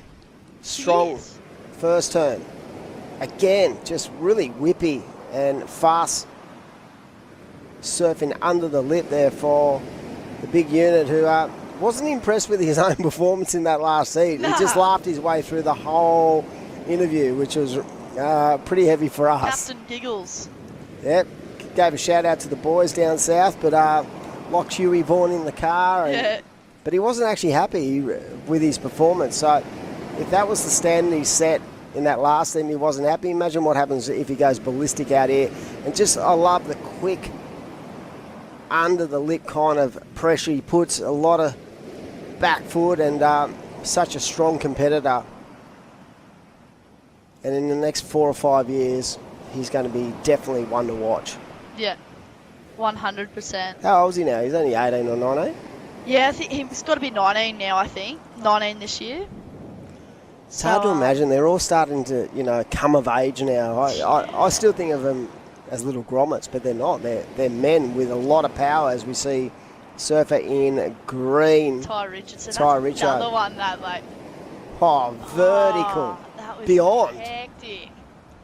He's another one who's just sort of Love to see that again. You've seen him come through the junior ranks, and then you go, wow, he's a beast. I'm talking about beast. Mark Richo would be sitting on the beach, hands above head, clapping that one. That was He had a bit of a scare himself, Richo, didn't he? A few months ago. Yeah. And I'm hoping his health's back to 100%. But I did see a post a few months ago, and it would have been pretty stressful for Ty as well. Totally. Knowing his dad was a bit crook, but yeah, his dad's one of the elite coaches going around in Australia for sure. And you can just see sort of how Ty's gather that information. And this is a nice two-turn backhand turn. The first one was more of a setup of this thing, just nice and vert. Pretty sure he got a 5.5 for that ride. He's always been quite a calculated surfer, Ty. I've always really liked his surfing. So 5.5 for that last one of Ty. Last of Lennox, a 4.5, looking for a 1.01 to go to first position. Nathan looking for a 2.01. Jackson Dorian looking for a 3.51. So it's almost like the Pro Juniors versus Nathan. 100%. And Cookie would be very confident out there. He's a very strong competitor. But what I love about Ty was I got to interview him at the last event, and he's just got such a silky way of talking himself through his heats, and I feel like it's a very mature approach. And I was impressed just by how he broke down his heat and how he was thinking about each and every wave and what he was trying to achieve and how he was going to do it. Because at sort of a junior age, most of them just go out there and just have a crack and see what happens. But I feel like his mental game and his strategies are stronger than a lot of the guys his own age. 100%, super focused. 11 minutes 40 to go, and I believe we've got an exciting heat up next as well. The last heat of the day. I'm frothing. So you know George Pitter's in it, because I'm about to get some froth on. Oof. Yeah, it's going to be a big heat, and quarterfinals, even though for someone like George Pitter it makes no difference to him where he finishes at the qualifying series because he had a stellar year on the Challenger last year. So he's put himself in a good position to have another crack, and this is more about getting sort of heats under the belt, getting himself in that mindset, that competitive mindset. But he looked good this morning. So 11 minutes down. So I might even just read through these sponsorship lists again. Bear with me. What have we got? So this event is sponsored by Ryde Rhythm. So I don't know about you, Dimmy, but just watching Jackson Doreen here swooping this one back to the foam. Nice little tap there. Great combination there. And might just manage to milk this one to the inside. So, yeah, there we go. Drops the wallet there. So a bit of a smaller wave, I think.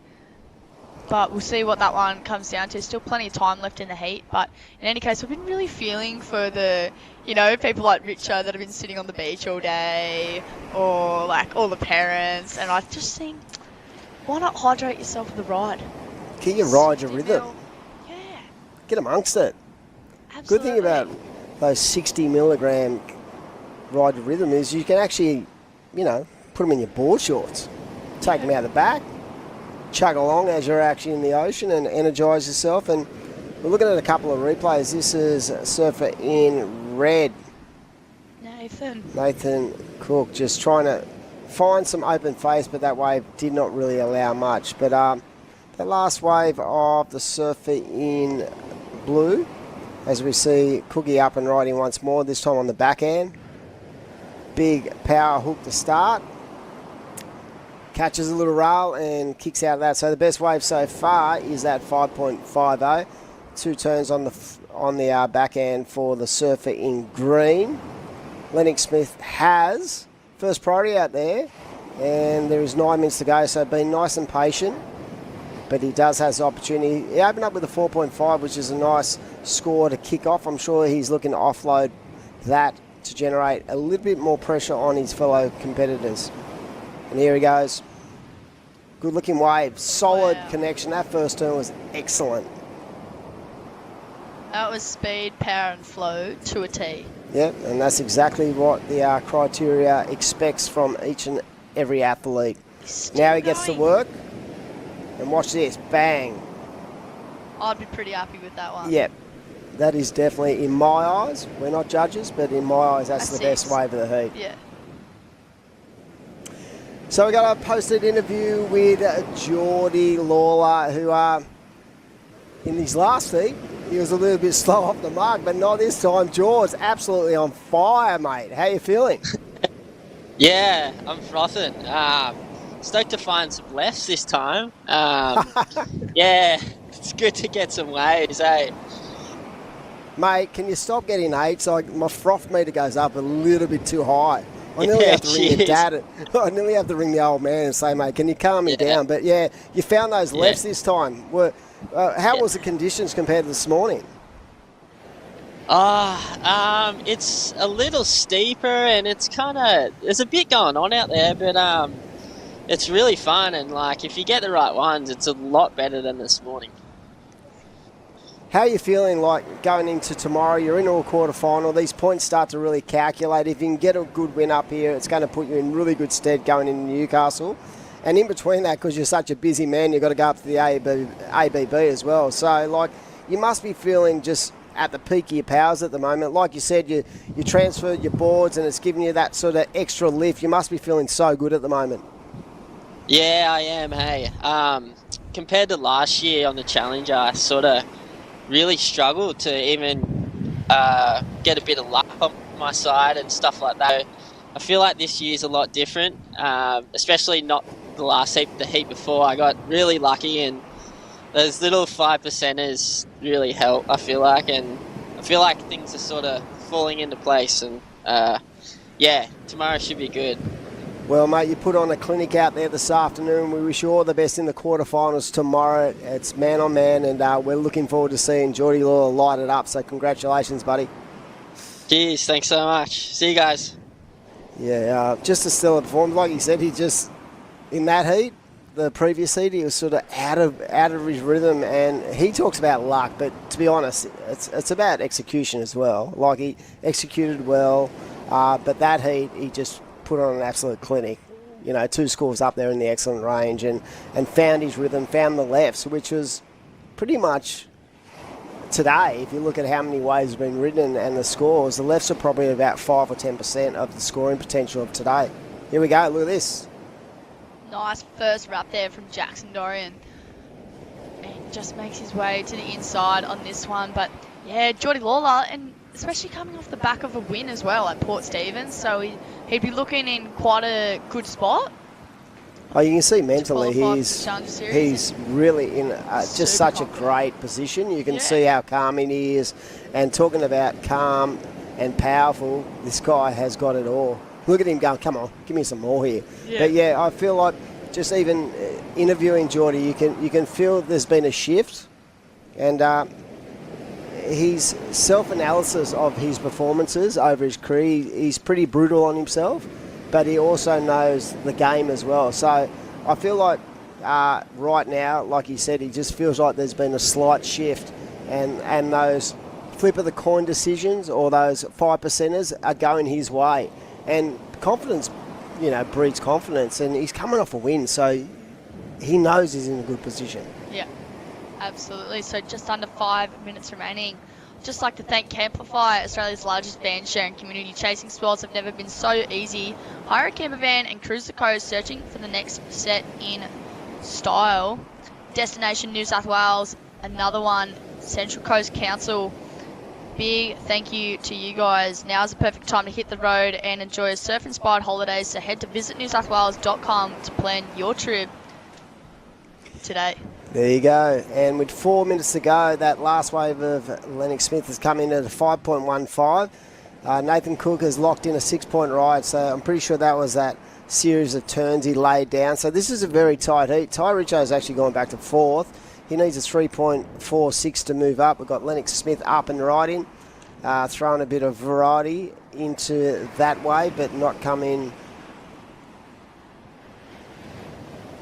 into play. But just looking at that last wave, I was just seeing if that wave, there it is, a 4.20. So at this stage it is white and red, but it's very tight between the 4 surfers with just under 4 minutes to go. And I feel like priority is going to be a key issue towards the back end of this heat. Ty Richardson with that 5.50, his backup is a 0.90, so he's going to have to offload that, get a 3.46. But I feel there's a lot of scope for all surfers in the heat to improve their situation, because those second scores, William B. Young, are pretty much at the lower end of the scale when it comes to their talent. Totally, as we see Crumpets paddling out for the next heat. He's rolling out with some solid hair, dude. Yeah. He's got the mullet. Is that the mullet? It's the crullet. The crullet. The crullet. The crumpet mullet. I love it. He was in really good. Hey, to be honest, this morning, that was some serious heat. He was giving that some serious heat this morning, and he's going to be hard to stop in this next heat. Solid form. Well, because I guess Bungan is a lot like this, on a windy day. Yeah. Like with me surfing Bungan as well, and like surfing here, like I can see that it's a super similar, like kind of punchy break. I don't go to Bungan a lot because I don't like the hill. See, mate. It is pretty. I'm over 50. Come on. It takes me like 2 hours to get up that hill. It's like vert to it. To be honest, but it is a little gem.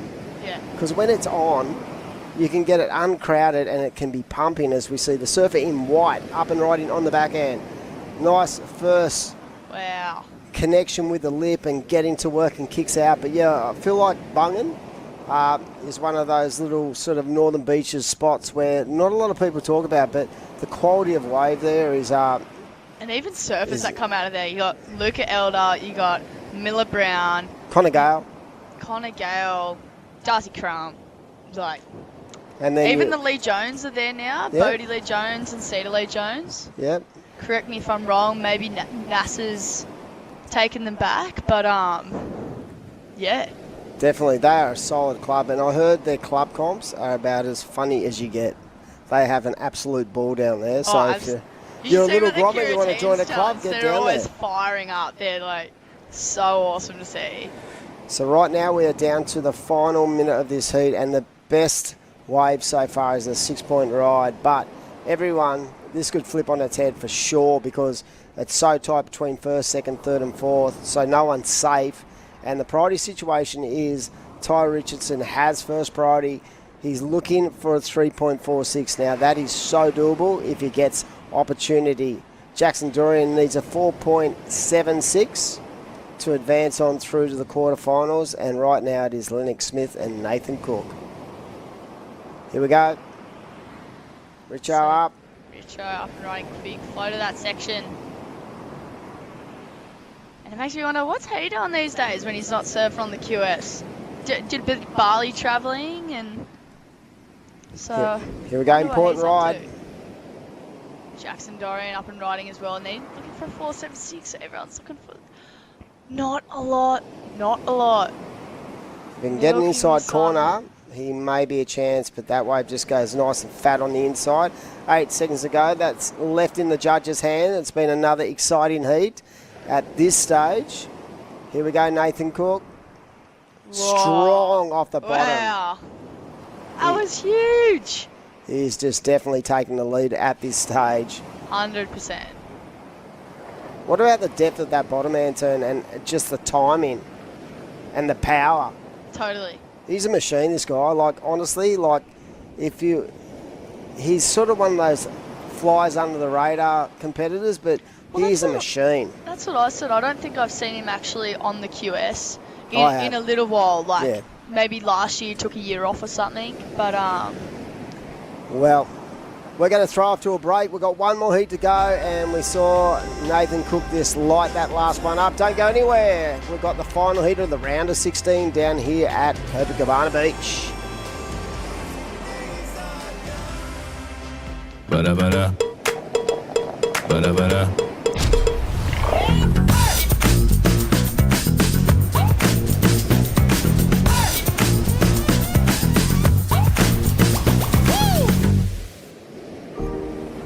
Welcome to Sydney. A place to feel alive. To feel free. Come feel it all and feel new. This is the motivation.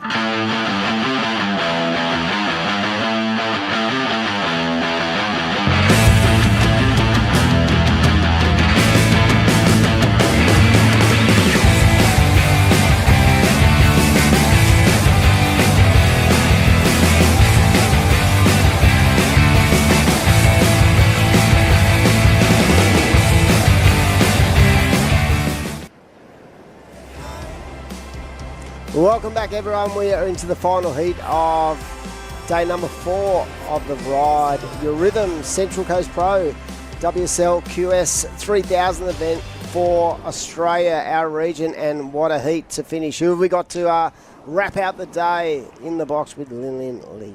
Yep. Who have we got? We've got Crumpets in the green, Jarvis Earl in the white. I think it's Tanashi Iwami in the blue, and George Pitter in the red. And speaking of George Pitter, up and riding currently. So he's had a couple cracker heats today. Those boards are looking unreal under his feet. Yep, he's decided to get off to a quick start in this heat. He's probably seen what went down last heat and saw a little smile, maybe even a little laugh. He's probably thinking, what a go that thing. But yeah, this is going to be a cracker to finish off day number 4. Don't forget, tomorrow we have the quarterfinals. We have the 2-surfer format for both the men and the women. It is going to be a stellar day as we mosey on through to crown our champions for the Ryde Your Rhythm Central Coast Pro. And yeah, the standard of surfing today has been exceptional. I just feel they're about to go from 4th to 5th gear as we head into tomorrow. It's due to actually drop off just a little bit. So it'll be interesting to see actually where the event is actually held. Today we are at Copacabana, and I feel like it's been such a positive move because the waves have been absolutely on tap. Talking about on tap, this guy has been flawless in his approach, and Darcy Crump pulls out. We've got the World Junior Champ out there. We've got George Pitter, who is starting to really build a solid foundation in his competitive surfing, and he's already got himself a spot on the Challenger, so he's nice and safe. So there's no pressure on George Pitter at this stage. And then we have the Japanese surfer Awami out there as well. So good way to finish that last heat. Pretty 100%. Exciting. Nathan Cook, just that point of difference in his power game, I feel. So who got second in the end?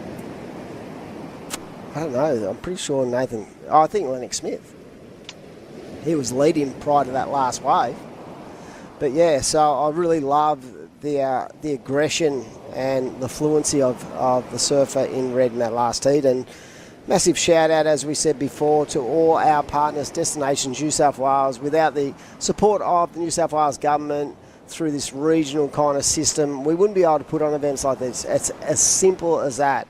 These events are very expensive to put on, and it's so important for our region to have strong events. And through Destination New South Wales, they're a strong part of our year-round calendar for Surfing New South Wales, but also part of the New South Wales Pro Surf Series.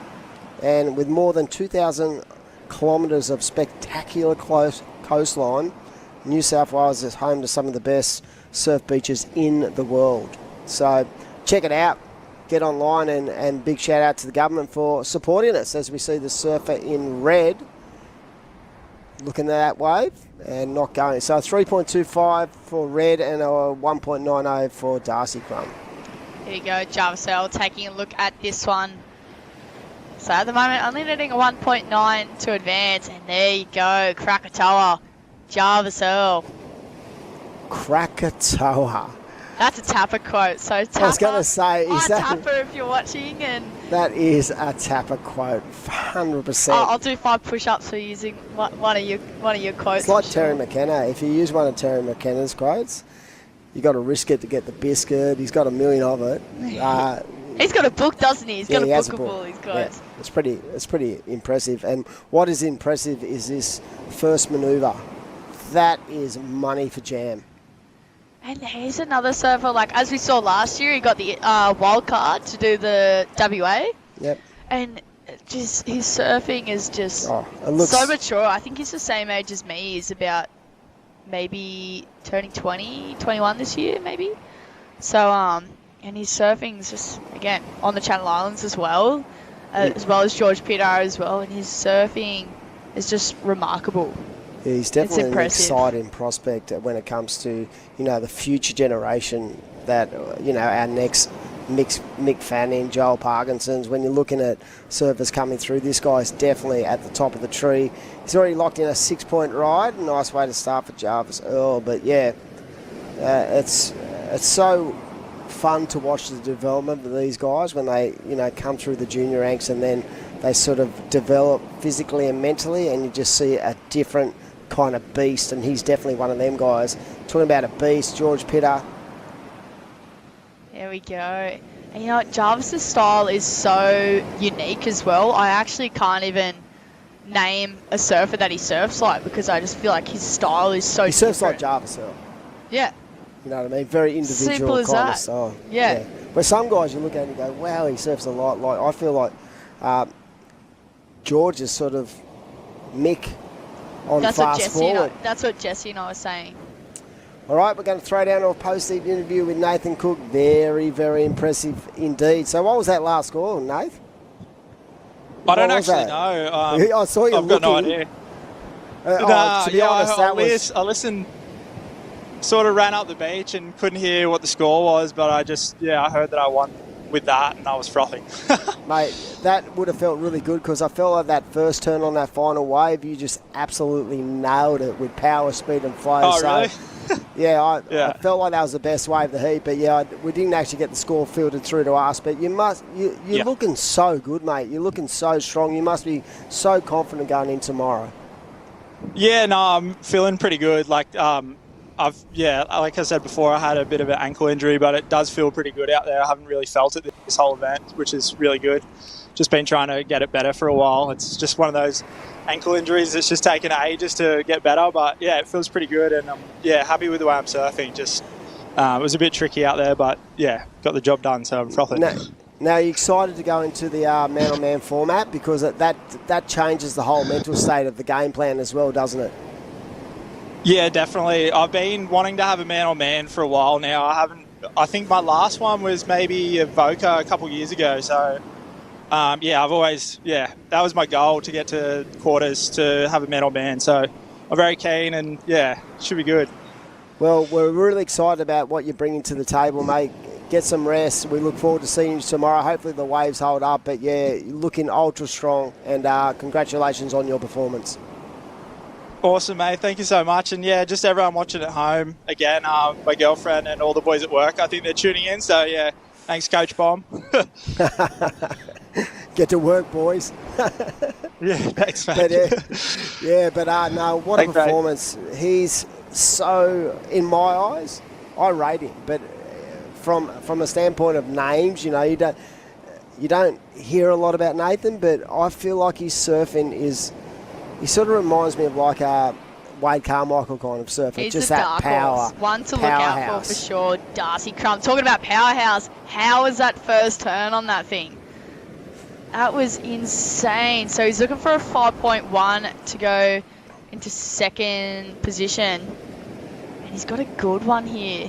What about Jarvis? He's just locked in a 7.65 along with his 6. So in a blink of an eye, he's basically turned the heat on its head, and he's got a 13.65 two-wave combination. But yeah, great performance from Nathan Cook in that last heat, and I'm pretty sure that last wave was the nail in the coffin when it came to completing his position in the quarterfinals. But yeah, right now it's all about this heat, and it's Jarvis Hurl who has lit it up. And you know what I'd really like to see, because the two that are actually stood out to me today with the excellent scores, I'd like to see a man-on-man with Jarvis Earl and Geordie Lawler. I think that would be an incredible heat to watch.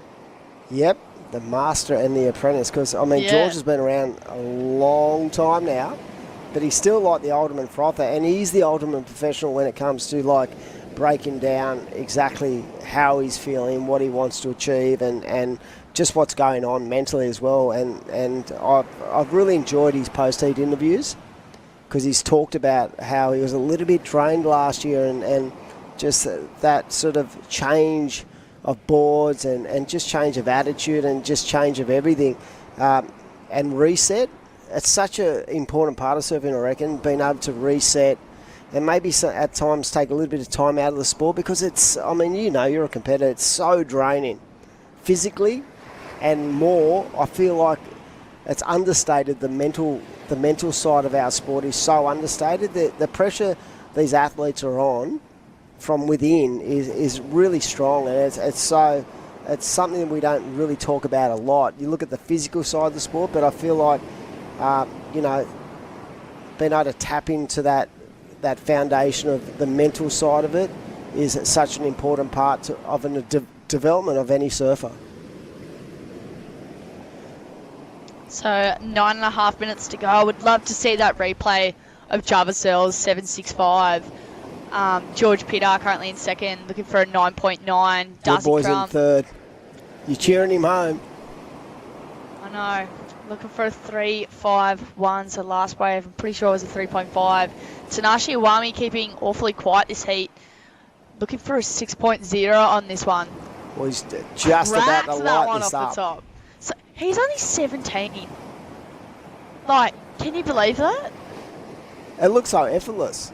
Oh, but just textbook surfing, you know? Yeah. It's Jimmy Hill, another one where you just like, no way. Poor Stevens, that was an eye-opener for me when it came to Jimmy Hill. But like the Japanese contingent have just an incredible development program, as we see George Pitter, wow, buckets, but only one turn. But I'd love to see a replay of that last wave of the surfer in blue, because I feel like that's definitely going to be his best wave. And Iwami looking very, very in tune with the ocean. But Well, right now, even Jesse was saying it's super tight, so that like no one has won 2 contests. Over in it's Asia? different in Asia. Yeah. For the Japanese region, no one has, because all of them are just such talented surfers in their own way, and it just changes every event, and it's so close. And I believe it's actually might be like 5 that make it for Japan and the boys, and then it's only fully 1 or deserved. 2 for the women. Yeah, fully deserved. Japan, yeah. Like, I feel like where back in the day, like 5 or 10 years ago, you might have had 2 or 3 exceptional Japanese competitors, both men and women. But I feel the transition has happened and the development has happened to a point now, especially after the Olympics over there. I feel like the development has really like amped up, and now there's like 10 guys that you look at and go, they are not going to be out of place on the Challenger. And the same with the women. The standard of the women and their fearless approach to their surfing competitively is ultra impressive. So here we go, Tanashi Awami, last wave a 5.25, so puts George Pitter in a difficult situation. I'm sorry to say, Dimmy, because blue needs a 2.2, green needs a 3.95. Yeah, and they are both capable surfers of getting that. If Darcy Crump gets a wave, he'll light that thing up on that ride, because he's been in total rhythm with the rights at this event. And like I said, George is under a little bit of pressure. I feel like the pressure's off a little bit for Jarvis, but yeah, the other 3, they're right in contention, and it's going to come down to, priority and what you do with priority. But with 7 minutes to go, we've seen heats turn on their heads, in a 4-minute period. So nothing is done until the final hooter goes. We saw in that last heat, Nathan Cook getting the job done. And look, I would love to see Darcy Crump make a finals day debut. Yeah. Love to see it. Just a reward for all the hard work and, the time he puts in. And I feel like he's surfing at the peak of his powers. I don't think I've ever seen him surf better, but he's got it all to do, because both George and surfer in blue, Suzuki Awami, has looked ultra strong. And like you said, he's only 17. Are you kidding me? So it looks like Jarvis is going to utilise priority on this one, leaving Darcy at the back of priority. Nice first crack there. And just again, surf like Jarvis. I think that's going to be the new, I can't even look at his surfing right now and think he looks up to anyone that, he would want to surf like, because it's just surf like Jarvis. It's stylish. I wonder if his board riding club is actually in the ABB. Pretty sure he surfs for Allure, doesn't he? Yeah, he does. Yeah. They've got a strong base down there. Those Cronulla clubs are ultra strong, and this guy is driving that next generation for sure. But looking very good, looking very in tune with the ocean, and confidence breeds confidence, and to go for that kind of move on the end just, puts a stamp of authority on this heat. Right now he's got a 13.65 two-wave combination, and we are into the final heat of the day, and it is round of 16 men's. Heat number 4, and it is really intense between 2nd, 3rd and 4th. There's a big gap between what Jarvis has done in this heat. He's been able to find every good wave, and it's left up to Darcy and Tanashi. Yeah, Tanashi's going to have to find his way into a 2.2, and I feel like that 5.25 really stands out on the screen, because it's a point of difference, and with time running down, that is going to really hold the Japanese surfer in good stead. He just needs to find that wave to improve. But the thing with someone of the skill set of George Pitter, if you leave the door open, he could easily jag a 9 out here. So it's never over till it's over. And the same with Darcy, like we spoke about before. I feel like he's surfing as good as he's ever surfed in his career. He's confident, and that's what makes this such an exciting battle, because you're looking at 1,400 points when it comes to qualifying for the Challenger Series. So big shout out. The cash prize as well. Yeah, the cash comes into it, because it does cost a lot of money to do the tour. Big shout out to all our corporate partners. Ryde, Your Rhythm, our naming rights sponsor, of course, Camplify. Get yourself a van, travel around the region, get involved. Central Coast Council, Destination New South Wales, URBNSURF, excited to have Urban come to Sydney, WSL and Surfing New South Wales. Everyone putting in some big yards to get this 3,000 event at Avoca, the second last event of the 2023-24 qualifying series. There we go, 3 minutes to go. Crumpets. Here we go, Darcy cracks that first section. I'm just hoping this one walls up for him on the inside. But he's working for it for sure. And here it goes, he's picked a gem here. Racing down the line. Nice little fin ditch there. So just under 3 minutes remaining, but again, George Pitter out the back. With First priority. So it's a vital situation here. Is that a 3.95? Now, that final turn, I think that was just putting, a point on that ride, but is it going to be a 3.95? Let's have a look at this. Let's sort of break this down. The first turn was nice. First turn here. Nice and square, and this wave sort of got a little bit sleepy in the middle part. He had to find that little corner, so he only really got one more opportunity. So when you look at it, that's a two-turner. Yeah, maybe even back there, a little cutty to a finish turn would have been like maybe a couple more points added, but then again, you can't really tell if it's like still pretty slow on that inside section.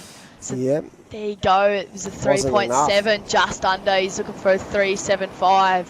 And here we go. It looks like Surfing Red, George Pitter having a look at this wave as we head towards the left with the current 8 leader just lining that turn up.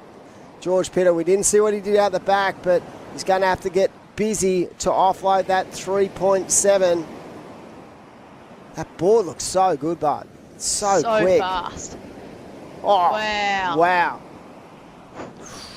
Well, let's make a point of, did he ride out of that wave? Again, now blue and green out the back, first and second priorities, so... I'd love to see what George did on those first section, and you can see the surfer in blue trying to get an update about what's going on. So he has a 3.75 and a 3.7, and there's under a minute to go. But what happened with this ride? Darcy Crump needs a score. He did not get it on that last wave. I feel like that last turn probably needed to be a little stronger to get the job done. And we're down we've got a flurry of 35. sets coming through here, so 30 seconds. Oh, I'm on the edge of my seat here, Dimmy. I think the boys have moved way down the peak. You can see someone trying to get across, and it is the surfer in blue. There we go. Nice little quick turn there, 10 seconds. Is this one going to line up on the inside, though? But he has to do some work. He still needs a 3.75. Oh, and he just copped that in the head as well. And Darcy up. So this is going to be an interesting finish to this heat. I still don't know if George Pitter actually improved. But he's got another wave. Does this wave count as well? I love the way he's attacking those final manoeuvres, but we'll see what the judges think. Yeah. And we're going to hang around because we want to know what the outcome of this heat is. I don't think Surfer in Blue improved. If he did, it's not going to be by much. So it looks like Darcy and George waiting for the scores out the back. A 3.75. Georgie looks a little bit concerned. Either that or he's a little bit cooked. Yeah, a bit fun. Well, he's been pretty busy the past couple of heats here. He did have a couple of waves in a short period of time there.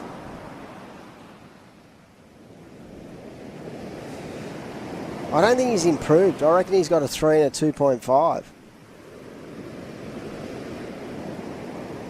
And I don't think Darcy's improved. I reckon it's actually Jarvis, Earl and George Pitter might have got through. I feel like those last couple of scores, unless I'm looking at something that's wrong, I feel like he might have got out of jail.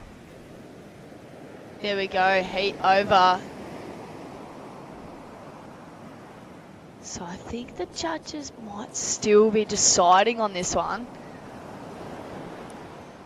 See what happens. I can see still Dar's still waiting in the water, so maybe we are waiting on scores to lock in. But let me say, it's been an absolute awesome day of surfing. I feel like the level has been world class.